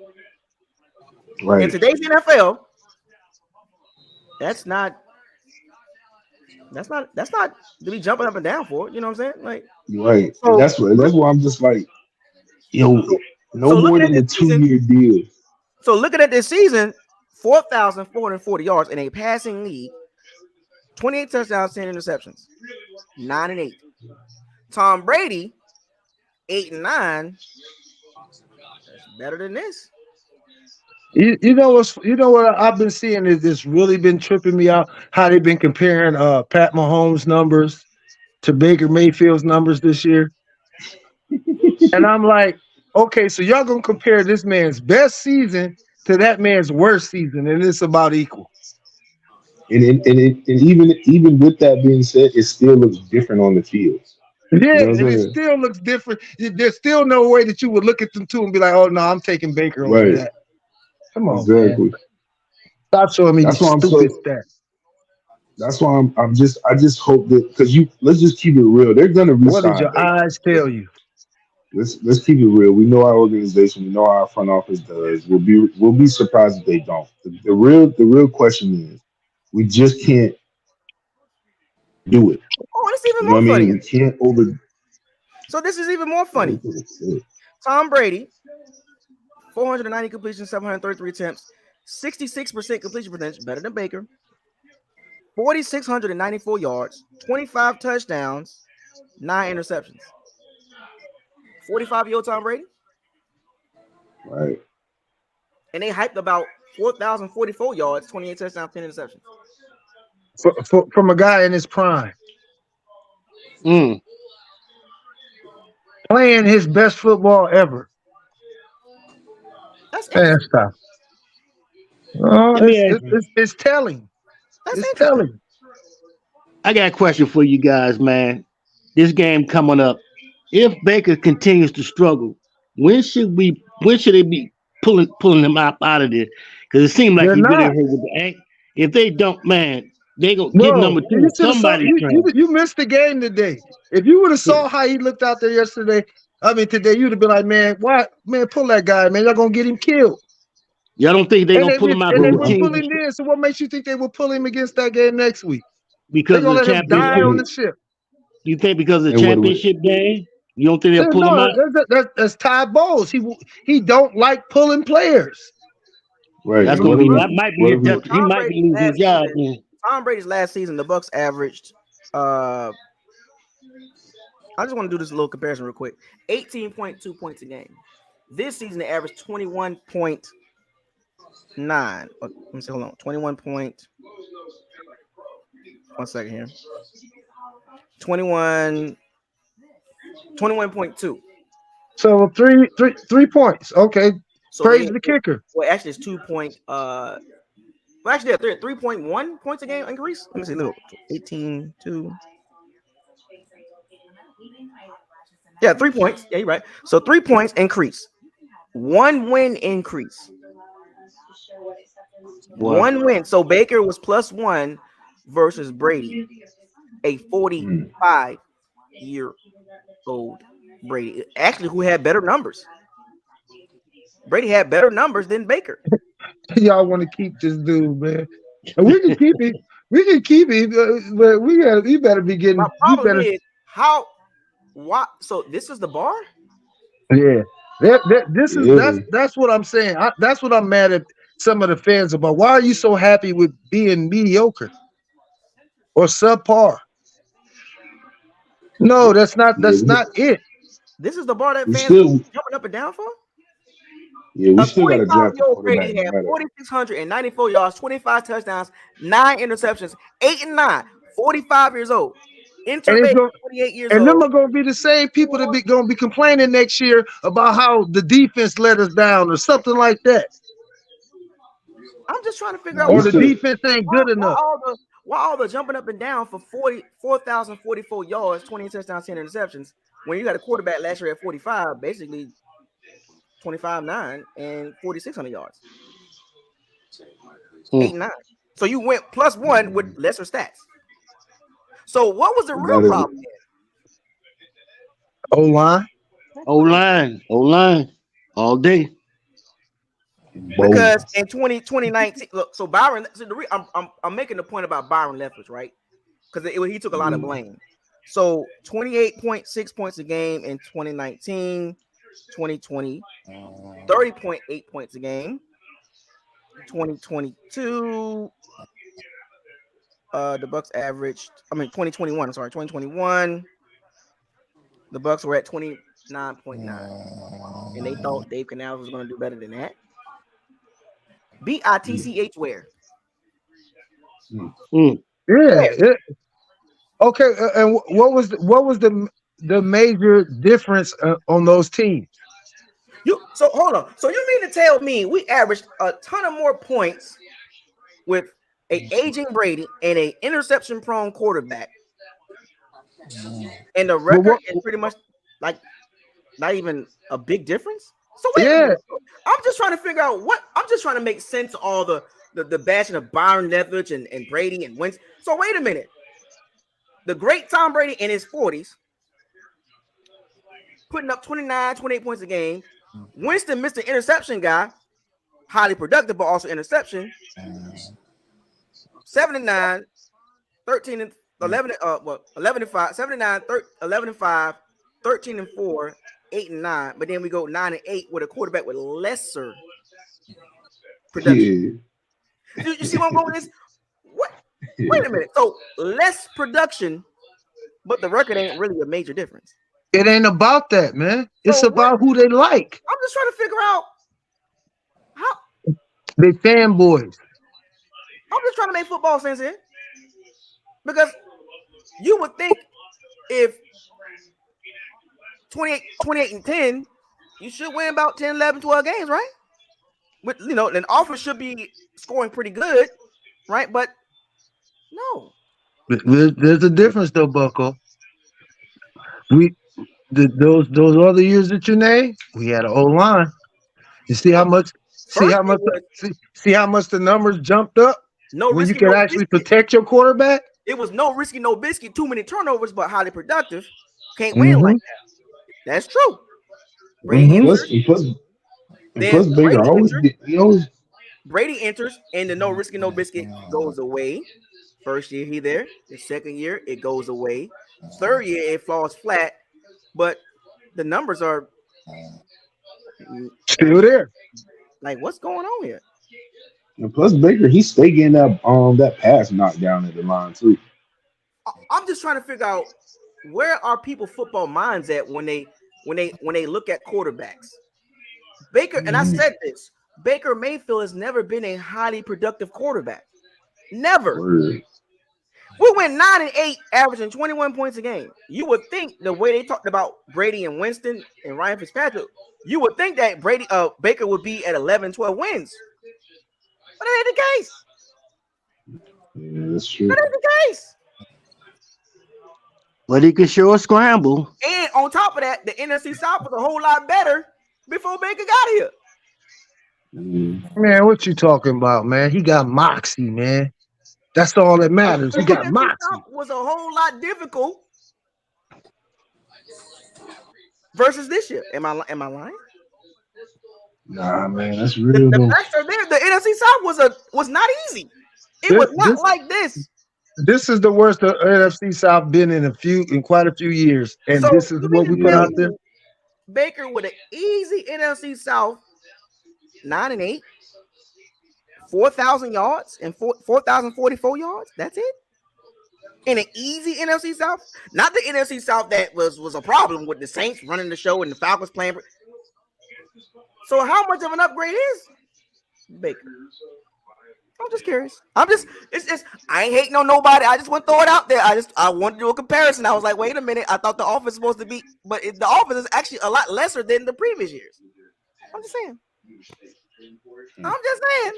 But we ain't turned the ball over. But hey, 9-8 back then. I'm just saying. Go Bucs. What are we? What? My question to the Bucs fans is, my point is, what do you guys really want? What do you guys I want really to go want? draft it. I told you what they want. They just want their guy.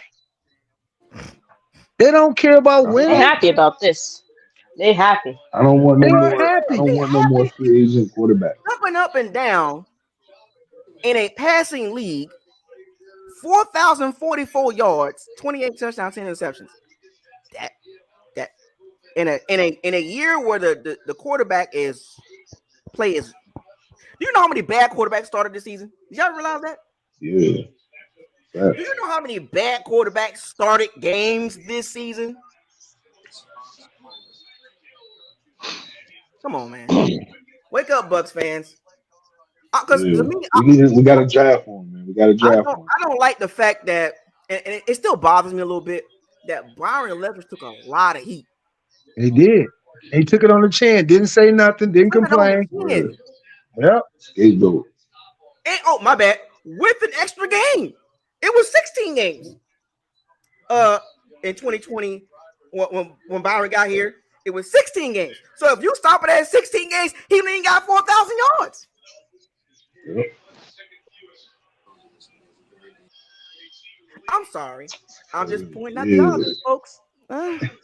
Giving y'all something to think about. I'm just giving y'all something to think about, because what we're not gonna do over here is push a narrative. I'm gonna paint the whole picture, the entire picture. In a passing league, that's what we jumping up and down for. And if we're not gonna resign him, we're gonna have to move up in that draft to try to get a quarterback and bring him in. Because if not, and we sign him, the first time OC with a middling quarterback at best. And remind you, I'm gonna say this again: his best season was with a top 5 O-line, top 5 running game, and didn't even throw 4,000 yards. Right. If we had Nick Chubb, we have Nick Chubb at running back, he's gonna be able to create some things. No. Imagine if we had Nick Chubb with that O-line. Yeah, it's gonna be some times where he's gonna be able to create and break loose and get us what we need. Why are we jumping up and down? Look, and like I said earlier, look, if you like your guy, I get it. You know what I'm saying? Like, I get it. I don't like to play favorites. I like to tell the whole story. Because when you play favorites, it's so obvious that you like this guy. Because even though if the guy's not great, or he's not playing well, or he's playing really bad, you're gonna defend that, and you're gonna make something out of it. You're gonna try to make some good gumbo. Bro, hold up, y'all. Who's scoring? Not me. Oh Lord, have mercy. That ain't me. Let me find out. Hold on, I got this. Wait. Ain't even me. It was me. Let me see. Y'all hear it down? No, it's going down. Adam. It's Adam. Adam done fell asleep. That's usually me in my old age. This guy done fell asleep. He done fell asleep. I thought that was me. He had a long day. I'm 60 years old. I thought that was me. All this buck talking put this man to sleep. Hey, he tired, boss. He tired. Guys, I gotta get ready for work tomorrow. I gotta go, but I'll see you guys next week. Thanks for having me on. I gotta go. This week, I will make a couple more videos. I'm gonna wrap this up. Anybody, any closing remarks? Anybody got anything to say about the game today? Like anything else that y'all want to say? No. Bucks up. Nah. Man, go Bucks, man. We in there, man. We got the Eagles, baby. Find a way to win. I see the Bucks on Monday Night Football. We're in the playoffs, baby. Anything can happen. Anything but Monday night, man. Anything but Monday and Sunday night, man. We might get a 9 Give o'clock us the Saturday morning game. Right. Give us a Saturday game, man. Yeah, we might have a chance. We're gonna get that 12 o'clock game watch. And they got to Word. put this game on at 8 o'clock Saturday morning. Right. Let's get this out the way early, man. Get it out the way, man. Yeah. Yeah, so I hope we do go in though. I really do. It would be nice, but I just don't see it, man. I ain't see nothing today that make me think that we got a fighting chance. He said, "Oh, wait a minute, hold on, y'all got to see this." This guy said, "What evidence do I have?" I don't need to show you that, do I? Do I need to give you evidence? Sound like a challenge. Do I need to get it? Oh, I ain't got to argue with him. The evidence is there. I didn't make this up. Dave Canales hasn't done anything to show me better than Byron Leftwich. Not nothing. Word. Nothing. I'm not just saying that. You just ran off the stats. What kind of? I'm not just talking out my butt, but the evidence is there. You just literally ran off the stats, and that was the question. I'm just saying. Oh man, I'm done, man. I'll be coming in here complaining anyway. I'm just saying. I'm done, man. Don't get. That's look, what I'm talking about. What's one of my hashtags? Hashtag don't get mad at me. I just talk about the game. I don't play it. I'm gonna give you what's in your face. If you don't want to accept that, I don't live in your world. I live in reality. And Dave Canales, to me, hasn't done anything to let me know he's better than Byron Leftwich. Until I see otherwise, I'm going to stay with that. I think he's just as bad, if not. He might be worse. Because he might be worse, man. This dude is a moron. I'm sorry. Dave Canales is a moron. He's the idiot. No, I'm sorry. He's the idiot. He's the idiot. Season number 2, so we're going to see the improvement, right? And so Canales will get better next season. So until I see different, I need to see more. Right. And I need to see more. I just want to see more. I just nocturnal. Right. I no issue with you. He in the same box I got with Cody Mott. You garbage until you prove me different. I just want to see him improve. Right. Nocturnal. But as of now, the evidence is there. I just want to see him improve. That's it. But as of now, he hasn't done anything better than Byron Leftwich. Anything. Yeah, he does. Yeah, he do. Yeah, he do. Yeah, he do. You're wrong right there, Bucko. He does one thing better than him. He comes to that podium and he sells his snake oil better than anybody you can think of. That man is a great salesman. He should be selling cars somewhere. Lamborghinis down there off the beach or something. This is how you know. This is like, read this right here. This is how you know what time it is. This is what happens. Y'all see that right there? Do I have to read that? You see what I'm saying? now you got a question. I'm a Bucs fan. Oh, see, this is what they do. I don't know what do you think we're here for every week? What do you think we've been on this line for 4 hours? I don't get it. They always revert to that. Idiots. They always revert. You ain't a Bucs fan. Come on, man. I'm sitting here in the hat with my jersey. I'll holler at y'all, man. Y'all be cool, man. Have a good night. Let's get ended on that note right there, man. Word. I'm not a Bucs fan. Get out the feelings, man. It's all good, man. You see how this It's all good, Bucko. You're just a hater, man. I don't get it, man. I've been doing this since 2016. Oh, you think the Bucs? You're not a Bucs. Oh man, come on, man. I go to the games. Never seen him at a game. Never. I travel to games. I got the jerseys. I rep my. Oh my goodness. This is why I say you're not a fan. You're not a fan because you want more out of your team. I am. If you see me in person, the energy. I'm not one of those keyboard guys. I don't work like that. I think a lot of them dudes that don't like that. I'm just saying. Yeah. I'm not that guy. You do not want to do that.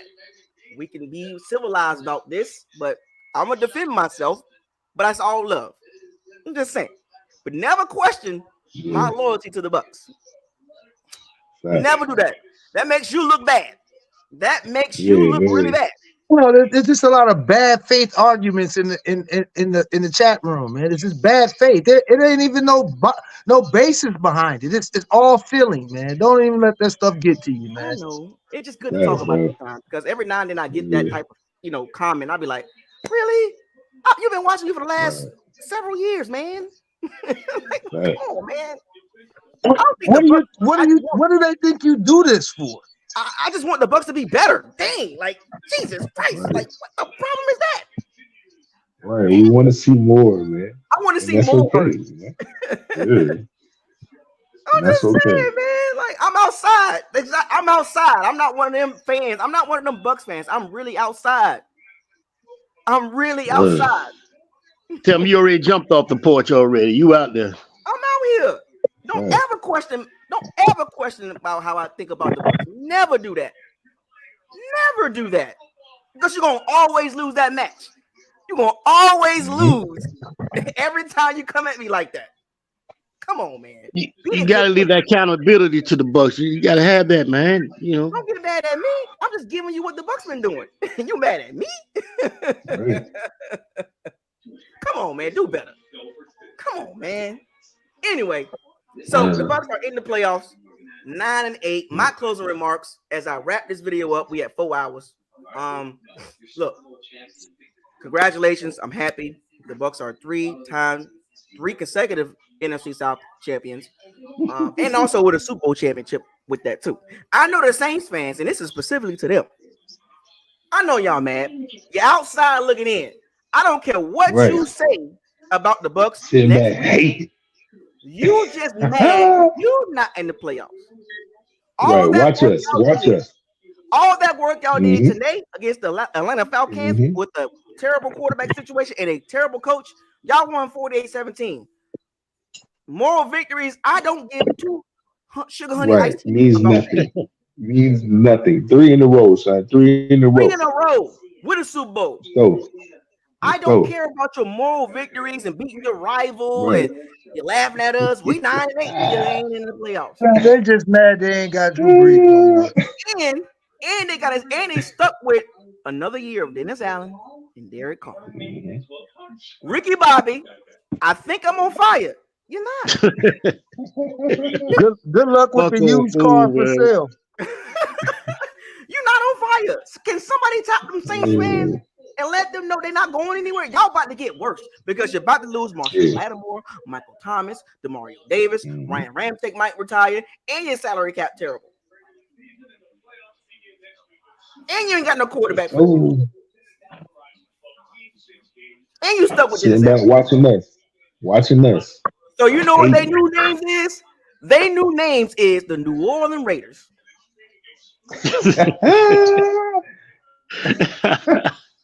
Bucko fool, man. Because guess what?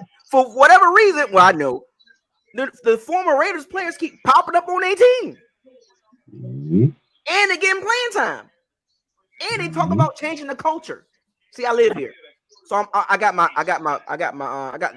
hand on the heart. So I know what's going on. He talking about changing the culture. Oh, losing culture? Well, they got Bucko turned up for what? I do. Some of these Saints fans, I'm telling you, man, I don't play around with them. Some of them are cool, but a lot of them I do not play with because they are delusional. Yeah. I'm talking about delusional. The same thing happened to us when Tom Brady came to the Bucs. He brought a weird fan base. I call them that. So, and here come the Derek Carr fans from the Raiders fans. Now they Saints fans, and they talking, y'all ain't good. We the cream of the crop, man. Ain't it? You know what's so crazy? The beautiful thing about it is, as Bucs fans, we can sit back and laugh at the Saints for the rest of the offseason. No matter what happened next week, we can laugh at them all offseason. And they can't say nothing. They can't say nothing about us because we made it. And y'all didn't. They can come to the practice field and help hang up the banner. Right. Everybody the Saints to win it. And y'all are sitting on the sideline hating. Right. How about y'all help us beat the Eagles? Matter of fact, next week, how about y'all come join the chat and put your Pirates and C-Bands hats on and help us cheer on us. Right. Support the Bucs next week. Yeah, we represent NFC South anyway, so come on. NFC South. How about y'all help? Just join on like one big happy family. Come on. You know, we'll put them to use. You know what I'm saying? Put them to use. Y'all ain't doing nothing. Y'all gonna be watching us. Y'all know y'all gonna be watching us. Y'all well, you know they are. I guarantee you next week they're gonna be in the chat. I guarantee you. I guarantee you gonna be a few of them gonna sprinkle in and oh, look at y'all. Look at y'all. Oh, y'all losing, whatever the case may be. They're gonna try to find something. You know they are. Byron Moore with a We $2 in there though. Byron Moore with a $2 super chat. Playoffs. Yo, Bucko, Sal, we going, baby. We there, man. We there. Playoffs. That's right. We in there, baby. Let's go. Oh, hey.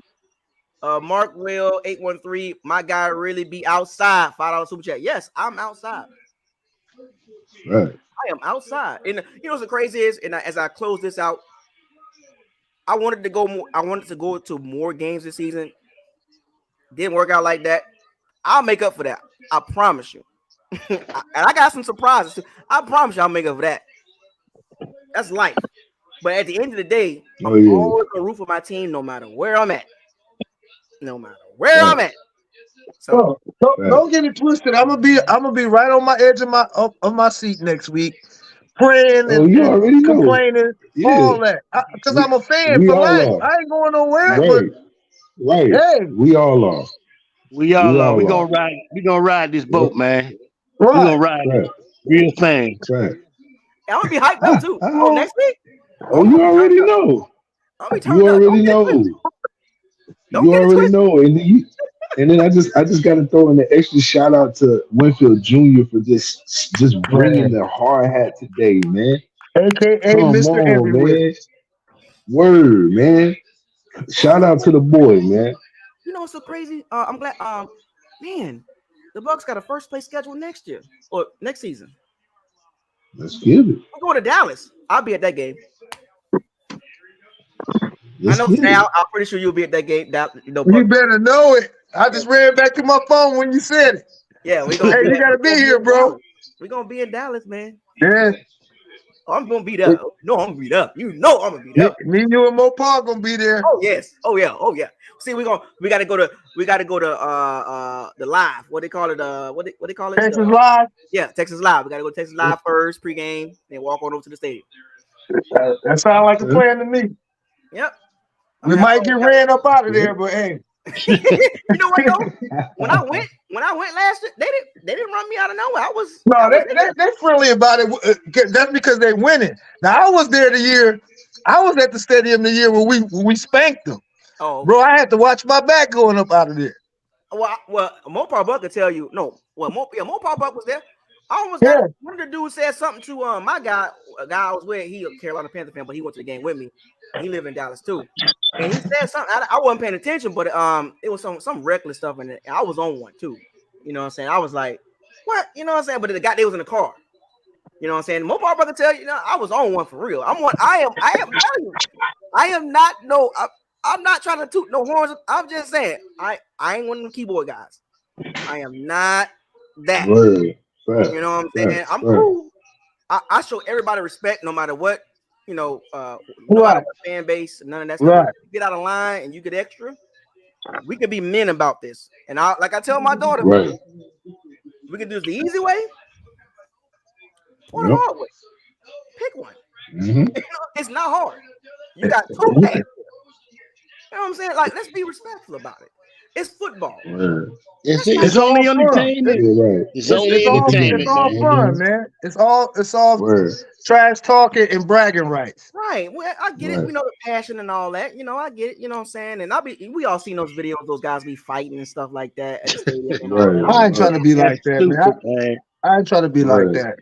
I'm like, these dudes be pissy drunk. I'm never like that. Never will get pissy drunk. You will never see Bucco's locker Francisco games. Pissy drunk. Raiders in San Francisco game, they always got footage. I know. Look at this right here. Look. Yeah, we 9-8, but you forgot to leave. You left something out there.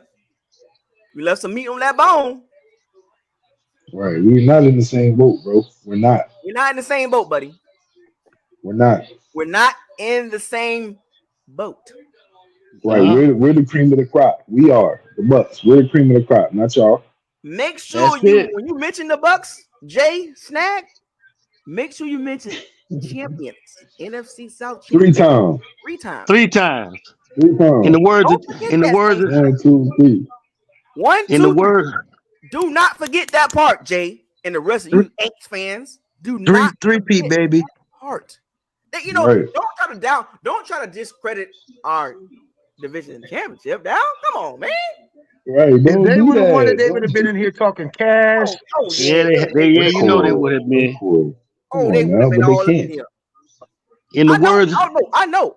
They would have flocked over here so fast. As a matter of fact, if we would have got in and they would have got in like the Seattle, Green Bay would have lost. If all that would have happened and we both got in, they would have been here.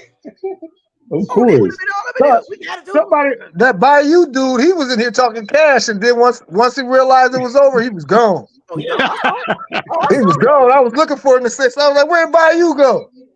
I saw it. Oh, look, okay, well, come on now, Jay. Now, you look bad. You look bad, Jay. You look bad out there right now, man. You're reaching. Hey, man, that ain't a good look for you, man. You're reaching, bro. Yeah, reaching for something that ain't there. This isn't over with. Let it go. let it go. Let it go. Let it go. In the Put some words of respect on our DMX, names, right right? here. Right. Oh man, look, bro. 3 in a row ain't easy. Come on, Jay. That's how you go kick off 2024. We done had Cat Williams talking crazy. We done had all that. Come on, man. Come on, man. we only talking crazy right. to you. We only talking crazy to you because you coming in trying to speak on something you ain't got no right to speak on. We ain't bother him. He Right. came and bothered us. You're not even Exactly. irrelevant right now, bro. Who y'all play next week? Right. We ain't want no Go problem. clear out them lockers, man. You came messing with Bucko. He's a good Christian man. Ain't messing with Bucko. I'm just saying, we wasn't bothering him. We wasn't paying no mind. He the one talking all crazy out the side of his neck. You're not crispy. You're not crispy, man. You're not crispy. Hey, Bucko, you should Bucko. You should have told me you want to talk about crypto. Matter of fact, You want to talk about crypto now? Saints fans. You want to talk about crypto? Saints fans. You got a lot of time in your hand. Y'all want to talk about crypto, Saints fans? You got time? You got time today. You got time? You want to talk about Solana? Shiba Inu? You want to talk about stocks? You want to talk about Derek Goff? Give him another one, Bucko. Facts over feelings. A lot of people don't like that. They don't like that one. A lot of people don't like that. It hurts too, man. The facts be killing them, man. It be killing them. The fact of the matter is that we 9-8, but NFC South champions. When none of the analysts and experts and prognosticators and naysayers and everybody who got something to say never picked us to do shit. And here we are sitting 3-time champ, man. Come on. Bro. After today, we ain't talking to nobody who ain't in the playoffs. Yeah, that's a good point. Facts, bro. Whatever they say don't mean nothing. If you ain't in the playoffs, shut up. Yeah. Right. We'll holler at you all around draft time, man. That's right. You're right. That's right. You know what? You're right. let me reel that back in because they could be distracted on the sideline. You know what I'm saying? They're very annoying. We're not Saints worried fans about are very annoying. Right. We're not worried about them right now. They could be in the way. We over there. Right. We understand. We understand their emotions right now. We get it. You know what I'm saying? We get it. Party over here, F y'all over there. Right. You coming to the realization it's over. They played their hearts out today, 48-17. They played their hearts out. Oh, they did, man. That was beautiful. That was real beautiful. So that's beautiful there, man. They gave it all they all. They'll be all right. They was look. They was banking on us to lose today, right? Okay. They were praying for our downfall. Yes, they were. Oh, I like that. I like that. I like that. Right. I like that lyric. I like that. They was praying, son. Praying. Prayers. But we get it. We understand. We understand, man. It's okay. It's okay. It's okay, man. It's okay, man. Well, just dust yourself off and try again. In 2020. There you go. Right. That's all, I mean, you live and die by Dennis Allen. Yeah. Right. We right here. We ain't going anywhere. We're right here. Words of DMX. Man, shout out, man. Rest in peace, man. Rest in peace to DMX, man. So, matter of fact, I want to say this too. Who y'all got in this Bills and Dolphins game? Because Josh Allen has thrown 2 picks already. Man, I need Tariq Hill to go off tonight. If I get him at least. What's the score of the game right now? Who's leading? 7-0. Here's the thing about Josh Allen. You still in the game. You still in the game. You are. Even though he thrown 2 picks, you still in the game. That's true. I don't know, man. I want to see. It's a must win for both of them. I know that. Yeah. Well, So we gonna see. It's a seeding thing. It's a seeding thing, right? So, do you want to go on the road at the 6th seed, or do you want to be at home? You want to be at home. You know what I'm saying? Definitely want to be at the crib. Which I do believe we do have that home game at first round, correct? Yes. Yeah. Oh, okay. Yeah, we well deserved. Shout out to the team, man. Well deserved, man. Let's go. Well deserved. Yeah. Salute you guys. Thank you for joining. Bucs fans, everybody relax. We just had a conversation today. We just wanted to talk about the game and also the future. It's okay, folks. The regular season's over. Everybody's 0-0 now, right? Yep, 0-0, y'all. This is the last game of the night. You feel me? And let me be clear with this. Leading up to the playoff game, I want to be 100% clear. I don't want y'all to be like, I don't know what Buck. Hashtag. I'm gonna say this right now. Hashtag no excuses. I don't want to hear any excuses next week. It's 0-0, win or go home. Mm-hmm. I don't want to hear the excuses. Oh, he was hurt. Todd Bowles should have did it. No. Right. No. You had 17 weeks to figure it out. You figured yourself out. Now you got to go in what you got. And whatever you got, make it work. Make sure it's the best version of the Bucs. Because if you win this game, congratulations, you move on and you go to San Francisco or Detroit, whatever the case may be. And if you lose the game, I don't want to hear no crying. Yep. Win, lose, or draw, baby. That's it. All right, okay then. Seize the day. Raise the flag. Hashtag. We in the playoffs. Hashtag NFC South Champions. Hashtag facts over feelings. Hashtag probability over possibility. Hashtag don't get mad at me. I don't talk about the game. I talk about the game. I don't play it. Am I missing any hashtags? Hashtag why? Hashtag 3P. Hashtag 3P. Oh, I like that one. Yeah, that's a good one too. They can never take it away. Hashtag trenches matter. Hashtag trenches matter. For 2 weeks in a row, we saw that. And we're gonna see it again next week. All right, you guys enjoy the rest of y'all night. Watch the game. This should be a good game right here, by the way. We'll make some videos more this week talking about the game. So go back and watch the games this past season. Go back and watch the Eagles game. And let's do all 22 this week. That's a good idea. Yeah. So we can see what. So we can see what we need to improve. Bring it back to the live. Word. Bring it back to the live. I'm gonna do a all 22 of the Eagles game as we talking. I'm gonna have that running. You know what I'm saying? And we can just kind of like dissect. You know what I'm saying? Like what can the Bucs do different and all that, because they are a different team. Oh my gosh! Touchdown! Wow, Josh Allen is the white James Winston. He is. He willing and dealing right now, man. Yeah, facts. He's the white James Winston. Let's be honest. Highly productive, but man, the turnovers, man. He will and deal and then kill. But the media don't talk about that. The media. Did Cleveland make the playoff? The media don't like to put. Yeah, Cleveland made it. They made it. Wow. I think they're the 5th seed. Okay. Yeah, Cleveland. Yeah, they made the it. media try to give Josh Allen a lot of breaks. Yeah. I told you they got their favorites, man. They got certain players they just refuse to say anything bad about. Yeah, he's definitely one of them. He's one of them. Dan Orlovsky said interceptions don't matter. Really? When it comes to Josh Allen, he said that's the same moron that ran out the back of the end zone. He said, "Stop talking about Josh Allen interceptions. He got 40-something touchdowns." What? So wait a minute. So he the only quarterback that can get away with that? Oh, I get it. That's a whole nother story. Right. Because a lot of quarterbacks didn't get that leeway. Right. I'm just saying, I ain't finna go there with it, but y'all know where I can go at. I'm just saying. We already know. Don't hurt him like that, man. Don't I can hurt him. go there, but I don't choose to do stuff like that. Jeezy, don't do it.